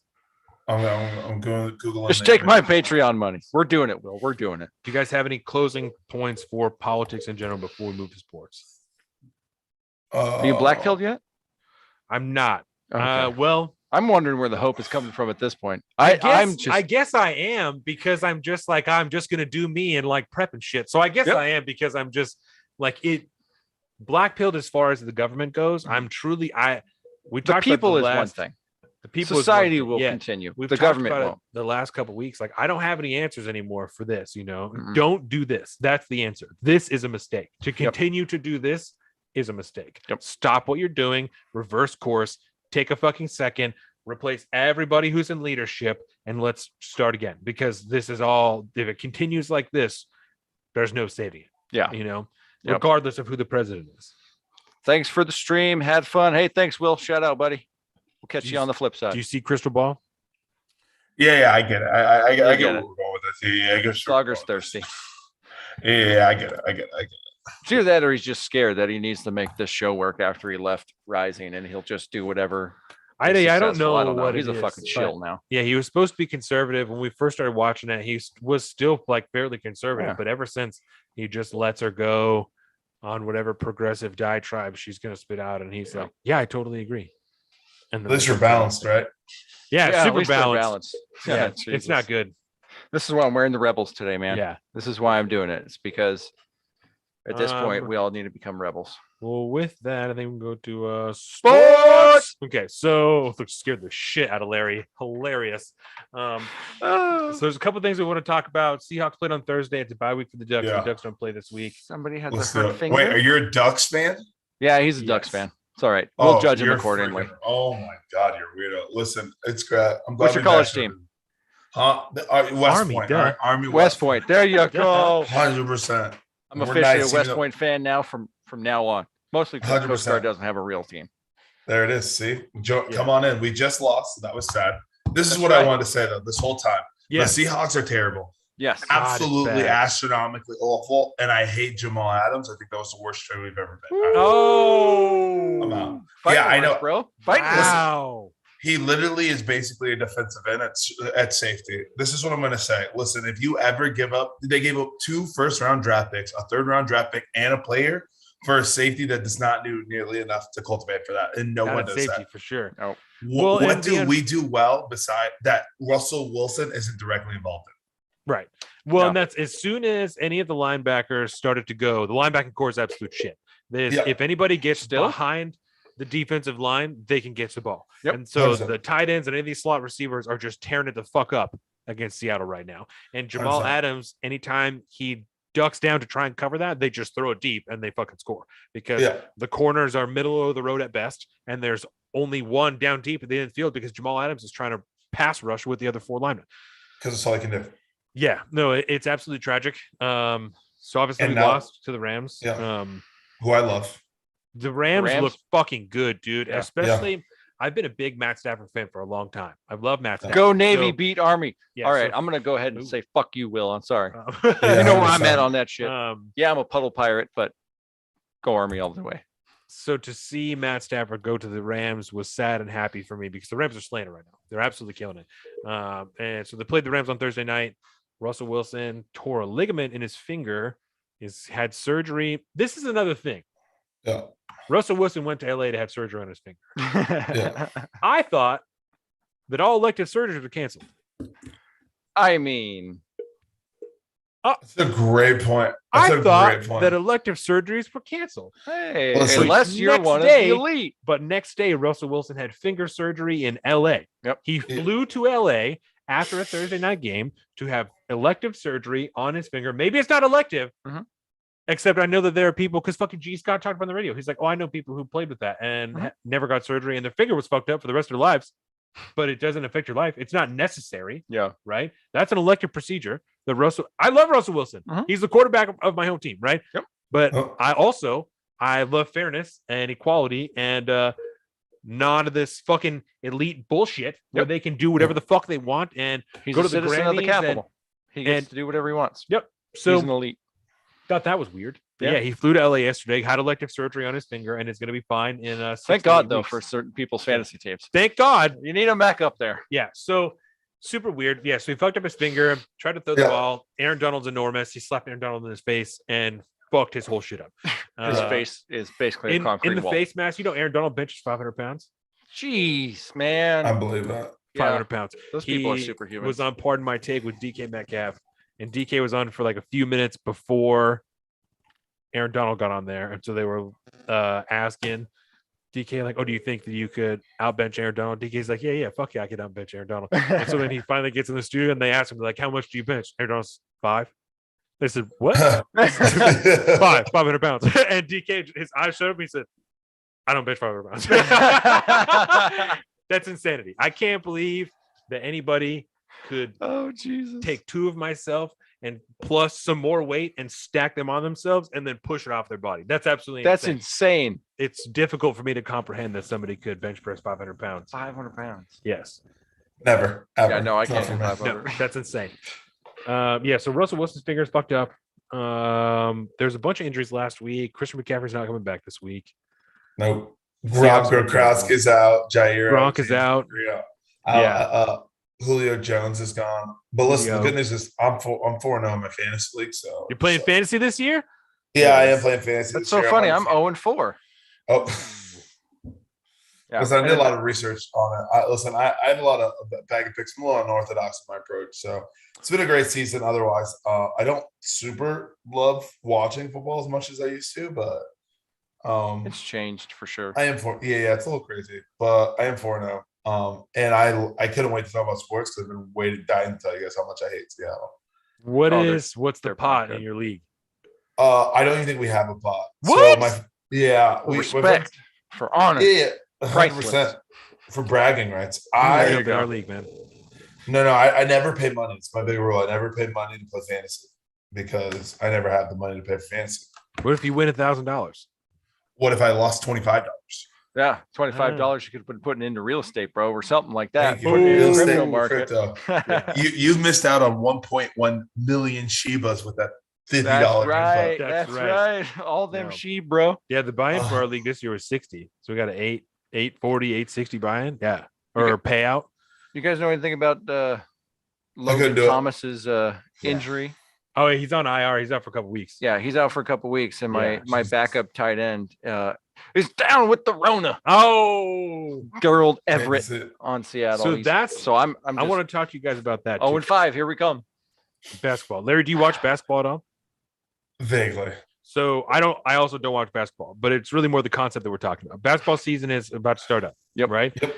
And Unfortunately, in many stadiums around the country, they Oh, exist in yeah. states in which they are mandating vaccinations. Mhm. There Yep. are numerous players around the league that are refusing to get vaccinated. Yep. So Kyrie Irving in New York. I know there's a couple other players. That's the only one I can remember off the top of my head because I don't fucking watch basketball. But Yep. they're now in this area where half of your games are home games. Yeah.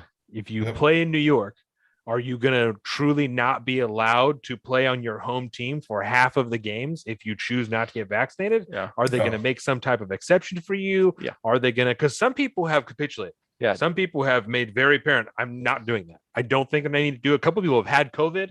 So they're like, Yeah. I had COVID. I don't Yeah. need to get the vaccine. There's no point to that. And being very public about it too, which is nice Yeah. to Yeah. see.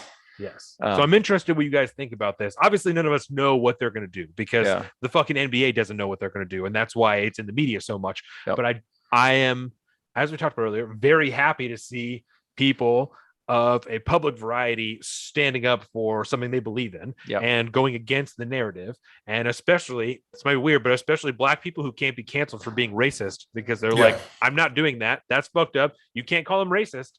What are you going to do? You Yeah. can't say they're stupid because they're black. You definitely can't say they're stupid if you're the media. You Yeah. know what I'm saying? And that's Yeah. what, like, even Don Lemon is like, oh, these people are ignorant or whatever the fuck. So you can't call them stupid. You can't call them racist. What are you going to say about them as to why they're not getting the vaccine? Yeah.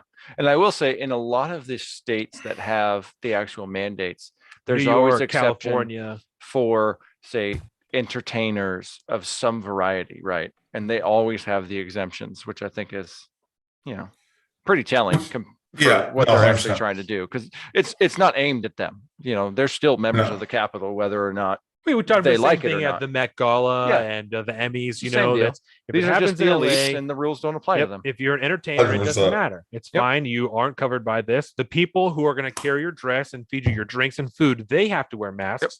You do Yep. not, because we really don't want to see that on TV. It's very unsightly. Yeah. It's It's not a good unsightly, look. to do that on television. So we're just not gonna. Yep. It's not And good. and like you said, I mean, it's a combination of all the worst things when you're talking about like the NBA players that are making it very public. They're not interested in And this. very valid And points. It's getting hit. And if you're one of those, lucky individuals that can catch it before, say, social media tamps it down, or, major media just like, pigeonholes it off somewhere into no reporting land, Yeah. you're not going to hear it. But if you're lucky enough to catch it, that's a momentary slice of active resistance that you can grab onto and you can glean onto and hopefully perpetuate your own motives going forth. I mean, it's nice to see. I wish there was more talk about it. Unfortunately, most of the networks that would talk about it are, like OAN and Newsmax and shit like that. They're Yes. already pretty much pigeonholed to the internet. Yeah, anyways. 100%. They're super niche. Yeah, they're never gonna. It's tough because I think a lot of them are just gonna do it. The ones in the city will do it for the money, right? And they'll. It's tough in their position because it's a team sport, right? And so you're not a part of the team. If he can't practice in the facility, he can't play on the road. Like, he's ultimately not a part of the team. So I think they'll just end up releasing him. I think it's tougher for NBA players. A lot of people are really gonna sell it away for just money, and that's why I think this is going to be. I don't rely on my athletes ever to be a compass because they're gonna do whatever the money is, and I get Right. it. It's a lot of money, and then LeBron James selling out to fucking China. You know what I'm saying? yeah, 100%, right. Like, and it's for the money, right? He's gonna be a billionaire. I'm not. It is what it is. At the same time, I think they're generally stupid. I think I'm smarter than the average athlete. That's just that's in my opinion. I think where this is going to turn, or where this is going to change, or where the critical mistakes being made that's not being tended to with those who want the mandates is going to be schools. I think that's what it is. I think last year Like Newsom. during homeschooling, really all of it, like when you hear about it, like a lot of the interaction between kids and the parents, like parents aren't very interactive, right? They're like, hey, how's your day? Great. What'd you learn? Nothing, right? Mhm. And that's kind of all the day. But when you can hear what's happening to your 4-year-old and you're like, if you heard that being told he was racist because he was white, like it did something to you now, and you didn't even have to hear it. You thinking about it does it. And so I think that's where the change is going to come. I ultimately think Kyrie Irving, it will probably be released. He may get picked up because he's super talented. I think they're going to let that slide into the ether, but I don't think there's anyone smart enough to carry the message because, again, Kyrie Irving, he's empirically not very like he's a flat earther, which that remains to be seen. I'll even acknowledge that, but even his stance Remains to be seen. because I haven't seen it. Right? Who am I to say that there's no flat? But on the other token, when he came out for like Black Lives Matters and all that, like his argument building was poor then as well, right? Like, Yeah. so like I would be duplicitous just because he's backing something I don't like, the mandates, to say that he's someone that can lead it. I think it's interesting because when he's on his game, he's a top 10 player. So he's going to demand the attention. And I think it's going to be super interesting if he goes to another team and does well. But what I think is going to happen is they'll release him, he'll fizzle, and then we'll just move on to the next guy. And I think the sports world's dying just to go by. And I think the game changer is going to be this new Merck drug that just came out. Oh god. And I think if we take a scientific approach and like if that does what it says it's going to do, then like why do we need the shot? Yep. Because I mean, Mark Cuban made the smartest case for the shot and the boosters, right? Like the shot wanes, natural immunity wanes, right? But he's like, why would I tell someone to go get COVID again to reinstill their immunity when I could just ask them to go get a shot, right? We as other people want the ability to make our own decisions, decide, do it ourselves. But at the same time, like that argument at least made sense to me. But with the drug, then it doesn't matter if you get it. Like we move back into a natural immunity because you can live your life, and if you have a bad reaction, you can take care of it a lot like we do with the flu. Mm-hmm. Yeah. Endemic, if you will. Yeah. I have just recently heard a theory from somebody that I actually know personally, a doctor actually. Said that his theory behind the idea of COVID was that if you got the shot or you got COVID, then it would, like other diseases in the past, like fuck with your DNA a little bit, and it's going to kind of live in you for a long time. And so you may have, even if your dominant immunity wanes, you get COVID again, it may or may not be, because he wasn't staying positively. He's like, but this is the theory I'm working with, may or may not be even like a bad case, because you already have an underlying, not immunity, but a presence of it, so that your body still kind of knows what to do. Yeah, your immune system still recognizes the invader. And he referenced the Black Plague, that like it still exists, but people don't get it anymore because most of us bear an immunity within our DNA from our ancestors having had it and survived it. I know a person alive today that had contracted bubonic plague. That's what I'm saying. So exactly, like, it still happens every now and again. Yeah, which I thought was very interesting. Yeah, it's wild. And, obviously I wasn't feeling to get the vaccine before, but then we got COVID, and now I'm definitely not going to get it for the foreseeable future because I just fucking had COVID like on Labor Day. Yeah. So I'm gonna do me and ride out. And I don't know, I still don't have no one has solid numbers on like this is when your immunity runs out for either the vaccine or for natural immunity. I don't know, they're doing different studies all the time. Like Jordan's doctor said as little as 8 weeks for natural immunity, but that was the only time I ever heard that. I've heard up to like 8 months, 12 months natural immunity. And the same thing with the vaccine, you can have it for up to 8 months or like 10 months, depending on how well it works and how it took to you, and the second shot, and like all the different factors that can go into it. But you can also, they also don't have a solid number on breakthrough cases or we are now starting to hear more and more of people who have the shot get COVID and test negative because their viral load isn't high enough to register on, especially like the PCR test, the rapid test, that you can have it test negative and then move on with your day. Where does that leave us? Like it leaves us in this gray area of what the fuck do we do? You know? Which is why we shouldn't be trying to tell people from a law and regulation standpoint what the fuck to do, because we don't know what we should be doing. Which is why it should devolve down to an individual decision, which is what up until very recently America was all about. Yeah. Yeah. Now we're just the same as, we might as well be part of the EU at this point. Well, that's like at the stadiums. I'm sorry, go ahead, Larry. No, I was going to agree. I was just like, we kind of lost our mind, and it's been very fear driven, right? And I do that. That's all I was going to say. So like on the backs of fear, we've literally given up, and it looks like a place that we don't even recognize, right? Like we're fighting with people because they won't get something when the thing we have protects us from what the thing we get. It really can be like, I spend a lot of time saying it to myself over and over again because I don't understand, like, why does a vaccinated person care about the other vaccinations, right? And like, if you can pass it, and like I have a vaccine, I can still get it, harbor it, it can mutate in me, and I can spread it. Like, Like what are we doing? And if we're trying to protect those people, like why are we changing and forming our lives to like the lower people when we don't do that? When generally immunocompromised people could do the same thing for bronchitis, tuberculosis, but we're not trying to overhaul all those. Like they can do everything. Like the average flu is going to get them, and like we're not overhauling everything for that. And so I don't understand why this is the one. Yeah. Right. It's kind of funny. I went back and I try to watch that Men in Black quote relatively regularly to remind me how stupid people are. When Kay is sitting there at the beginning of Men in Black, when he's talking to Will Smith, and he's saying, like a person is smart, people are dumb, impulsive, stupid, when they're in a group. But right before that, he talks about, the consensus of, thinking about like what's best for everybody. All the scientists believe this, all the scientists believe we should be wearing masks, all the scientists believe, the consensus 1,000 years ago was everybody knew that Earth was the center of the universe. And then we learned otherwise, right? Yep. And at this point, the consensus is that we could get to zero COVID if everybody gets vaccinated. But we know for a fact that that's not right. The Earth is not the center of the universe. COVID is not just going to go away. Right. I think at this point, we can all come to the consensus that that is fucking wrong. Just because whatever the media says the consensus is, it's not true. It's really, it doesn't make it true because the majority of people they ask say it is.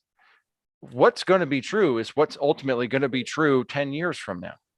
And pretending otherwise is you're playing a game. No, and I absolutely agree. It's frustrating, and that's what made this whole entire thing. And like, not to keep saying I've been gaslit, but like, it's been tough for me when I haven't like truly understood COVID, the impacts, like what it is. When like I can't have an intelligent, normal conversation about it. Like I can only ever have like an anti-vaxxer conversation, and like I'm a bad guy, or I want to kill somebody's grandma. When I'm just trying to understand more, because like you haven't given me a straight answer. You just told me that you don't like where my head's at, which is like no way to go about your life. Yeah, that's no way to have a conversation. I mean, I think we were talking about either right before you jumped in or towards the tail end of the pre-show. But what the point was I going to make? Vaccinations. Fuck, I lost it. Yeah. What you guys were talking about at the beginning of the pre-show or the end of the pre-show? The end of the pre-show. Yeah. What were you just saying about wanting to get vaccinated or not wanting to get vaccinated? And then, either way, we'll leave it alone. Oh, what's up, cat? Holy crap. Yeah, cat. You have a cat and a dog? I have, oh my God, dude, I got a zoo. Are you kidding me? I have a cat. We have 2 Chihuahuas and a Labrador. Oh my God. Yeah, it's a lot, man. It's a lot. You guys are crazy. I couldn't do it. We have 2 dogs and I go, oh wait, we have 3 dogs right now and I go crazy. Yeah, I mean, that's a lot. It's all, it's a lot. I think 2 animals is probably a lot. I don't know why I ended up pulling the trigger on the cat, but she's adorable when she's not being a terrible nightmare. I was about to say, I'm assuming your wife loves the animals. She absolutely loves animals. Yeah, but even to an animal lover, this cat, man, just cats. Cats are assholes. Well, I think everybody can agree on that. That's a consensus. I think we can all agree on. All cats are assholes, but they have 100%. Their moments. Even cat lovers love that. They assume they're assholes. Exactly. It's crazy. That's why I couldn't do it. I feel like they're always plotting my death in my sleep. Oh, they are. They're sitting there. They're waiting for you to go asleep. And is this guy going to move? If he doesn't move in the next 30 seconds, I'm going to eat him. I'm going to start to eat this guy. Oh, it's crazy. I don't know how anybody could do it. Yeah, it's wild. We were talking about animals. Sorry, we got kind of off on a tangent. Well, yeah, we started with sports and we ended up just swinging off to politics again, which I think, to the COVID action. As it goes. But I think I had a conversation with somebody the other day that she chewing on cables. Yeah. All right. You know what? Vamp for a minute. I'm going to get rid of her. Ooh, we're about to toss this cat. Yeah, you got to vamp for a minute. No. I think the biggest thing I think about consistently is that, and I think it was a big theme today, is that we need more critical thinking, independent thinking. We've been shown that through the last few weeks, through the last 20 months, that we are going to be and have been consistently misled both by our government and mainstream media. And it's important for us to do our diligence to investigate and pursue other sources to find out what the truth is. And not only to find out what that truth is, but to talk about it with other people, spread that knowledge, and ensure that everybody around us has the same information. No, 100%. Yep. 100%. And it's tough for me just watching it because I feel like everyone's trying to jump in the way of that, and that's frustrating. It is very frustrating. It really is. Is there anything else that you guys want to throw in here? No. Go Army, beat Navy, but that's it. So Yep. obligatory. I'll go over that because the Navy. I'll take Coast Guard that. hates the Navy too. It's cool. Well, we will hit the socials one more time. I want to thank everybody one last time for watching us on YouTube. Obviously, YouTube Salt of the Streets. We have our Instagram 417. at Salt of the Streets. Our YouTube just said that, Salt of the Streets. Facebook, fuck Facebook at Salt of the Streets. We have our own personal Patreon, patreon.com/Salt of the Streets. Discord, Salt of the Streets. Go to Patreon, become a patron. Help us make more, better content. It's going to be fantastic. Help us quit our jobs. Become patrons. right. We're going to quit our jobs. We'll do this all the time. Imagine how much better it's going to be. It's going to be great. That's right. Daily Salt of the Streets, not 4 hours every day because it's too much. Yeah, that'd be too Hour much. and a half every single day. No problem. We're out here. We have our own personal social media. I am at Salt of the Street on Twitter and at alpaca_Donovan on Instagram. Colin is at Big Bird Alfie on both those things. Colin's wife is on Twitch at Lexi Kayo. Jordan is making cakes at Leggings and Aprons on Instagram. Larry is at Atlas A&T. If you need to get your taxes done, I'm trying to find my closing lines here. I love the closing line. I'm just drawing on stuff now. I let Dax draw on my phone, and then when I go to take notes and like scroll, it just marks up all my notes. I love it. So closing lines, there they are. All right. Okay. You guys ready? Oh yeah. And, All right. The nipple covering apron may prove to be the death of you.